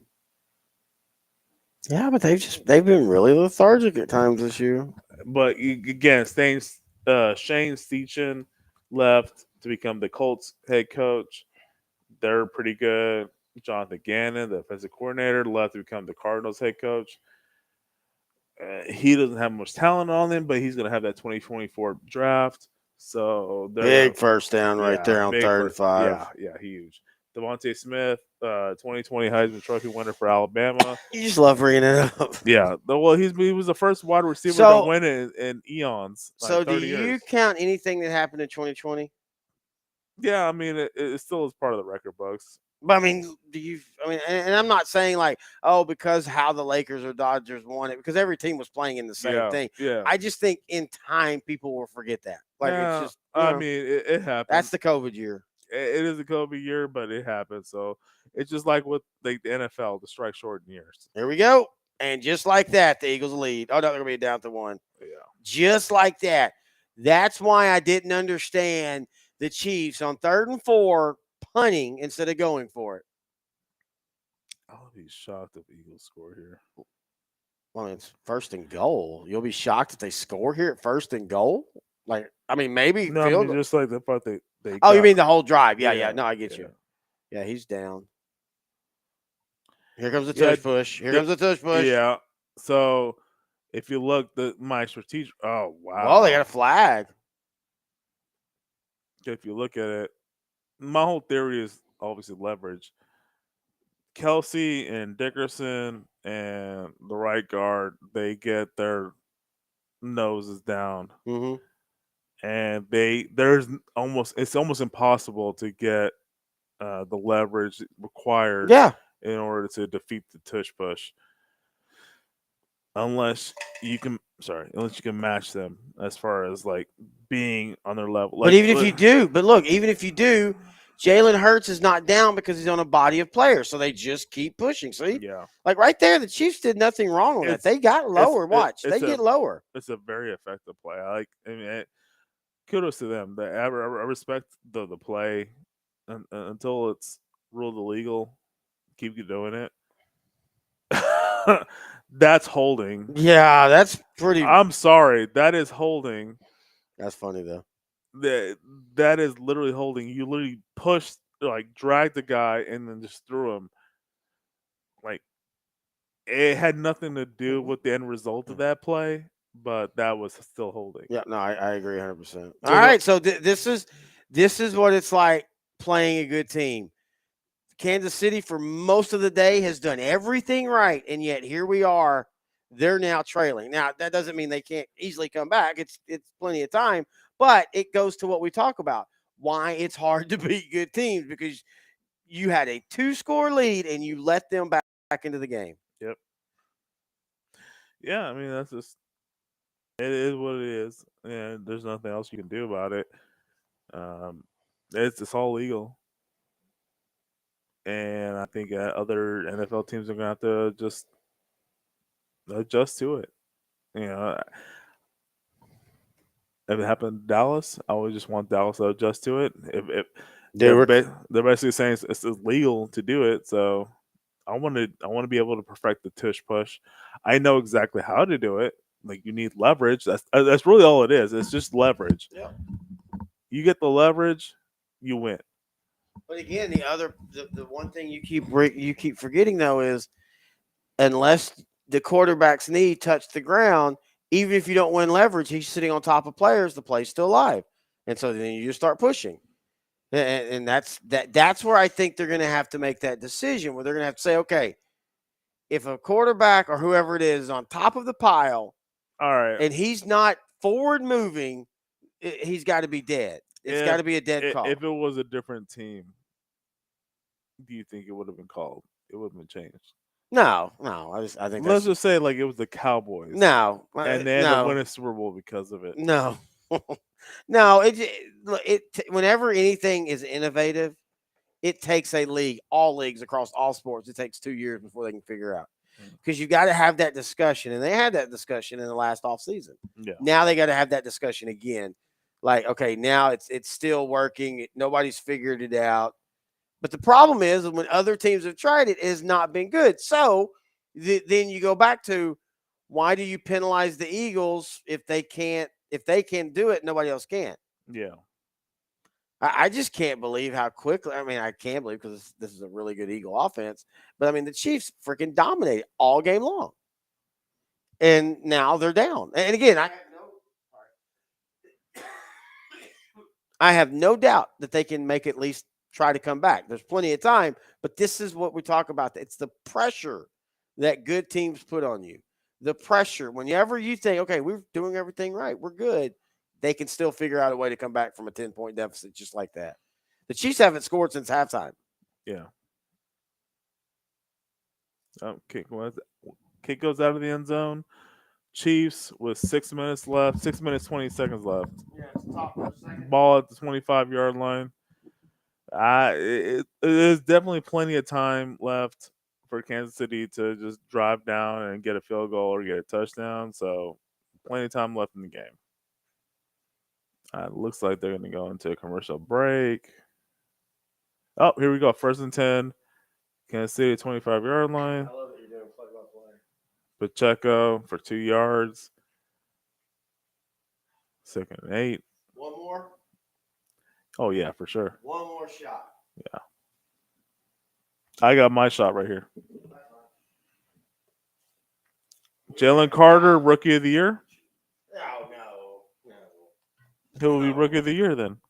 I don't know, but not Young. Oh, okay. Thanks for clarifying. Well, no, I mean, Anyway, 2nd and 8. Patrick Mahomes. Defensive tackles don't get Rookie of the Year unless they have like 15 sacks or something. Well, he's been pretty elite. I don't mean that to knock against him. You and I talked about it. Hang on. Don't do your shit. You and I talked about it. I wish Dallas would have drafted him 100%. But you don't get a Rookie of the Year. 21-17 Philadelphia. Under 6 minutes left. Mahomes missing his targets. A penalty. Offside, possibly? I think so.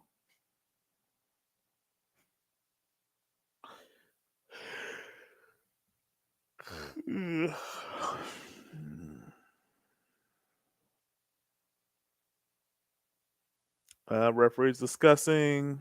I'm thinking it's going to be against the Eagles. Oh, false start on the Chiefs. Oh, wow. Wow. Philadelphia got a break. Yep. Creed Humphrey. False start.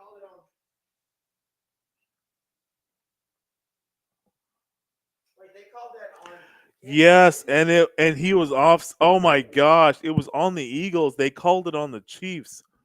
Oh wow. Wow, Sirianno's and his crappy beard are winning over and over again. This is great for them.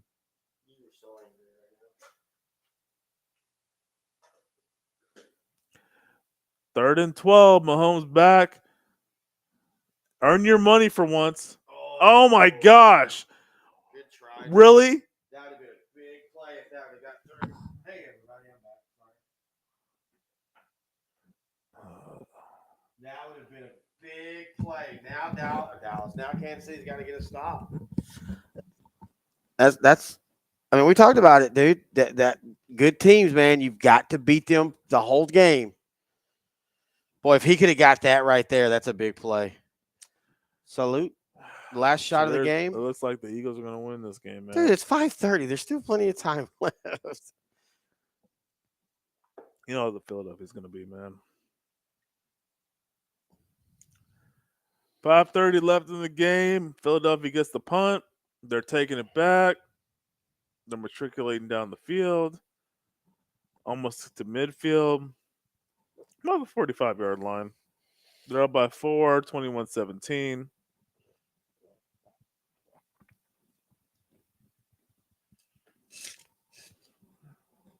Now, I know we're Cowboy fans, Yes. and this is a Cowboy podcast. Indubitably. But if they pull this game off, dude, this is a huge win. Yeah. I mean, because this. You know, the funny thing is, like, this would be the most meaningful. By the way, congrats on the score. You flipped, but you're. Oh, it is 21-17. Yeah, that's true. But yeah, I had predicted that Kansas City would have won 21-17. I just don't see. If Philadelphia, if Philadelphia can win this game, I don't see them relinquishing the number 1 seed, and they'll be the first team in the NFC East to win back to back since they did in 04 or 03-04. I do want to say this: you're getting ahead of yourself because the NFL today, what they're doing against this Chief team does not mean anything next week. That's parity. That's what makes the NFL fun. All that kind of stuff. So as big as a win as this is, there's still one loss or a loss against one of the other teams. There we go. Tush push. Oh, it means nothing. Only because the Eagles have not lost a divisional game. The Eagles have not lost a conference game. The only loss has been to the Jets. So even if they lost to the Chiefs tonight, they would still be meaningless. Well, no, that's so okay. So we talk about that and we say that, but it wouldn't be meaningless because that would still bring them a game close. Dallas would get a game closer to them. Yeah, but as long as Philadelphia takes care of business and beats Dallas again. But we're not talking about. We're talking about going into that game. Well, yeah, going. And I still don't think. I don't think they. I don't care what happens in this game. I still say Dallas wins the game at home. This game doesn't change that about me because even if they pull this game off, it's not like they've come in here and looked amazing. They've just. Man, it would annoy me that the fact that Dallas lost to Arizona. That's football, dude. That happens. See, you say that, but that F the Cowboy fans and the Cowboys in the A last season. Possibly. And the season before. And it looks like it's going to F us in the A this season. Well, no. The season before, Dallas lost at home. That wasn't, they lost at home. They won the division. They lost at home. But there were games during the season. But they won the division. They had a home game. That's all you asked for the first round. No, I disagree. Matter. That's all you asked for the first round. I definitely disagree with your disagreement. I mean, because I really think that Holding against the Eagles, that'll help. As soon as the chief player decided Yep. to put his But hand no, on, I agree with you. Last year, if Dallas just wins one of those, like Green Bay or Bay's, Jacksonville. well, especially Green Bay, because like you said, that would have been a tiebreaker. If they just beat Green Bay, and then they would have tried against I get Washington. that. I get that. But the year before, dude, you had them at home, and I know San Francisco was a very sneaky wild card team because they were really beat up at the beginning of 2021. You know, by the end of the year, they were way better than their record. But you had them at home. You got to win that. That's all. That's all you can ask in today's world, where you get one team that gets a bye. All you can ask is to host a playoff game in the first round, and Dallas still can. They still can, but that's not happening. All right. Second and 22. 3:13 left. Philadelphia up 21-17. Hurts Another running. hold, and they're not going to call it. That's actually going to count as a sack. Baseball slide. He slid down before, so that actually counts as a sack. So if you have Kansas City's defense, you just got points. Yeah.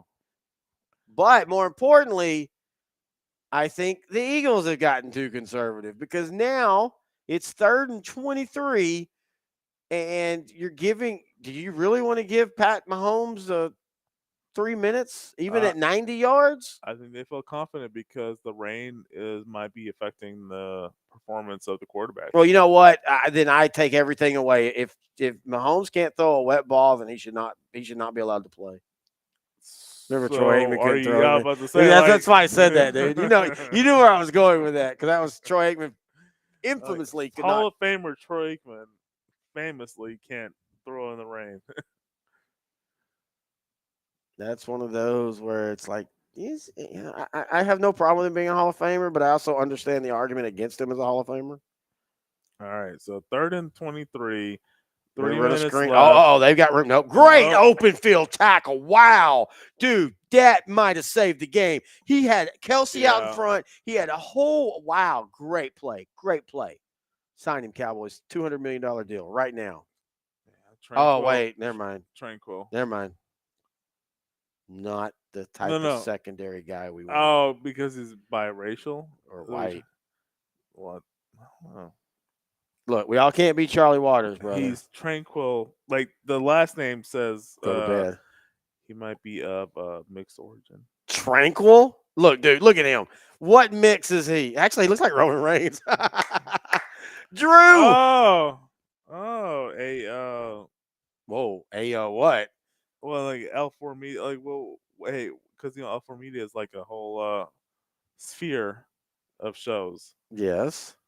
We cover a lot. Oh, sorry. You keep spilling a lot. Oh, I keep spilling a lot? Oh, here we go. They're going to have to go 95 yards in 2 minutes. You remember that whole thing you used to play when you were like a kid? Like, if I pull the rose off, that means she loves me.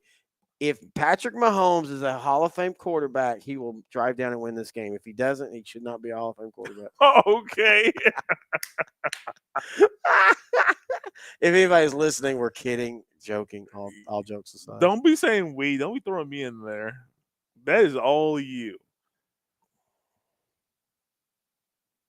Let me see. So here we go. 2 minutes and 49 seconds. They've got to go, 93 yards? Yeah, that's plenty of time. This is like he doesn't even. Yeah, but the problem is you don't have a lot of time. He doesn't even see John Candy at the end. Wait, it's Joe Montana. The most overtold story.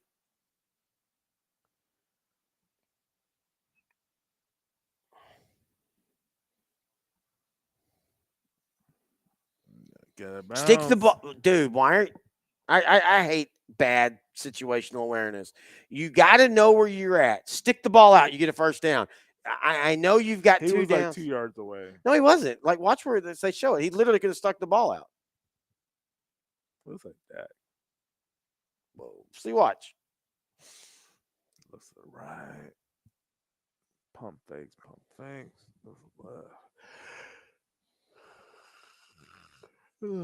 I can't really see from that angle. Yeah. See, you're now forcing your possible fourth down. See? Fourth down. my gosh. Travis Kelce's not had a good game It is tonight. 4th and He has dropped 2 two right different now. passes. I mean, he really hasn't. They're going to have to go for it. Well, Same yeah. play. Same play. Oh, wow. Wow. I'm telling you, dude, this goes back to Watson not sticking the ball out and getting the first down. If I'm them, I run a quarterback draw. You've got time. You've got the 2-minute I almost warning. would just trust Mahomes instead of anybody else. That's what I'm saying. Run a quarterback draw right here. Okay, you got the first. But look, it's taking 30 Just seconds, to make 20 yards. just They've get not past made. the Yeah, 20. they're going to have, and this is where you talk about Tyreek Hill. Yeah. They don't have that 25-yard guy right now. There we go. And you get that's a free one because it's a 2-minute warning. This is fun. Yep. It's fun when it's not the Cowboys. Amen. Oh, Amen. ooh. Oh, Big. Fletcher Cox. You dirty player. You should have been kicked out of the league years ago. No, I love Fletcher Cox got Whoa. a penalty. Personal foul. Roughing the passer on the Eagles. 15 yards, man. On the Eagles. 15 yards. Slap fight. Oh, my God. All the helmets have fallen.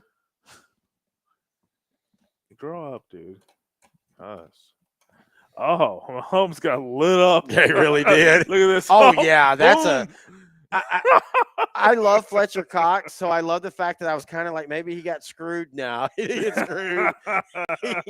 In fact, you earned that penalty. Good job. If you're going to get a penalty, go ahead and earn it. I think you've been moving and I'm right here. no, I mean you just moving back and forth. Oh, the helmet's fell. It's fine. Jeez. My day's ruined. Oh, okay.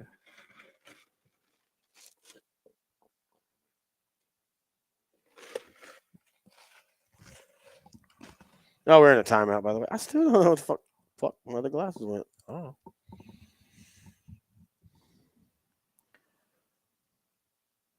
We'll be back next week for a regular show.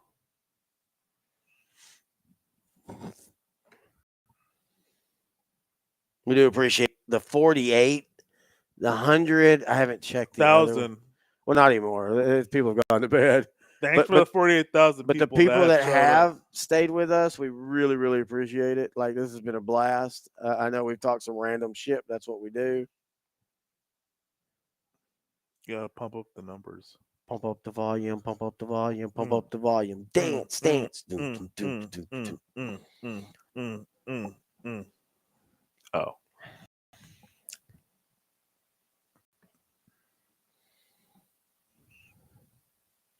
It's definitely 48 jillion.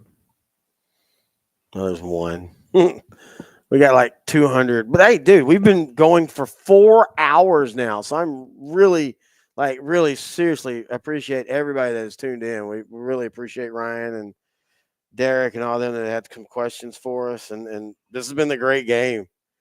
The great game. I mean, we haven't paid attention at times. Watching football? Huh? I mean, we had like a 45-minute Kobe Bryant argument. Yeah, I'm glad I won that one. I mean, you didn't. I did. Yeah, you go get in the helicopter, buddy. By the way, Wow. that's one of those. Wow. All jokes aside, we were watching Varsity Blues today. We're talking Paul Walker. Paul Walker's death, Kobe's death, Brittany Murphy's death. Those are the ones that just, I remember where I was. And if you don't remember, Brittany Murphy was an actress. And the whole reason I remember hers is, Hey, Mo. actually, that weekend that she died was randomly watched like 3 Brittany Murphy movies, and then she died. It was so weird.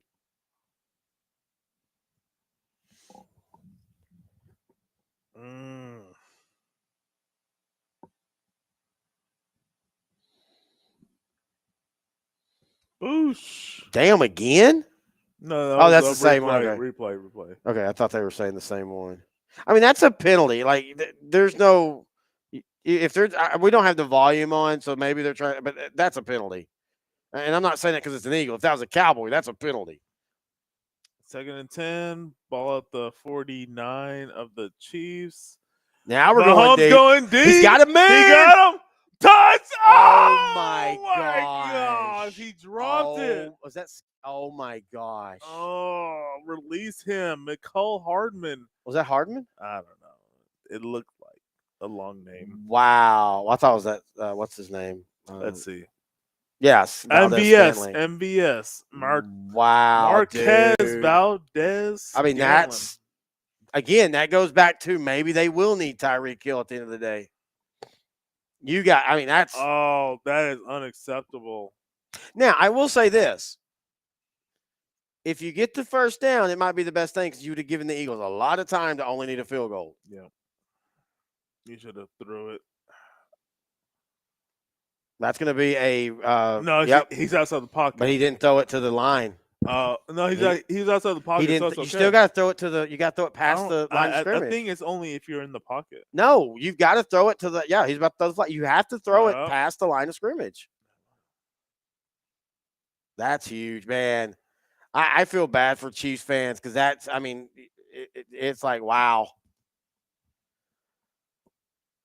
Again, I'm going to say it again. As Cowboy fans, we can say what we want, but the Eagles are a great team, and you've got to beat them the whole game. You cannot let them just win the fourth quarter, and that's what the Eagles have done this game. Kudos to them.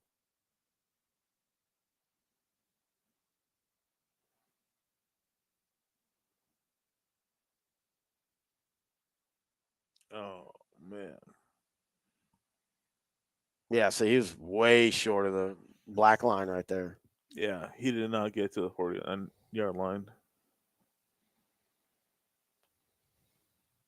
Went out of bounds. Now, can they clutch a 4th down and 15? Or actually, it's going to be about a 22 and a 25. Wow. 4th and 25. That sucks, man. Because MVS. Right there, dude. I mean, you just. It was perfect pass. It was a perfect pass. Like, you're not an NFL or you're not an NFL receiver if you can't make that catch. I'm sorry. You're not an NFL receiver. Go ahead and not be. No, I don't. I mean, we joked, but I mean that is a we can't trust you. We're gonna have to move on type of play. A legitimate team. Wow, dude, I'm just stunned. 4th and 25, a minute 35 left. If they don't make this, we're gonna go ahead and end that. We're not gonna try. We're not gonna sit here for the last 21-17. Philadelphia's great leading. game, dude. This has been what we thought it was going to be. Yeah. Good job on the score, by the way. I know they flipped, but that's still in the ballpark. 21-17, Philadelphia. Minute 35 left. 4th and 25 for Kansas City. Let's see what happens. See, this is the thing. This is why if you're the Chiefs, you don't worry. Look at their schedule. Yeah, and they might not lose another game. And this is a non-conference game. Yeah, this again, it doesn't hurt them. They might not lose another game, dude. They lost to Detroit, and they're about to lose to Kansas. Or to who else? Denver. Denver beat them. So they've only lost one conference game, and unfortunately, it was a divisional game. But it's not going to hurt them. Well, I mean, that's what we say that Denver's now, but it's not going to hurt them. Yeah. Man, just like that. Wow. That's over.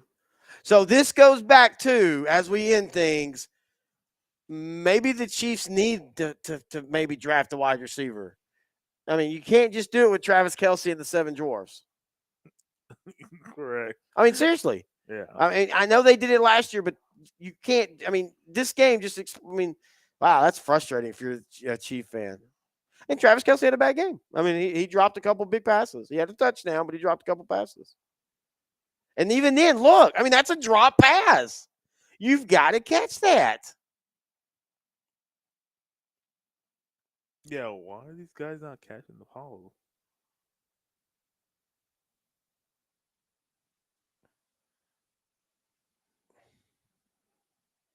Yeah, you got to catch it. All right, we appreciate everybody for joining us. Check us out on Facebook if you're on YouTube. Just type in OutDrank The Coverage.